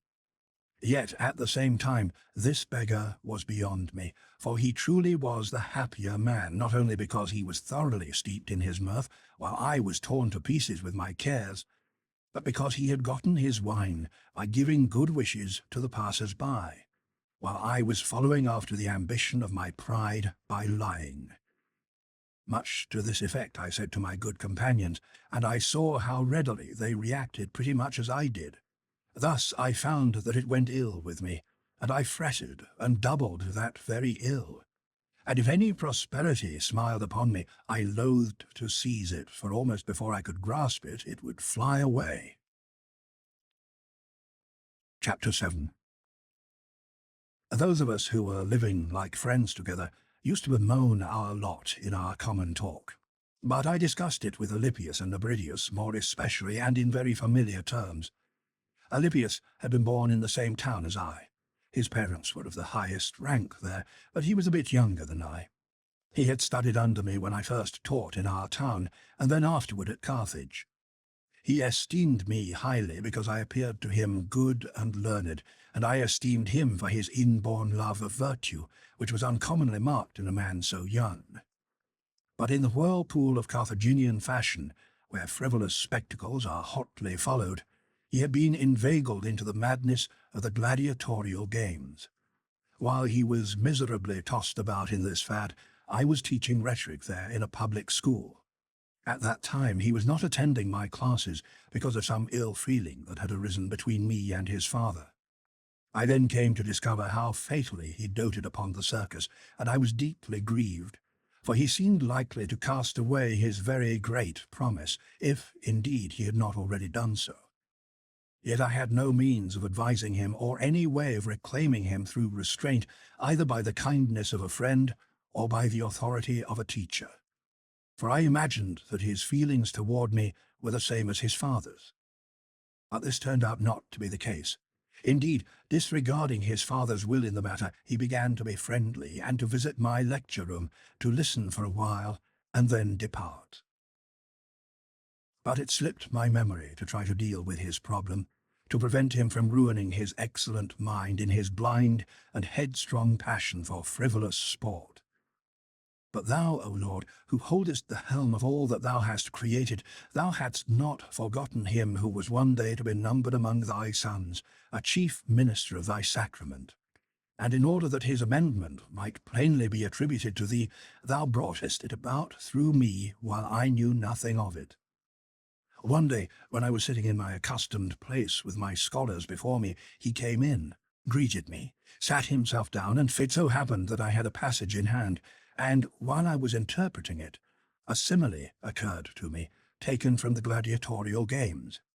It struck me as relevant to make more pleasant and plain the point I wanted to convey by adding a biting jibe at those whom that madness had enthralled.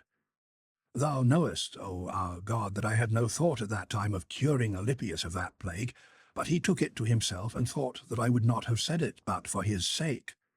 And what any other man would have taken as an occasion of offence against me, this worthy young man took as a reason for being offended at himself, and for loving me the more fervently. Thou hast said it long ago and written in thy book, "Rebuke a wise man, and he will love you." Now I had not rebuked him, but thou who canst make use of everything, both witting and unwitting, and in the order which thou thyself knowest to be best, and that order is right, thou madest my heart and tongue into burning coals with which thou mightest cauterize and cure the hopeful mind thus languishing. Let him be silent in thy praise, who does not meditate on thy mercy, which rises up in my inmost parts to confess to thee. For after that speech, Alypius rushed up out of that deep pit into which he had wilfully plunged and in which he had been blinded by its miserable pleasures, and he roused his mind with a resolve to moderation. When he had done this, all the filth of the gladiatorial pleasures dropped away from him, and he went to them no more. Then he also prevailed upon his reluctant father to let him be my pupil, and at the son's urging, the father at last consented. Thus Alypius began again to hear my lectures, and became involved with me in the same superstition, loving in the Manichaeans that outward display of ascetic discipline which he believed was true and unfeigned. It was, however, a senseless and seducing continence which ensnared precious souls who were not able as yet to reach the height of true virtue, and who were easily beguiled with a veneer of what was only a shadowy and feigned virtue. Chapter 8. He had gone on to Rome before me to study law, which was the worldly way which his parents were forever urging him to pursue, and there he was carried away again with an incredible passion for the gladiatorial shows. For, although he had been utterly opposed to such spectacles and detested them, one day he met by chance a company of his acquaintances and fellow students returning from dinner, and with a friendly violence they drew him, resisting and objecting vehemently, into the amphitheatre, on a day of those cruel and murderous shows. He protested to them Though you drag my body to that place and set me down there, you cannot force me to give my mind or lend my eyes to these shows. Thus I will be absent while present, and so overcome both you and them." When they heard this, they dragged him on in, probably interested to see whether he could do as he said. When they got to the arena, and had taken what seats they could get, the whole place became a tumult of inhuman frenzy. But Alypius kept his eyes closed, and forbade his mind to roam abroad after such wickedness. Would that he had shut his ears also, for when one of the combatants fell in the fight, a mighty cry from the whole audience stirred him so strongly that, overcome by curiosity and still prepared, as he thought, to despise and rise superior to it no matter what it was, he opened his eyes and was struck with a deeper wound in his soul than the victim whom he desired to see had been in his body. Thus he fell more miserably than the one whose fall had raised that mighty clamour which had entered through his ears and unlocked his eyes to make way for the wounding and beating down of his soul, which was more audacious than truly valiant. Also it was weaker because it presumed on its own strength when it ought to have depended on thee. For as soon as he saw the blood, he drank in with it a savage temper, and he did not turn away, but fixed his eyes on the bloody pastime, unwittingly drinking in the madness, delighted with the wicked contest, and drunk with bloodlust. He was now no longer the same man who came in, but was one of the mob he came into, a true companion of those who had brought him thither. Why need I say more? He looked, he shouted, he was excited, and he took away with him the madness that would stimulate him to come again, not only with those who first enticed him, but even without them, indeed, dragging in others besides. And yet from all this, with the most powerful and most merciful hand, thou didst pluck him, and taught him not to rest his confidence in himself, but in thee. But not till long after. Chapter 9. But this was all being stored up in his memory as medicine for the future. So also was that other incident, when he was still studying under me at Carthage and was meditating at noonday in the marketplace on what he had to recite, as scholars usually have to do for practice, and thou didst allow him to be arrested by the police officers in the marketplace as a thief. I believe, O my God, that thou didst allow this for no other reason than that this man, who was in the future to prove so great, should now begin to learn that, in making just decisions, a man should not readily be condemned by other men with reckless credulity. For as he was walking up and down alone before the judgment seat with his tablets and pen, lo, a young man, another one of the scholars, who was the real thief, secretly brought a hatchet, and, without Alypius seeing him, got in as far as the leaden bars which protected the silversmith's shop, and began to hack away at the lead gratings. But when the noise of the hatchet was heard, the silversmiths below began to call to each other in whispers, and sent men to arrest whomsoever they should find. The thief heard their voices, and ran away, leaving his hatchet because he was afraid to be caught with it. Now Alypius, who had not seen him come in, got a glimpse of him as he went out, and noticed that he went off in great haste. Being curious to know the reasons, he went up to the place where he found the hatchet, and stood wondering and pondering, when, behold, those that were sent caught him alone, holding the hatchet which had made the noise which had startled them, and brought them there. They seized him and dragged him away, gathering the tenants of the marketplace about them, and boasting that they had caught a notorious thief. Thereupon he was led away to appear before the judge. But this is as far as his lesson was to go. For immediately, O Lord, thou didst come to the rescue of his innocence, of which thou wast the sole witness. As he was being led off to prison or punishment, they were met by the master builder who had charge of the public buildings. The captors were especially glad to meet him, because he had more than once suspected them of stealing the goods that had been lost out of the marketplace. Now, at last, they thought they could convince him who it was that had committed the thefts. But the custodian had often met Alypius at the house of a certain senator, whose receptions he used to attend. He recognized him at once, and, taking his hand, led him apart from the throng, inquired the cause of all the trouble, and learned what had occurred.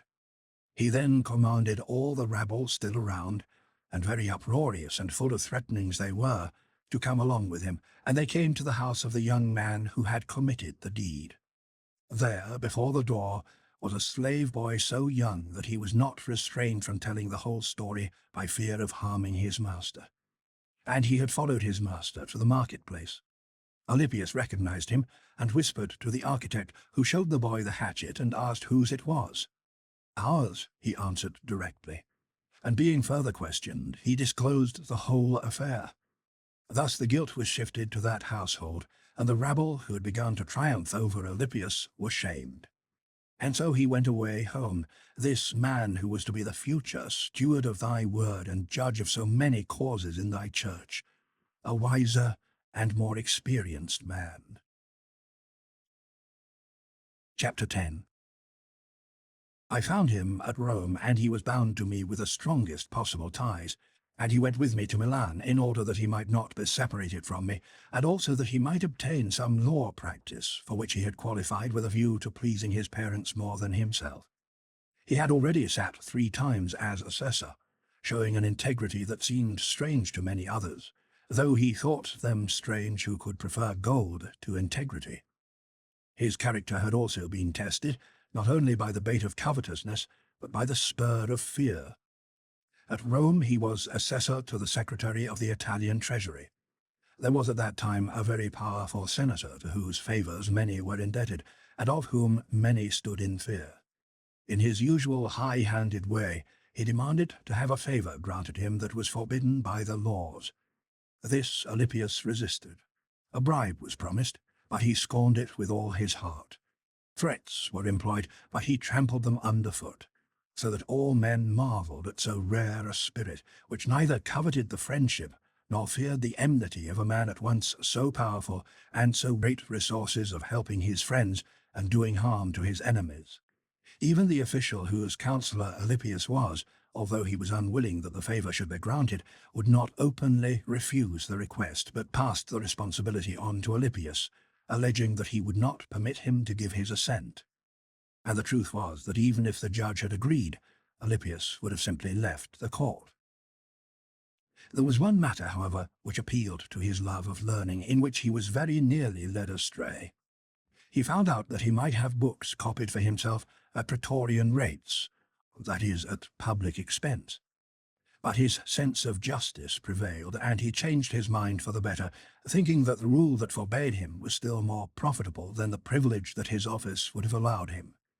These are little things, but he that is faithful in a little matter is faithful also in a great one. Nor can that possibly be void which was uttered by the mouth of thy truth.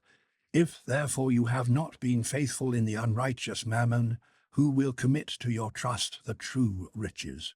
And if you have not been faithful in that which is another man's, who shall give you that which is your own? Such a man was Alypius, who clung to me at that time and who wavered in his purpose just as I did as to what course of life to follow. Nebridius also had come to Milan for no other reason than that he might live with me in a most ardent search after truth and wisdom. He had left his native place near Carthage, and Carthage itself, where he usually lived, leaving behind his fine family estate, his house, and his mother, who would not follow him. Like me, he sighed. Like me, he wavered, an ardent seeker after the true life and a most acute analyst of the most abstruse questions. So there were 3 begging mouths, sighing out their wants one to the other, and waiting upon thee that thou mightest give them their meat in due season. And in all the vexations with which thy mercy followed our worldly pursuits, we sought for the reason why we suffered so. And all was darkness. We turned away groaning and exclaiming, how long shall these things be? And this we often asked, yet for all our asking we did not relinquish them, for as yet we had not discovered anything certain which, when we gave those others up, we might grasp in their stead. Chapter 11. And I especially puzzled and wondered when I remembered how long a time had passed since my 19th year, in which I had first fallen in love with wisdom, and had determined as soon as I could find her to abandon the empty hopes and mad delusions of vain desires. Behold, I was now getting close to 30, still stuck fast in the same mire, still greedy of enjoying present goods which fly away and distract me. And I was still saying, "Tomorrow I shall discover it. Behold, it will become plain, and I shall see it. Behold, Faustus will come and explain everything."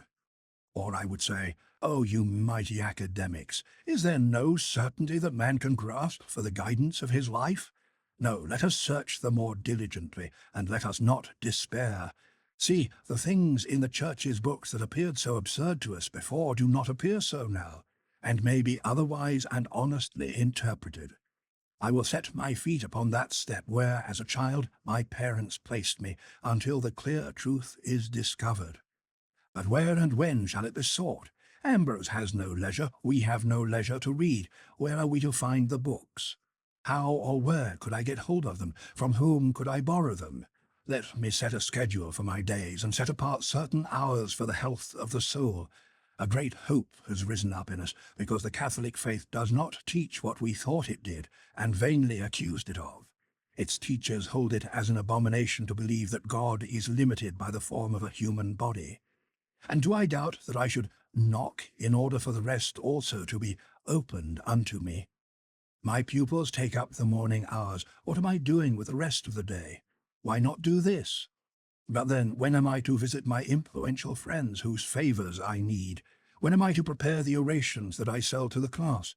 When would I get some recreation and relax my mind from the strain of work? Perish everything, and let us dismiss these idle triflings. Let me devote myself solely to the search for truth. This life is unhappy, death uncertain. If it comes upon me suddenly, in what state shall I go hence, and where shall I learn what here I have neglected? Should I not indeed suffer the punishment of my negligence here? But suppose death cuts off and finishes all care and feeling. This too is a question that calls for inquiry. God forbid that it should be so. It is not without reason, it is not in vain, that the stately authority of the Christian faith has spread over the entire world, and God would never have done such great things for us if the life of the soul perished with the death of the body. Why, therefore, do I delay in abandoning my hopes of this world and giving myself wholly to seek after God and the blessed life? But wait a moment. This life also is pleasant, and it has a sweetness of its own, not at all negligible. We must not abandon it lightly, for it would be shameful to lapse back into it again. See now, it is important to gain some post of honour, and what more should I desire? I have crowds of influential friends, if nothing else, and if I push my claims, a governorship may be offered me, and a wife with some money, so that she would not be an added expense. This would be the height of my desire. Many men who are great and worthy of imitation have combined the pursuit of wisdom with a marriage life. While I talked about these things, and the winds of opinions veered about and tossed my heart hither and thither, time was slipping away. I delayed my conversion to the Lord. I postponed from day to day the life in Thee, but I could not postpone the daily death in myself. I was enamoured of a happier life, but I still feared to seek it in its own abode, and so I fled from it while I sought it. I thought I should be miserable if I were deprived of the embraces of a woman, and I never gave a thought to the medicine that Thy mercy has provided for the healing of that infirmity, for I had never tried it. As for continence, I imagined that it depended on one's own strength, though I found no such strength in myself, for in my folly I knew not what is written. None can be continent unless Thou dost grant it. Certainly Thou wouldst have given it, if I had beseeched Thy ears with heartfelt groaning, and if I had cast my care upon Thee with firm faith. Chapter 12. Actually, it was Alypius who prevented me from marrying, urging that if I did so it would not be possible for us to live together and to have as much undistracted leisure in the love of wisdom as we had long desired. For he himself was so chaste that it was wonderful, all the more because in his early youth he had entered upon the path of promiscuity, but had not continued in it. Instead, feeling sorrow and disgust at it, he had lived from that time down to the present most continently.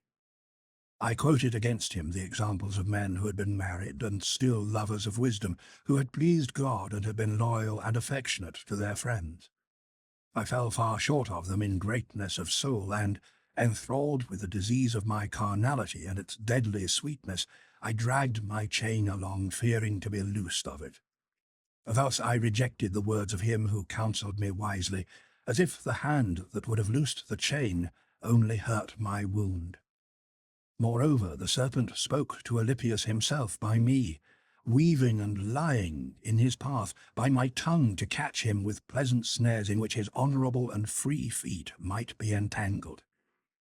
For he wondered that I, for whom he had such a great esteem, should be stuck so fast in the glue-pot of pleasure as to maintain, whenever we discussed the subject, that I could not possibly live a celibate life. And when I urged in my defence against his accusing questions that the hasty and stolen delight which he had tasted and now hardly remembered, and therefore too easily disparaged, was not to be compared with a settled acquaintance with it, and that if to this stable acquaintance were added the honourable name of marriage, he would not then be astonished at my inability to give it up. When I spoke thus, then he also began to wish to be married, not because he was overcome by the lust for such pleasures, but out of curiosity. For, he said, he longed to know what that could be without which my life, which he thought was so happy, seemed to me to be no life at all, but a punishment. For he who wore no chain was amazed at my slavery, and his amazement awoke the desire for experience. And from that he would have gone on to the experiment itself, and then perhaps he would have fallen into the very slavery that amazed him in me, since he was ready to enter into a covenant with death. For he that loves danger shall fall into it. Now, the question of conjugal honour in the ordering of and the bringing up of children interested us but slightly. What afflicted me most, and what had made me already a slave to it, was the habit of satisfying an insatiable lust. But Alypius was about to be enslaved by a merely curious wonder. This is the state we were in until thou, O Most High, who never forsakest our lowliness, didst take pity on our misery, and didst come to our rescue in wonderful and secret ways. Chapter 13. Active efforts were made to get me a wife. I wooed, I was engaged, and my mother took the greatest pains in the matter, for her hope was that, when I was once married, I might be washed clean in health-giving baptism, for which I was being daily prepared, as she joyfully saw, taking note that her desires and promises were being fulfilled in my faith. Yet when, at my request and her own impulse, she called upon thee daily with strong, heartfelt cries, that thou wouldst by a vision disclose unto her a leading about my future marriage, thou wouldst not.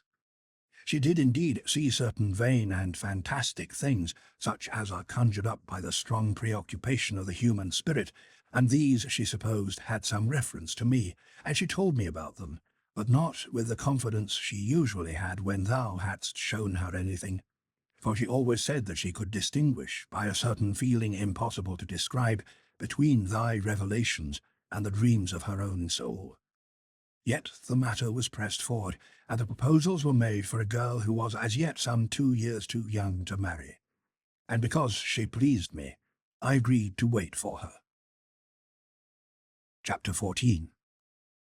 Many in my band of friends, consulting about and abhorring the turbulent vexations of human life, had often considered and were now almost determined to undertake a peaceful life, away from the turmoil of men. This, we thought, could be obtained by bringing together what we severally owned, and thus making of it a common household, so that in the sincerity of our friendship nothing should belong more to one than to the other, but all were to have one purse, and the whole was to belong to each and to all. We thought that this group might consist of 10 persons, some of whom were very rich, especially Romanianus, my fellow townsman and intimate friend from childhood days. He had been brought up to the court on grave business matters, and he was the most earnest of us all about the project, and his voice was of great weight in commending it, because his estate was far more ample than that of the others. We had resolved also that each year 2 of us should be managers, and provide all that was needful, while the rest were left undisturbed. But when we began to reflect whether this would be permitted by our wives, which some of us had already and others hoped to have, the whole plan, so excellently framed, collapsed in our hands and was utterly wrecked and cast aside. From this we fell again into sighs and groans, and our steps followed the broad and beaten ways of the world. For many thoughts were in our hearts, but thy counsel standeth fast forever. In thy counsel thou didst mock ours, and didst prepare thy own plan, for it was thy purpose to give us meat in due season, to open thy hand, and to fill our souls with blessing. Chapter 15. Meanwhile my sins were being multiplied. My mistress was torn from my side as an impediment to my marriage, and my heart, which clung to her, was torn and wounded till it bled. And she went back to Africa, vowing to thee never to know any other man, and leaving with me my natural son by her. But I, unhappy as I was, and weaker than a woman, could not bear the delay of the 2 years that should elapse before I could obtain the bride I sought. And so, since I was not a lover of wedlock so much as a slave of lust, I procured another mistress, not a wife, of course. Thus, in bondage to a lasting habit, the disease of my soul might be nursed up and kept in its vigour, or even increased until it reached the realm of matrimony. Nor indeed was the wound healed that had been caused by cutting away my former mistress, only it ceased to burn and throb, and began to fester, and was more dangerous because it was less painful. Chapter 16. Thine be the praise, unto thee be the glory, O fountain of mercies. I became more wretched, and thou didst come nearer. Thy right hand was ever ready to pluck me out of the mire and to cleanse me, but I did not know it. Nor did anything call me back from a still deeper plunge into carnal pleasure, except the fear of death and of thy future judgment, which, amid all the waverings of my opinions, never faded from my breast. And I discussed with my friends Alypius and Nebridius the nature of good and evil, maintaining that, in my opinion, Epicurus would have carried off the palm if I had not believed what Epicurus would not believe, that after death there remains a life for the soul and places of recompense. And I demanded of them, suppose we are immortal and live in the enjoyment of perpetual bodily pleasure, and that without any fear of losing it. Why, then, should we not be happy, or why should we search for anything else? I did not know that this was in fact the root of my misery, that I was so fallen and blinded that I could not discern the light of virtue and of beauty, which must be embraced for its own sake, which the eye of flesh cannot see, and only the inner vision can see. Nor did I, alas, consider the reason why I found delight in discussing these very perplexities, shameful as they were, with my friends. For I could not be happy without friends, even according to the notions of happiness I had then, and no matter how rich the store of my carnal pleasures might be. Yet of a truth I loved my friends for their own sakes, and felt that they in turn loved me for my own sake. O crooked ways! Woe to the audacious soul which hoped that by forsaking thee it would find some better thing. It tossed and turned upon back and side and belly, but the bed is hard, and thou alone givest it rest. And lo, thou art near, and thou deliverest us from our wretched wanderings, and establishest us in thy way. And thou comfortest us, and sayest, Run, I will carry you. Yea, I will lead you home, and then I will set you free. Book 7. The Conversion to Neoplatonism. Augustine traces his growing disenchantment with the Manichaean conceptions of God and evil, and the dawning understanding of God's incorruptibility. But his thought is still bound by his materialistic notions of reality. He rejects astrology and turns to the study of Neoplatonism. There follows an analysis of the differences between Platonism and Christianity, and a remarkable account of his appropriation of Platonian wisdom and his experience of a Platonian ecstasy. From this he comes finally to the diligent study of the Bible, especially the writings of the Apostle Paul. His pilgrimage is drawing toward its goal, and he begins to know Jesus Christ, and to be drawn to him in hesitant faith. Chapter 1. Dead now was that evil and shameful youth of mine, and I was passing into full manhood. As I increased in years, the worse was my vanity, for I could not conceive of any substance but the sort I could see with my own eyes. I no longer thought of thee, O God, by the analogy of a human body. Ever since I inclined my ear to philosophy, I had avoided this error, and the truth on this point I rejoiced to find in the faith of our spiritual mother, thy Catholic Church. Yet I could not see how else to conceive thee, and I, a man, and such a man, sought to conceive thee, the sovereign and only true God.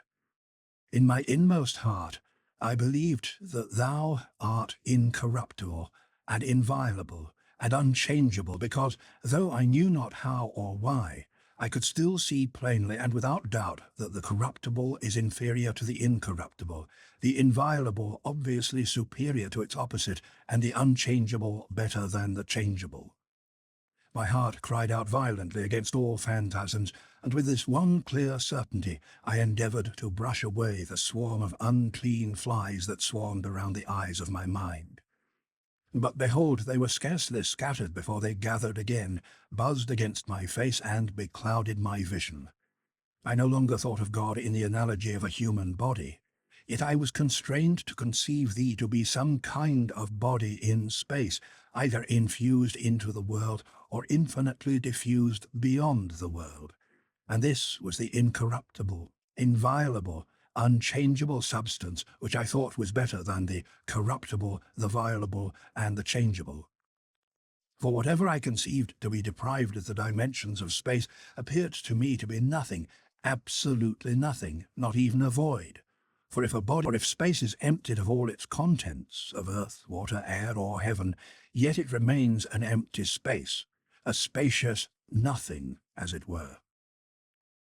Being thus gross-hearted and not clear even to myself, I then held that whatever had neither length nor breadth, nor density nor solidity, and did not or could not receive such dimensions, was absolutely nothing. For at that time my mind dwelt only with ideas, which resembled the forms with which my eyes are still familiar. Nor could I see that the act of thought by which I formed those ideas was itself immaterial, and yet it could not have formed them if it were not itself a measurable entity. So also I thought about thee, O life of my life, as stretched out through infinite space, interpenetrating the whole mass of the world, reaching out beyond in all directions to immensity without end, so that the earth should have thee, the heaven have thee, all things have thee, and all of them be limited in thee, while thou art placed nowhere at all. As the body of the air above the earth does not bar the passage of the light of the sun, so that the light penetrates it, not by bursting nor dividing, but filling it entirely, so I imagined that the body of heaven and air and sea, and even of the earth, was all open to thee, and, in all its greatest parts, as well as the smallest, was ready to receive thy presence by a secret inspiration, which, from within or without all, orders all things thou hast created. This was my conjecture, because I was unable to think of anything else.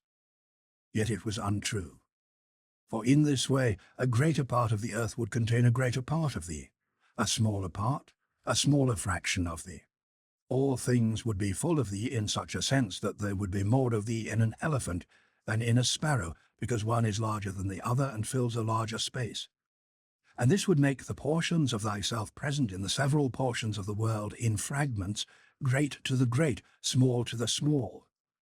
But thou art not such a one, but as yet thou hadst not enlightened my darkness. Chapter 2. But it was not sufficient for me, O Lord, to be able to oppose those deceived deceivers, and those dumb orators, dumb because thy word did not sound forth from them, to oppose them with the answer which in the old Carthaginian days Nebridius used to propound, shaking all of us who heard it. What could this imaginary people of darkness, which the Manichaeans usually set up as an army opposed to thee, have done to thee if thou hadst declined the combat? If they replied that it could have hurt thee, they would then have made thee violable and corruptible. If, on the other hand, the dark could have done thee no harm, then there was no cause for any battle at all.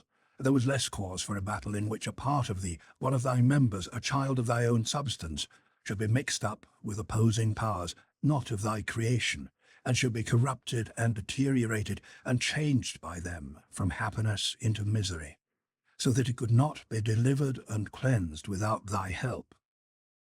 This offspring of thy substance was supposed to be the human soul to which thy word, free, pure, and entire, could bring help when it was being enslaved, contaminated, and corrupted. But on their hypothesis, that word was itself corruptible, because it is one and the same substance as the soul. And therefore, if they admitted that thy nature, whatsoever thou art, is incorruptible, then all these assertions of theirs are false, and should be rejected with horror. But if thy substance is corruptible, then this is self-evidently false, and should be abhorred at first utterance.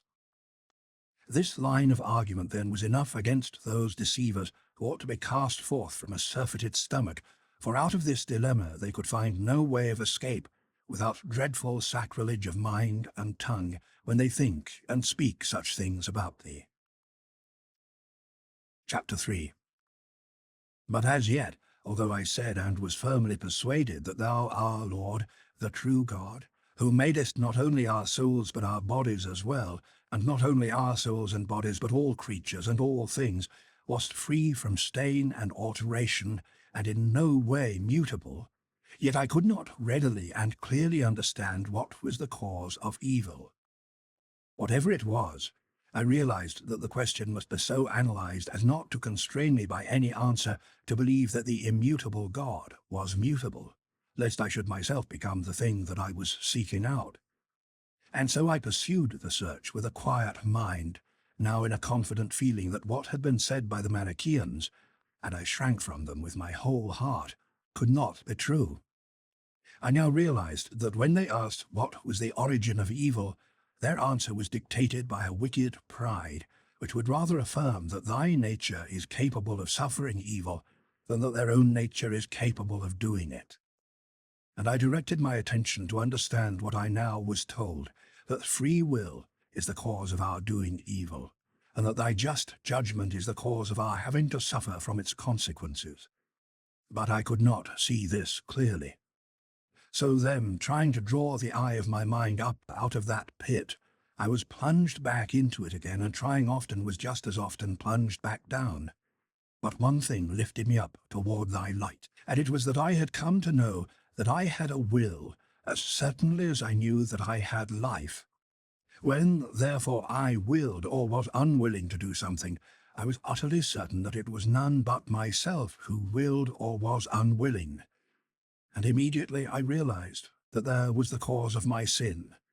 I could see that what I did against my will I suffered rather than did, and I did not regard such actions as faults, but rather as punishments in which I might quickly confess that I was not unjustly punished, since I believed thee to be most just. Who was it that put this in me and implanted in me the root of bitterness, in spite of the fact that I was altogether the handiwork of my most sweet God? If the devil is to blame, who made the devil himself? And if he was a good angel who by his own wicked will became the devil, how did there happen to be in him that wicked will by which he became a devil, since a good creator made him wholly a good angel? By these reflections was I again cast down and stultified. Yet I was not plunged into that hell of error where no man confesses to thee, where I thought that thou didst suffer evil rather than that men do it. Chapter 4. For in my struggle to solve the rest of my difficulties, I now assumed henceforth as settled truth that the incorruptible must be superior to the corruptible, and I did acknowledge that thou, whatever thou art incorruptible. For there never yet was, nor will be, a soul able to conceive of anything better than thee, who art the highest and best good. And since most truly and certainly the incorruptible is to be placed above the corruptible, as I now admit it, it followed that I could rise in my thoughts to something better than my God if thou wert not incorruptible. When, therefore, I saw that the incorruptible was to be preferred to the corruptible, I saw then where I ought to seek thee, and where I should look for the source of evil, that is, the corruption by which thy substance can in no way be profaned. For it is obvious that corruption in no way injures our God, by no inclination, by no necessity, by no unforeseen chance, because he is our God, and what he wills is good, and he himself is that good. But to be corrupted is not good, nor art thou compelled to do anything against thy will, since thy will is not greater than thy power. But it would have to be greater if thou thyself wert greater than thyself. For the will and power of God are God himself. And what can take thee by surprise, since thou knowest all, and there is no sort of nature but thou knowest it? And what more should we say about why that substance which God is cannot be corrupted? Because if this were so, it could not be God. Chapter 5. And I kept seeking for an answer to the question, whence is evil? And I sought it in an evil way, and I did not see the evil in my very search.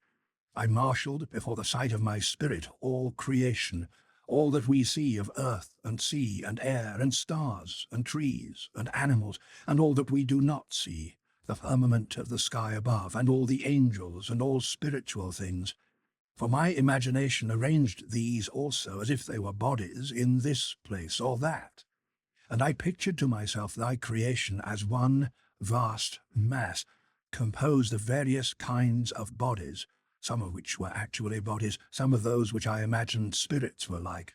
I pictured this mass as vast, of course not in its full dimensions, for these I could not know, but as large as thou, O Lord, I imagined as environing the mass on every side, and penetrating it, still infinite in every direction, as if there were a sea everywhere, and everywhere through measureless space nothing but an infinite sea. And it contained within itself some sort of sponge, huge but still finite, so that the sponge would in all its parts be filled from the immeasurable sea. Thus I conceived thy creation itself to be finite, and filled by thee, the infinite. And I said, Behold God, and behold what God hath created. God is good, yea, most mightily and incomparably better than all his works. But yet he who is good has created them good. Behold how he encircles and fills them. Where, then, is evil? And whence does it come, and how has it crept in? What is its root, and what its seed? Has it no being at all? Why then do we fear and shun what has no being? Or if we fear it needlessly, then surely that fear is evil by which the heart is unnecessarily stabbed and tortured, and indeed a greater evil, since we have nothing real to fear and yet do fear. Therefore, either that is evil which we fear, or the act of fearing is itself evil. But then whence does it come, since God who is good has made all these things good? Indeed, he is the greatest and chiefest good, and hath created these lesser goods.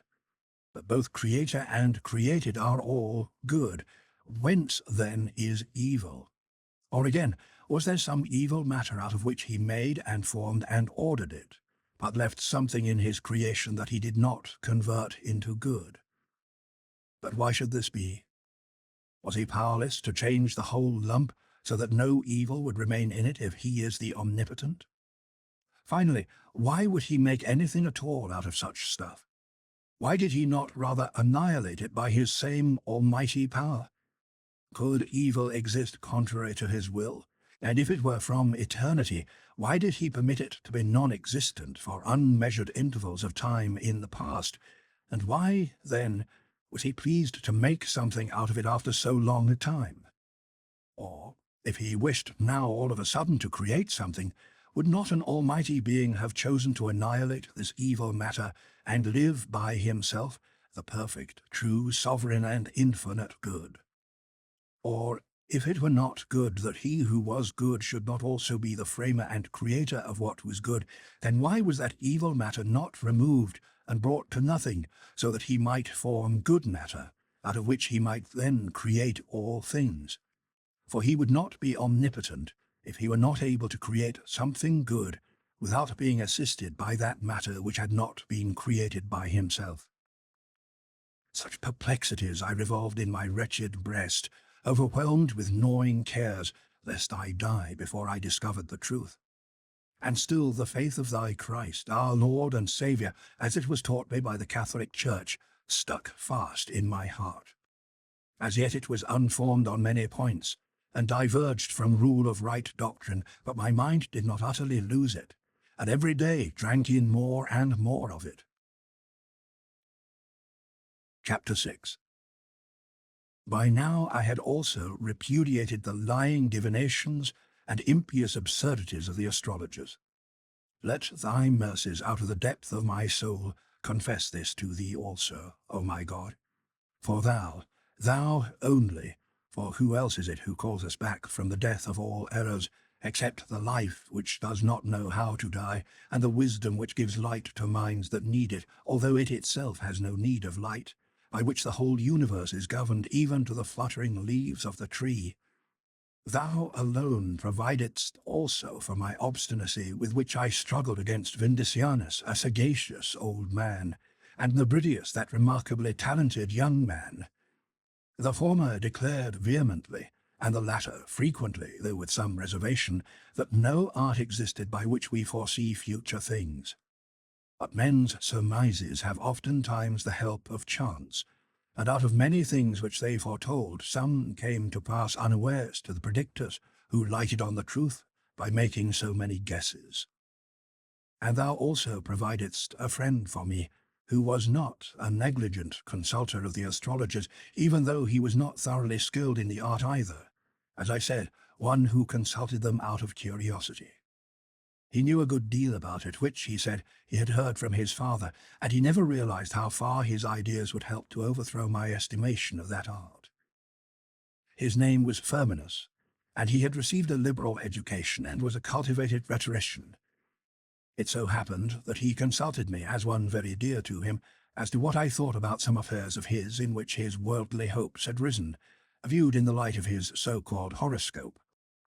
Although I had now begun to lean in this matter toward Nebridius's opinion, I did not quite decline to speculate about the matter or to tell him what thoughts still came into my irresolute mind, although I did add that I was almost persuaded now that these were but empty and ridiculous follies. He then told me that his father had been very much interested in such books, and that he had a friend who was as much interested in them as he was himself.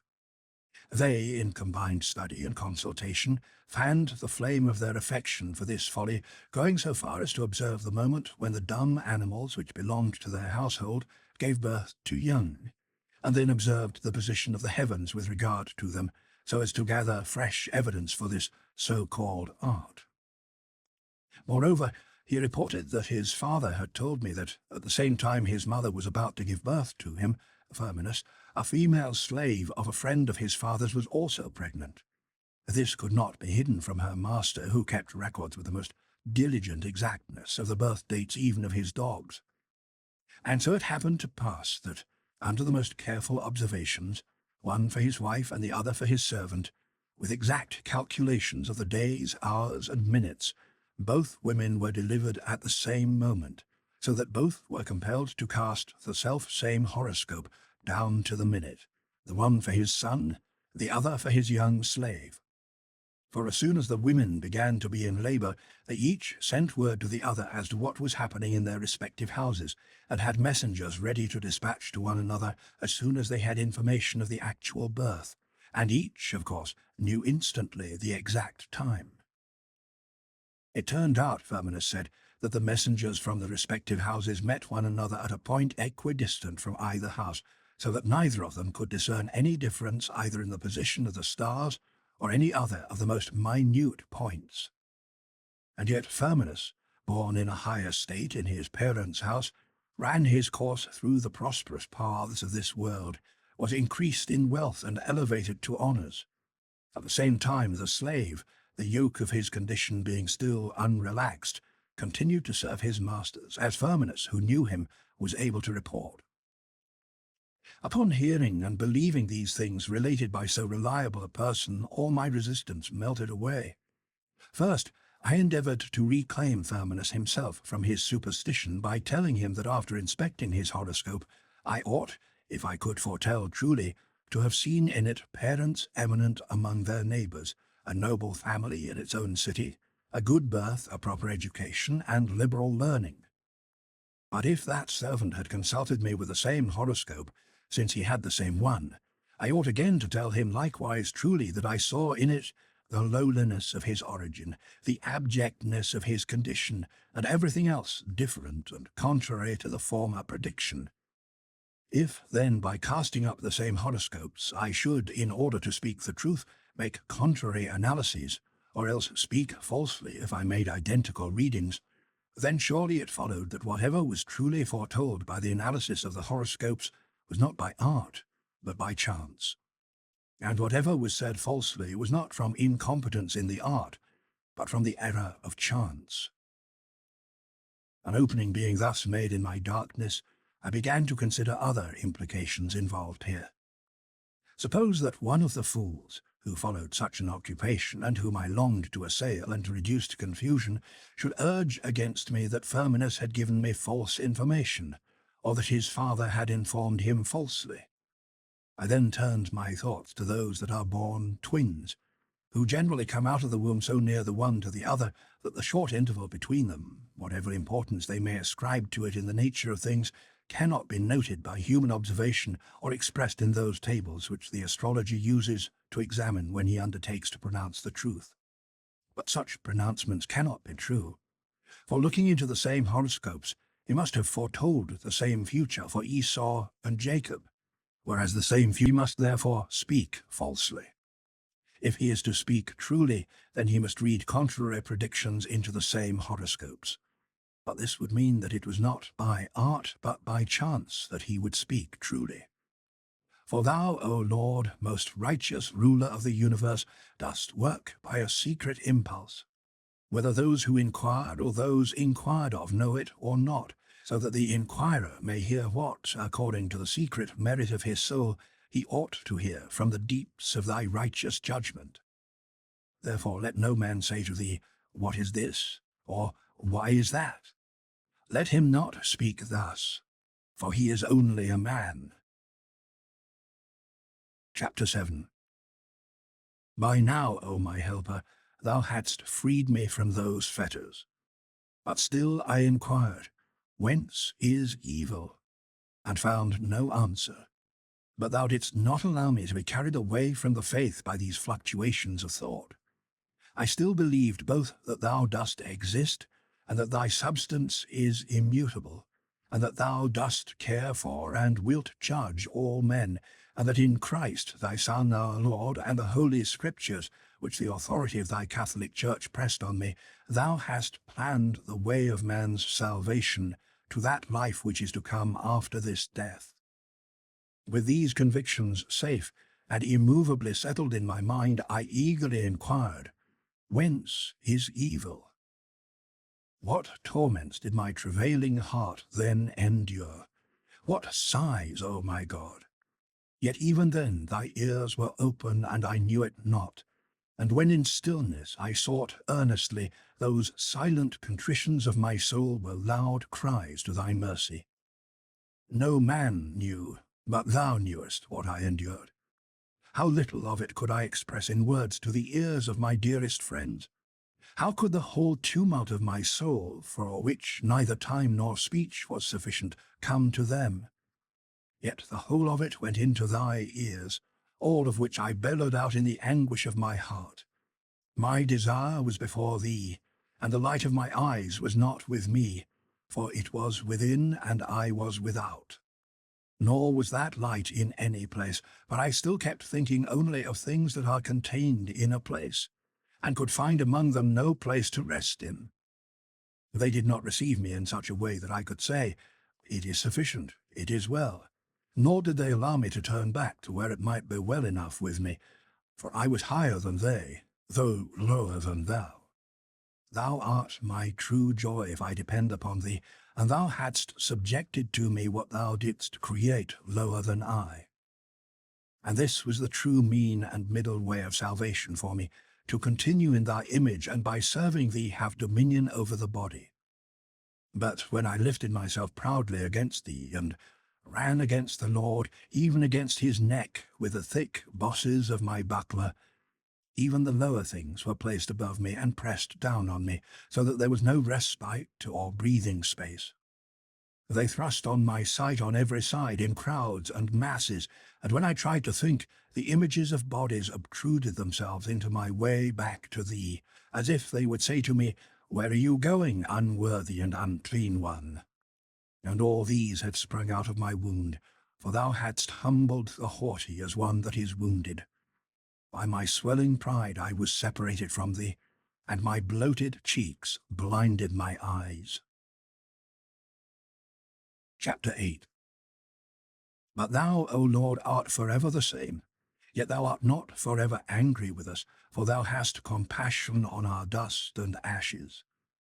It was pleasing in thy sight to reform my deformity, and by inward stings thou didst disturb me, so that I was impatient until thou wert made clear to my inward sight.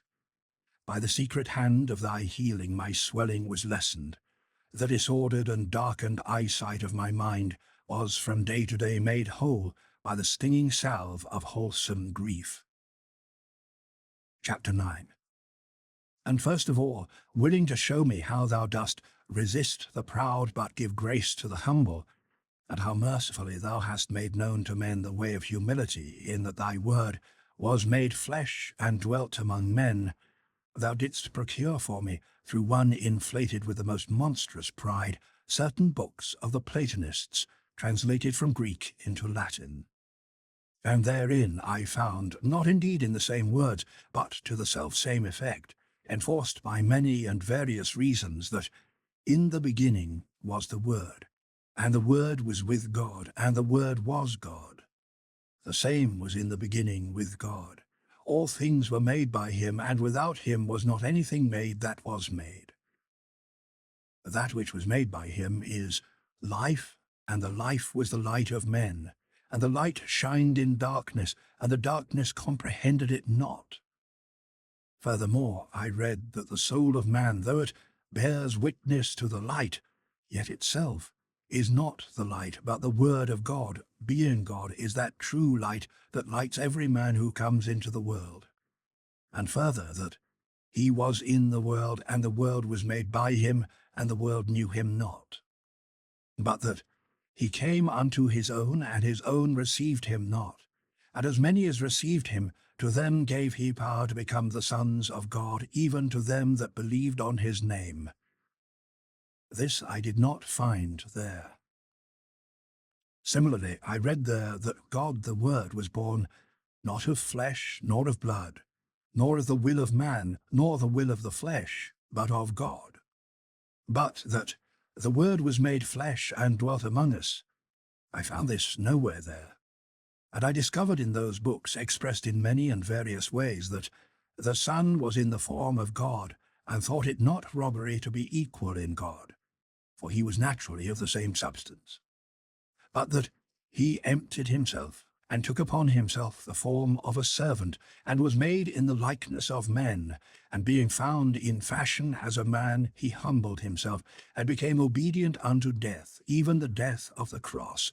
Wherefore God also hath highly exalted him from the dead, and given him a name above every name, that at the name of Jesus every knee should bow, of things in heaven, and things in earth, and things under the earth, and that every tongue should confess that Jesus Christ is Lord, to the glory of God the Father. This those books have not. I read further in them that before all times and beyond all times thy only Son remaineth unchangeably co-eternal with thee, and that of his fullness all souls receive that they may be blessed, and that by participation in that wisdom which abides in them they are renewed that they may be wise. But that, in due time Christ died for the ungodly, and that thou sparedst not thy only Son, but deliveredst him up for us all, this is not there. For thou hast hid these things from the wise and prudent, and hast revealed them unto babes, that they that labour and are heavy laden might come unto him, and he might refresh them, because he is meek and lowly in heart. The meek will he guide in judgment, and the meek will he teach his way, beholding our lowliness and our trouble, and forgiving all our sins. But those who strut in the high boots of what they deem to be superior knowledge will not hear him who says, Learn of me, for I am meek and lowly in heart, and you shall find rest for your souls. Thus, though they know God, yet they do not glorify him as God, nor are they thankful. Therefore they become vain in their imaginations, their foolish heart is darkened, and professing themselves to be wise, they become fools.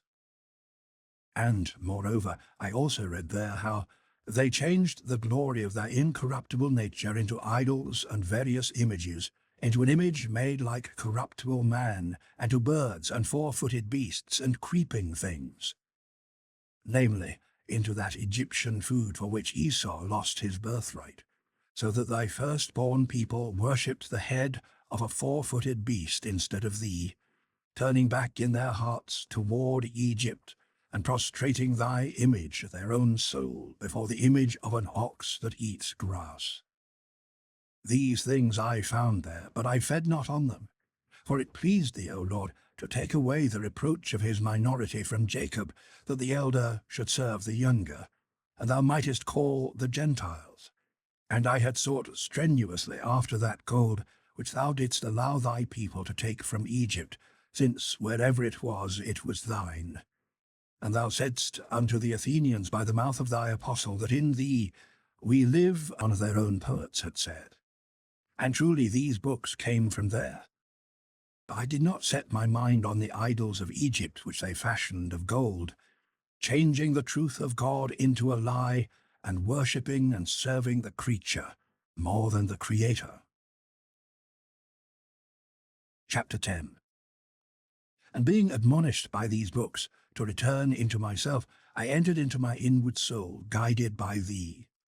This I could do because thou wast my helper. And I entered, and with the eye of my soul, such as it was, saw above the same eye of my soul and above my mind the immutable light. It was not the common light, which all flesh can see, nor was it simply a greater one of the same sort, as if the light of day were to grow brighter and flood all space. It was not like that light, but different, yea, very different from all earthly light whatever. Nor was it above my mind in the same way as oil is above water, or heaven above earth. But it was higher, because it made me, and I was below it, because I was made by it.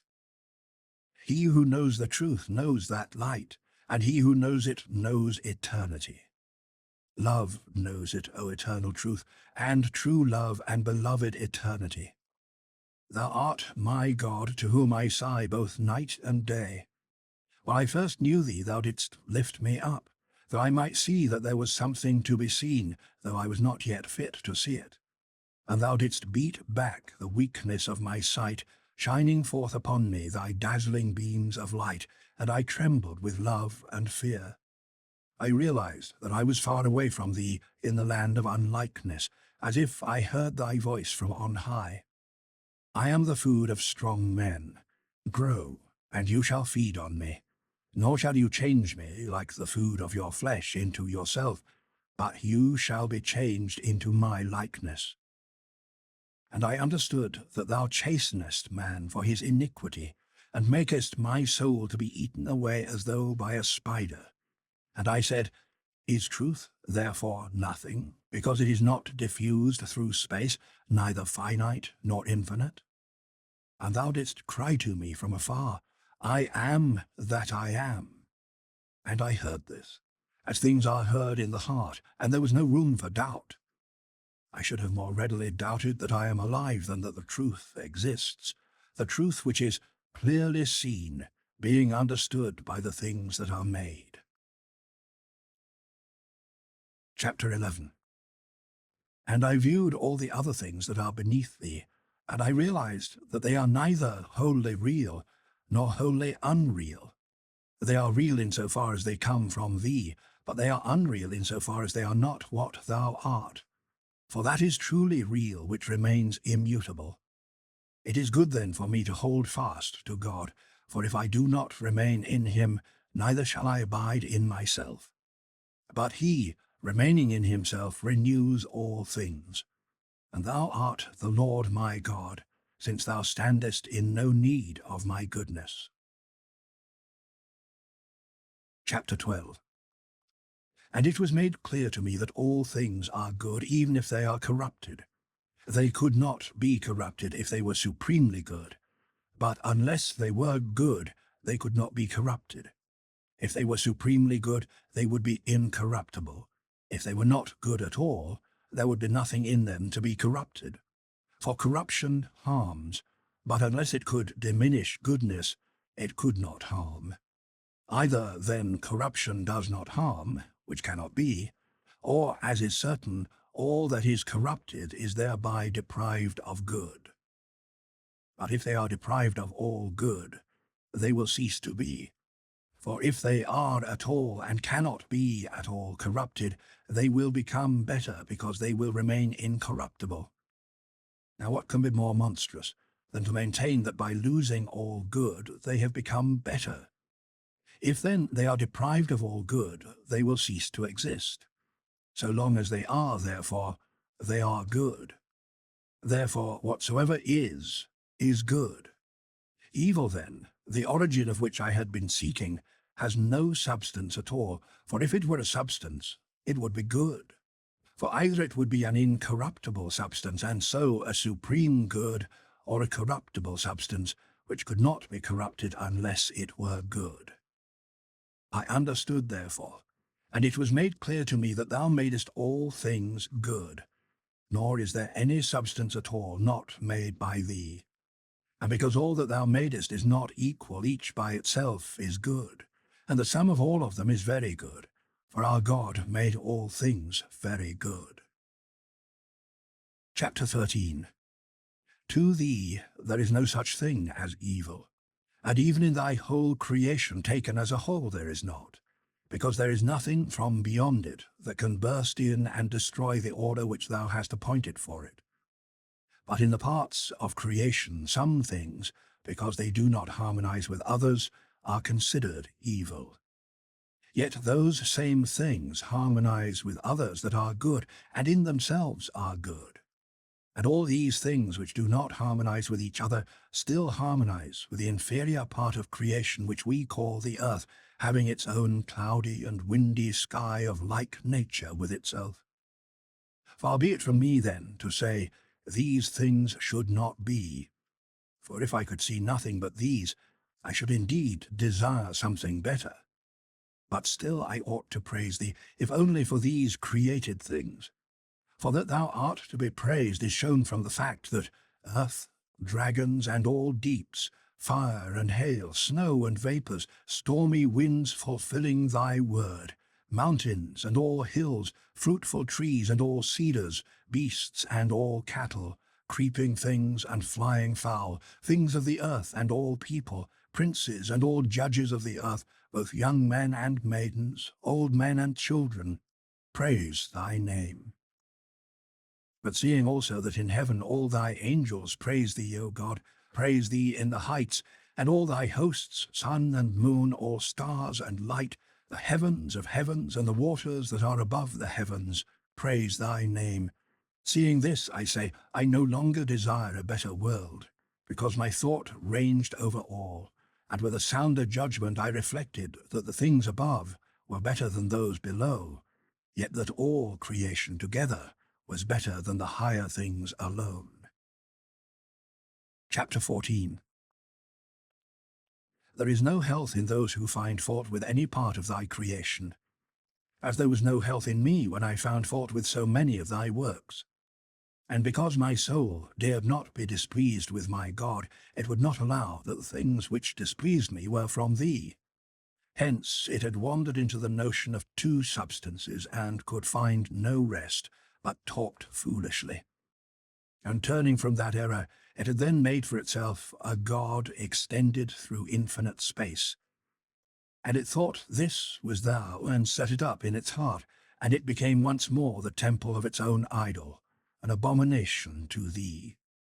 But thou didst soothe my brain, though I was unaware of it, and closed my eyes lest they should behold vanity, and thus I ceased from preoccupation with self by a little, and my madness was lulled to sleep. And I awoke in thee, and beheld thee as the infinite, but not in the way I had thought, and this vision was not derived from the flesh. Chapter 15. And I looked around at other things, and I saw that it was to thee that all of them owed their being, and that they were all finite in thee. Yet they are in thee not as in a space, but because thou holdest all things in the hand of thy truth, and because all things are true in so far as they are, and because falsehood is nothing, except the existence in thought of what does not exist in fact. And I saw that all things harmonize not only in their places, but also in their seasons. And I saw that thou, who alone art eternal, didst not begin to work after unnumbered periods of time, because all ages, both those which are past and those which shall pass, neither go nor come, except through thy working and abiding. Chapter 16. And I saw and found it no marvel that bread which is distasteful to an unhealthy palate is pleasant to a healthy one, or that the light which is painful to sore eyes is a delight to sound ones. Thy righteousness displeases the wicked, and they find even more fault with the viper and the little worm which thou hast created good, fitting in as they do with the inferior parts of creation. The wicked themselves also fit in here, and they harmonize with the higher creation proportionately as they become like thee. And I asked what wickedness was, and I found that it was no substance, but a perversion of the will bent aside from thee, O God, the supreme substance, toward these lower things, casting away its inmost treasure, and becoming bloated with eternal good. Chapter 17. And I marveled that I now loved thee, and no phantasm in thy stead, and yet I was not stable enough to enjoy my God steadily. Instead I was transported to thee by thy beauty, and then presently torn away from thee by my own weight, sinking with grief into these lower things. This weight was carnal habit. But thy memory dwelt with me, and I never doubted in the least that there was one for me to cleave to. But I was not yet ready to cleave to thee firmly. For the body which is corrupted presses down the soul, and the earthly dwelling weighs down the mind which muses upon many things. My greatest certainty was that the invisible things of thine from the creation of the world are clearly seen, being understood by the things that are made, even thy eternal power and Godhead. For when I inquired how it was that I could appreciate the beauty of bodies, both celestial and terrestrial, and what it was that supported me in making correct judgments about things mutable, and when I concluded this ought to be thus, this ought not, then, when I inquired how it was that I could make such judgments, since I did in fact make them, I realized that I had found the unchangeable and true eternity of truth above my changeable mind. And thus by degrees I was led upward from bodies to the soul which perceives them by means of the bodily senses, and from there unto the soul's inward faculty, to which the bodily senses report outward things. And this belongs even to the capacities of the beasts. And thence on up to the reasoning power, to whose judgment is referred the experience received from the bodily sense. And when this power of reason within me also found that it was changeable, it raised itself up to its own intellectual principle, and withdrew its thoughts from experience, abstracting itself from the contradictory throng of phantasms in order to seek for that light in which it was bathed. Then, without any doubting, it cried out that the unchangeable was better than the changeable. From this it follows that the mind somehow knew the unchangeable, for unless it had known it in some fashion, it could have had no sure ground for preferring it to the changeable. And thus, with the flash of a trembling glance, it arrived at that which is. And I saw thy invisibility understood by means of the things that are made. But I was not able to sustain my gaze. My weakness was dashed back, and I lapsed again into my accustomed ways, carrying along with me nothing but a loving memory of my vision and an appetite for what I had, as it were, smelled the odour of, but was not yet able to eat. Chapter 18. I sought, therefore, some way to acquire the strength sufficient to enjoy thee. But I did not find it until I embraced that mediator between God and man, the man Christ Jesus, who is over all, God blessed forever, who came calling and saying, I am the way, the truth, and the life, and mingling with our fleshly humanity, the heavenly food I was unable to receive. For the Word was made flesh, in order that thy wisdom, by which thou didst create all things, might become milk for our infancy. And as yet I was not humble enough to hold the humble Jesus, nor did I understand what lesson his weakness was meant to teach us. For thy word, the eternal truth, far exalted above even the higher parts of thy creation, lifts his subjects up toward himself. But in this lower world he built for himself a humble habitation of our own clay, that he might pull down from themselves and win over to himself those whom he is to bring subject to him, lowering their pride and heightening their love, to the end that they might go on no farther in self-confidence, but rather should become weak, seeing at their feet the deity made weak by sharing our coats of skin, so that they might cast themselves exhausted upon him and be uplifted by his rising. Chapter 19. But I thought otherwise. I saw in our Lord Christ only a man of eminent wisdom to whom no other man could be compared, especially because he was miraculously born of a virgin, sent to set us an example of despising worldly things for the attainment of immortality, and thus exhibiting his divine care for us. Because of this, I held that he had merited his great authority as leader. But concerning the mystery contained in the Word was made flesh, I could not even form a notion. From what I learned, from what has been handed down to us in the books about him, that he ate, drank, slept, walked, rejoiced in spirit, was sad, and discoursed with his fellows, I realized that his flesh alone was not bound unto thy word, but also that there was a bond with the human soul and body. Everyone knows this who knows the unchangeableness of thy word, and this I knew by now as far as I was able, and I had no doubts at all about it.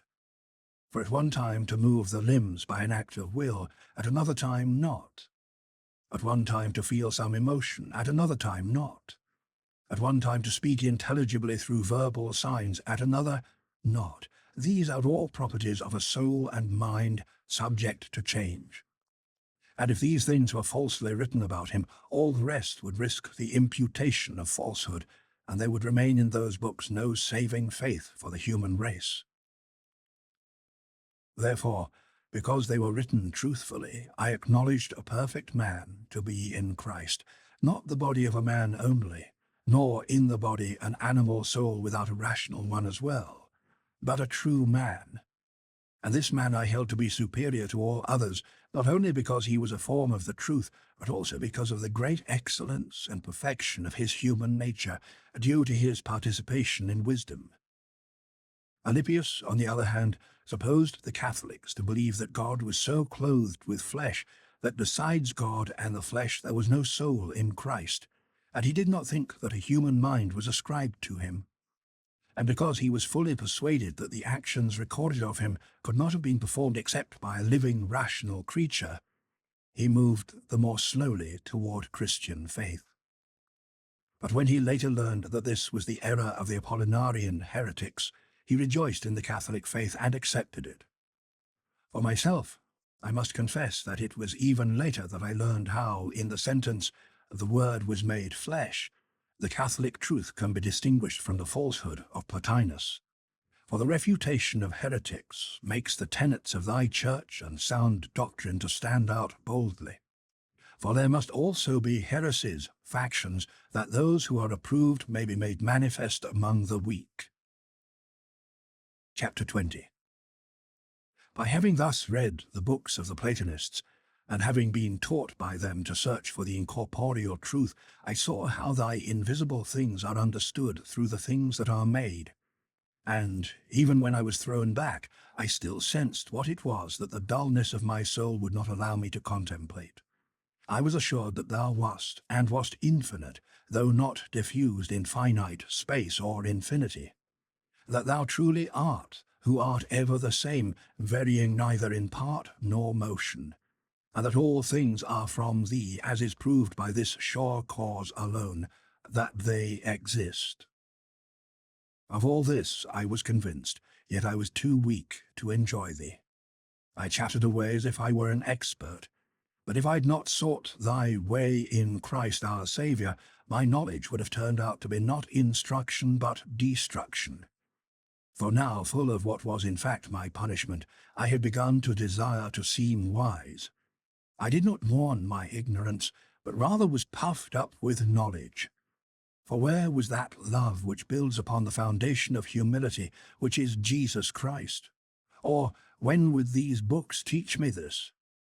I now believed that it was thy pleasure that I should fall upon these books before I studied thy scriptures, that it might be impressed on my memory how I was affected by them, and then afterward, when I was subdued by thy scriptures, and when my wounds were touched by thy healing fingers, I might discern and distinguish what a difference there is between presumption and confession, between those who saw where they were to go even if they did not see the way, and the way which leads not only to, for had I first been moulded in thy holy scriptures, and if thou hadst grown sweet to me through my familiar use of them, and if then I had afterward fallen on those volumes, they might have pushed me off the solid ground of godliness. Or if I had stood firm in that wholesome disposition which I had there acquired, I might have thought that wisdom could be attained by the study of those Platonist books alone. Chapter 21. With great eagerness then I fastened upon the venerable writings of thy Spirit, and principally upon the Apostle Paul. I had thought that he sometimes contradicted himself, and that the text of his teaching did not agree with the testimonies of the law and the prophets. But now all these doubts vanished away, and I saw that those pure words had but one face, and I learned to rejoice with trembling. So I began, and I found that whatever truth I had read in the Platonists was here combined with the exaltation of thy grace. Thus he who sees must not glory as if he had not received not only the things he sees, but the very power of sight. For what does he have that he has not received as a gift? By this he is not only exhorted to see, but also to be cleansed, that he may grasp thee who art ever the same. And thus he who cannot see thee afar off may yet enter upon the road that leads to reaching, seeing, and possessing thee. For although a man may delight in the law of God after the inward man, what shall he do with that other law in his members which wars against the law of his mind, and brings him into captivity under the law of sin which is in his members?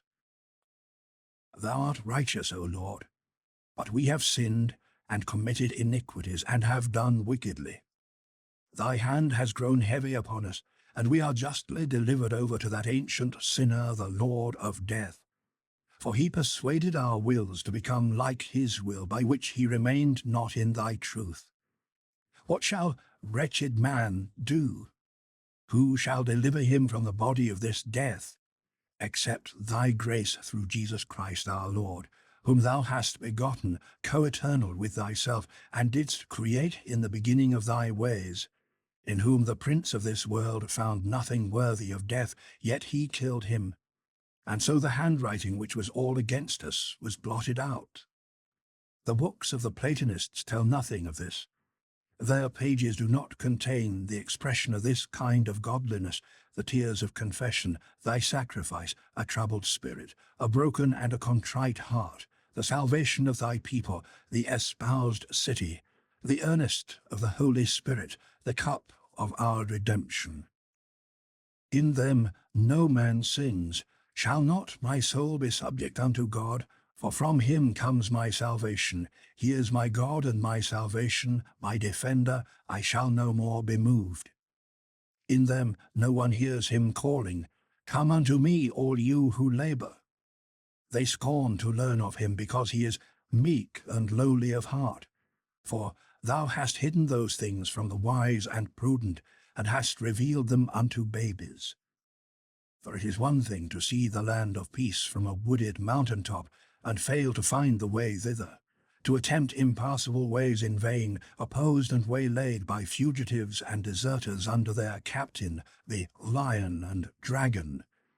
But it is quite another thing to keep to the highway that leads thither, guarded by the hosts of the heavenly emperor, on which there are no deserters from the heavenly army to rob the passers-by, for they shun it as a torment.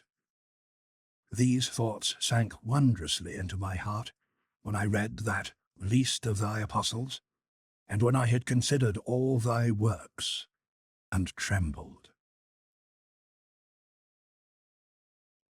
Book 8. Conversion to Christ. Augustine is deeply impressed by Simplicianus' story of the conversion to Christ of the famous orator and philosopher Marius Victorinus.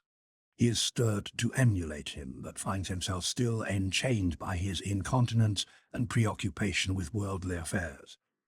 He is then visited by a court official, Pontitianus, who tells him and Alypius the stories of the conversion of Antony and also of 2 imperial secret service agents. These stories throw him into a violent turmoil in which his divided will struggles against himself.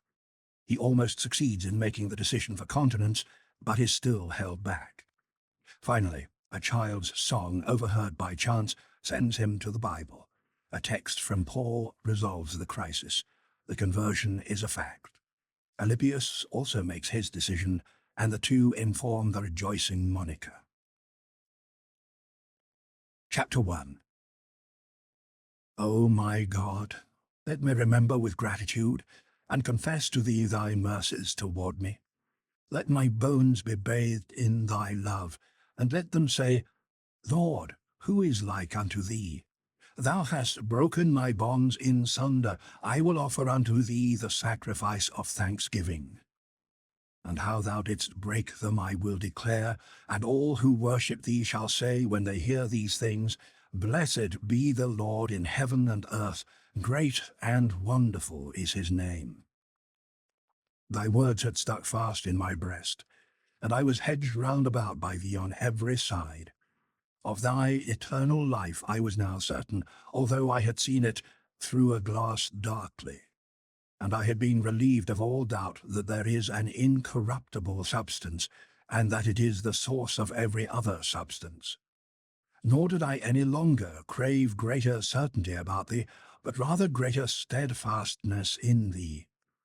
But as for my temporal life, everything was uncertain, and my heart had to be purged of the old leaven. The way, the Saviour himself, pleased me well, but as yet I was reluctant to pass through the strait gate. And thou didst put it into my mind, and it seemed good in my own sight, to go to Simplicianus, who appeared to me a faithful servant of thine, and thy grace shone forth in him. I had also been told that from his youth up he had lived in entire devotion to thee. He was already an old man, and because of his great age, which he had passed in such a zealous discipleship in thy way, he appeared to me likely to have gained much wisdom. And indeed he had. From all his experience I desired him to tell me, setting before him all my agitations, which would be the most fitting way for one who felt as I did to walk in thy way. For I saw the church full, and one man was going this way, and another that. Still, I could not be satisfied with the life I was living in the world. Now indeed my passions had ceased to excite me as of old with hopes of honour and wealth, and it was a grievous burden to go on in such servitude. For compared with thy sweetness, and the beauty of thy house, which I loved, those things delighted me no longer. But I was still tightly bound by the love of women, nor did the apostle forbid me to marry, although he exhorted me to something better, wishing earnestly that all men were as he himself was. But I was weak and chose the easier way, and for this single reason my whole life was one of inner turbulence and listless indecision, because from so many influences I was compelled, even though unwilling, to agree to a married life which bound me hand and foot. I had heard from the mouth of truth that there are eunuchs who have made themselves eunuchs for the kingdom of heaven's sake. But, said he that is able to receive it, let him receive it. Of a certainty, all men are vain who do not have the knowledge of God, or have not been able, from the good things that are seen, to find him who is good. But I was no longer fettered in that vanity. I had surmounted it, and from the united testimony of thy whole creation had found thee, our Creator, and thy Word, God with thee, and together with thee and the Holy Spirit, one God, by whom thou hast created all things. There is still another sort of wicked men, who, when they knew God, they glorified him not as God, neither were thankful. Into this also I had fallen, but thy right hand held me up and bore me away, and thou didst place me where I might recover. For thou hast said to men, Behold the fear of the Lord, this is wisdom, and be not wise in your own eyes, because they that profess themselves to be wise become fools. But I had now found the goodly pearl, and I ought to have sold all that I had and bought it. Yet I hesitated. Chapter 2. I went therefore to Simplicianus, the spiritual father of Ambrose, then a bishop, whom Ambrose truly loved as a father. I recounted to him all the mazes of my way. When I mentioned to him that I had read certain books of the Platonists which Victorinus, formerly professor of rhetoric at Rome, who died a Christian, as I had been told, had translated into Latin, Simplicianus congratulated me that I had not fallen upon the writings of other philosophers, which were full of fallacies and deceit, after the beggarly elements of this world, whereas in the Platonists at every turn the pathway led to belief in God and his word. Then, to encourage me to copy the humility of Christ, which is hidden from the wise and revealed to babes, he told me about Victorinus himself, whom he had known intimately at Rome. And I cannot refrain from repeating what he told me about him, for it contains a glorious proof of thy grace, which ought to be confessed to thee. How that old man, most learned, most skilled in all the liberal arts, who had read, criticized, and explained so many of the writings of the philosophers, the teacher of so many noble senators, one who, as a mark of his distinguished service in office, had both merited and obtained a statue in the Roman Forum, which men of this world esteem a great honour, this man, who, up to an advanced age, had been a worshipper of idols, a communicant in the sacrilegious rites to which almost all the nobility of Rome were wedded, and who had inspired the people with the love of Osiris and the dog Anubis, and a medley crew of monster gods who, 'gainst Neptune stands in arms, 'gainst Venus and Minerva, steel-clad Mars, whom Rome once conquered and now worshipped, all of which old Victorinus had with thundering eloquence defended for so many years. Despite all this, he did not blush to become a child of thy Christ, a babe at thy font, bowing his neck to the yoke of humility, and submitting his forehead to the ignominy of the cross. O Lord, Lord, who didst bow the heavens and didst descend, who didst touch the mountains and they smoked, by what means didst thou find thy way into that breast? He used to read the Holy Scriptures, as Simplicianus said, and thought out and studied all the Christian writings most studiously. He said to Simplicianus, not openly but secretly as a friend, You must know that I am a Christian. To which Simplicianus replied, I shall not believe it, nor shall I count you among the Christians, until I see you in the church of Christ. Victorinus then asked with mild mockery, Is it then the wars that make Christians? Thus he often would affirm that he was already a Christian, and as often Simplicianus made the same answer, and just as often his jest about the walls was repeated. He was fearful of offending his friends, proud demon worshippers, from the height of whose Babylonian dignity, as from the tops of the cedars of Lebanon, which the Lord had not yet broken down, he feared that a storm of enmity would descend upon him. But he steadily gained strength from reading and inquiry, and came to fear lest he should be denied by Christ before the holy angels if he now was afraid to confess him before men. Thus he came to appear to himself guilty of a great fault, in being ashamed of the sacraments of the humility of thy word, when he was not ashamed of the sacrilegious rites of those proud demons whose pride he had imitated and whose rites he had shared. From this he became bold-faced against vanity and shamefaced toward the truth. Thus, suddenly and unexpectedly, he said to Simplicianus, as he himself told me, Let us go to the church. I wish to become a Christian. Simplicianus went with him, scarcely able to contain himself for joy. He was admitted to the first sacraments of instruction, and not long afterward gave in his name that he might receive the baptism of regeneration. At this Rome marvelled, and the church rejoiced. The proud saw and were enraged. They gnashed their teeth and melted away. But the Lord God was thy servant's hope, and he paid no attention to their vanity and lying madness. Finally, when the hour arrived for him to make a public profession of his faith, which at Rome those who are about to enter into thy grace make from a platform in the full sight of the faithful people in a set form of words learned by heart, the presbyters offered Victorinus the chance to make his profession more privately, for this was the custom for some who were likely to be afraid through bashfulness. But Victorinus chose rather to profess his salvation in the presence of the holy congregation, for there was no salvation in the rhetoric which he taught, yet he had professed that openly. Why then should he shrink from naming thy word before the sheep of thy flock, when he had not shrunk from uttering his own words before the mad multitude? So then, when he ascended the platform to make his profession, everyone, as they recognized him, whispered his name one to the other in tones of jubilation. Who was there among them that did not know him? And a low murmur ran through the mouths of all the rejoicing multitude, Victorinus, Victorinus.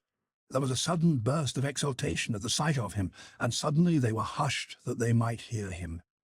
He pronounced the true faith with an excellent boldness, and all desired to take him to their very heart. Indeed, by their love and joy they did take him to their heart, and they received him with loving and joyful hands. Chapter 3. O good God! What happens in a man to make him rejoice more at the salvation of a soul that has been despaired of, and then delivered from greater danger, than over one who has never lost hope, or never been in such imminent danger? For thou also, O most merciful Father, dost rejoice more over one that repents than over 99 just persons that need no repentance. And we listen with much delight whenever we hear how the lost sheep is brought home again on the shepherd's shoulders, while the angels rejoice, or when the piece of money is restored to its place in the treasury, and the neighbours rejoice with the woman who found it. And the joy of the solemn festival of thy house constrains us to tears when it is read in thy house about the younger son who was dead and is alive again, was lost and is found. For it is thou who rejoicest both in us and in thy angels, who are holy through holy love. For thou art ever the same, because thou knowest unchangeably all things which remain neither the same nor forever. What, then, happens in the soul when it takes more delight at finding, or having restored to it, the things it loves than if it had always possessed them? Indeed, many other things bear witness that this is so. All things are full of witnesses, crying out, So it is. The commander triumphs in victory, yet he could not have conquered if he had not fought. And the greater the peril of the battle, the more the joy of the triumph. The storm tosses the voyagers, threatens shipwreck, and everyone turns pale in the presence of death. Then the sky and sea grow calm, and they rejoice as much as they had feared. A loved one is sick, and his pulse indicates danger. All who desire his safety are themselves sick at heart. He recovers, though not able as yet to walk with his former strength, and there is more joy now than there was before when he walked sound and strong. Indeed, the very pleasures of human life, not only those which rush upon us unexpectedly and involuntarily, but also those which are voluntary and planned, men obtain by difficulties. There is no pleasure in eating and drinking unless the pains of hunger and thirst have preceded. Drunkards even eat certain salt meats in order to create a painful thirst, and when the drinker lays this, it causes pleasure. It is also the custom that the affianced bride should not be immediately given in marriage, so that the husband may not esteem her any less, whom as his betrothed he longed for. This can be seen in the case of base and dishonourable pleasure, but it is also apparent in pleasures that are permitted and lawful, in the sincerity of honest friendship, and in him who was dead and lived again, who had been lost and was found. The greater joy is everywhere preceded by the greater pain. What does this mean, O Lord my God, when thou art an everlasting joy to thyself, and some creatures about thee are ever rejoicing in thee? What does it mean that this portion of creation thus ebbs and flows alternately in want and satiety? Is this their mode of being, and is this all thou hast allotted to them, that from the highest heaven to the lowest earth, from the beginning of the world to the end, from the angels to the worm, from the first movement to the last, thou wast assigning to all their proper places and their proper seasons, to all the kinds of good things and to all thy just works? Alas, how high thou art in the highest, and how deep in the deepest! Thou never departest from us, and yet only with difficulty do we return to thee. Chapter 4. Go on, O Lord, and act. Stir us up, and inflame us, and draw us to thee. Stir us up, and grow sweet to us. Let us now love thee, let us run to thee. Are there not many men who, out of a deeper pit of darkness than that of Victorinus, return to thee, who draw near to thee, and are illuminated by that light which gives those who receive it power from thee to become thy sons? But if they are less well known, even those who know them rejoice less for them. For when many rejoice together, the joy of each one is fuller, in that they warm one another, catch fire from each other. Moreover, those who are well known influence many toward salvation, and take the lead with many to follow them. Therefore, even those who took the way before them rejoice over them greatly, because they do not rejoice over them alone. But it ought never to be that in thy tabernacle the persons of the rich should be welcome before the poor, or the nobly born before the rest, since thou hast rather chosen the weak things of the world to confound the strong, and hast chosen the base things of the world, and things that are despised, and the things that are not, in order to bring to naught the things that are. It was even the least of the apostles by whose tongue thou didst sound forth these words. And when Paulus, the proconsul, had his pride overcome by the onslaught of the apostle, and he was made to pass under the easy yoke of thy Christ, and became an officer of the great king, he also desired to be called Paul, instead of Saul, his former name, in testimony to such a great victory. For the enemy is more overcome in one on whom he has a greater hold, and whom he has hold of more completely. But the proud he controls more readily, through their concern about their rank, and through them he controls more by means of their influence. The more, therefore, the world prized the heart of Victorinus, which the devil had held in an impregnable stronghold, and the tongue of Victorinus, that sharp, strong weapon with which the devil had slain so many, all the more exultingly should thy sons rejoice, because our king hath bound the strong man, and they saw his vessels taken from him and cleansed, and made fit for thy honour, and profitable to the Lord for every good work. Chapter 5. Now when this man of thine, Simplicianus, told me the story of Victorinus, I was eager to imitate him. Indeed, this was Simplicianus's purpose in telling it to me. But when he went on to tell how, in the reign of the Emperor Julian, there was a law passed by which Christians were forbidden to teach literature and rhetoric, and how Victorinus, in ready obedience to the law, chose to abandon his school of words rather than thy word, by which thou makest eloquent the tongues of the dumb, he appeared to me not so much brave as happy, because he had found a reason for giving his time wholly to thee. For this was what I was longing to do, but as yet I was bound by the iron chain of my own will. The enemy held fast my will, and had made of it a chain, and had bound me tight with it. For out of the perverse will came lust, and the service of lust ended in habit, and habit, not resisted, became necessity. By these links, as it were, forged together, which is why I call it a chain, a hard bondage held me in slavery. But that new will which had begun to spring up in me freely to worship thee and to enjoy thee, O my God, the only certain joy, was not able as yet to overcome my former wilfulness, made strong by long indulgence. Thus my two wills, the old and the new, the carnal and the spiritual, were in conflict within me, and by their discord they tore my soul apart. Thus I came to understand from my own experience what I had read, how the flesh lusts against the spirit, and the spirit against the flesh. I truly lusted both ways, yet more in that which I approved in myself than in that which I disapproved in myself. For in the latter it was not now really I that was involved, because here I was rather an unwilling sufferer than a willing actor.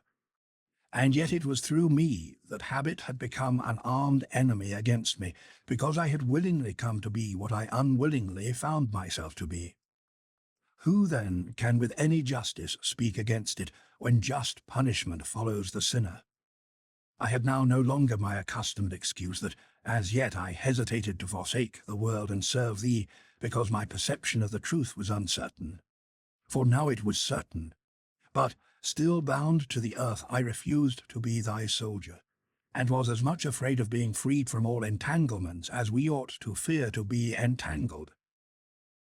Thus with the baggage of the world I was sweetly burdened, as one in slumber, and my musings on thee were like the efforts of those who desire to awake, but who are still overpowered with drowsiness and fall back into deep slumber. And as no one wishes to sleep forever, for all men rightly count waking better, yet a man will usually defer shaking off his drowsiness when there is a heavy lethargy in his limbs, and he is glad to sleep on even when his reason disapproves, and the hour for rising has struck. So was I assured that it was much better for me to give myself up to thy love, than to go on yielding myself to my own lust. Thy love satisfied and vanquished me. My lust pleased and fettered me. I had no answer to thy calling to me, Awake, you who sleep, and arise from the dead, and Christ shall give you light. On all sides thou didst show me that thy words are true, and I, convicted by the truth, had nothing at all to reply but the drawling and drowsy words, Presently, see, presently, leave me alone a little while. But presently had no presence, and my leave me alone a little while went on for a long while. In vain did I delight in thy law in the inner man, while another law in my members warred against the law of my mind and brought me into captivity to the law of sin which is in my members. For the law of sin is the tyranny of habit, by which the mind is drawn and held even against its will. Yet it deserves to be so held because it so willingly falls into the habit. O wretched man that I am, who shall deliver me from the body of this death? But thy grace alone, through Jesus Christ our Lord. Chapter 6. And now I will tell and confess unto thy name, O Lord, my helper and my redeemer, how thou didst deliver me from the chain of sexual desire by which I was so tightly held, and from the slavery of worldly business. With increasing anxiety I was going about my usual affairs, and daily sighing to thee.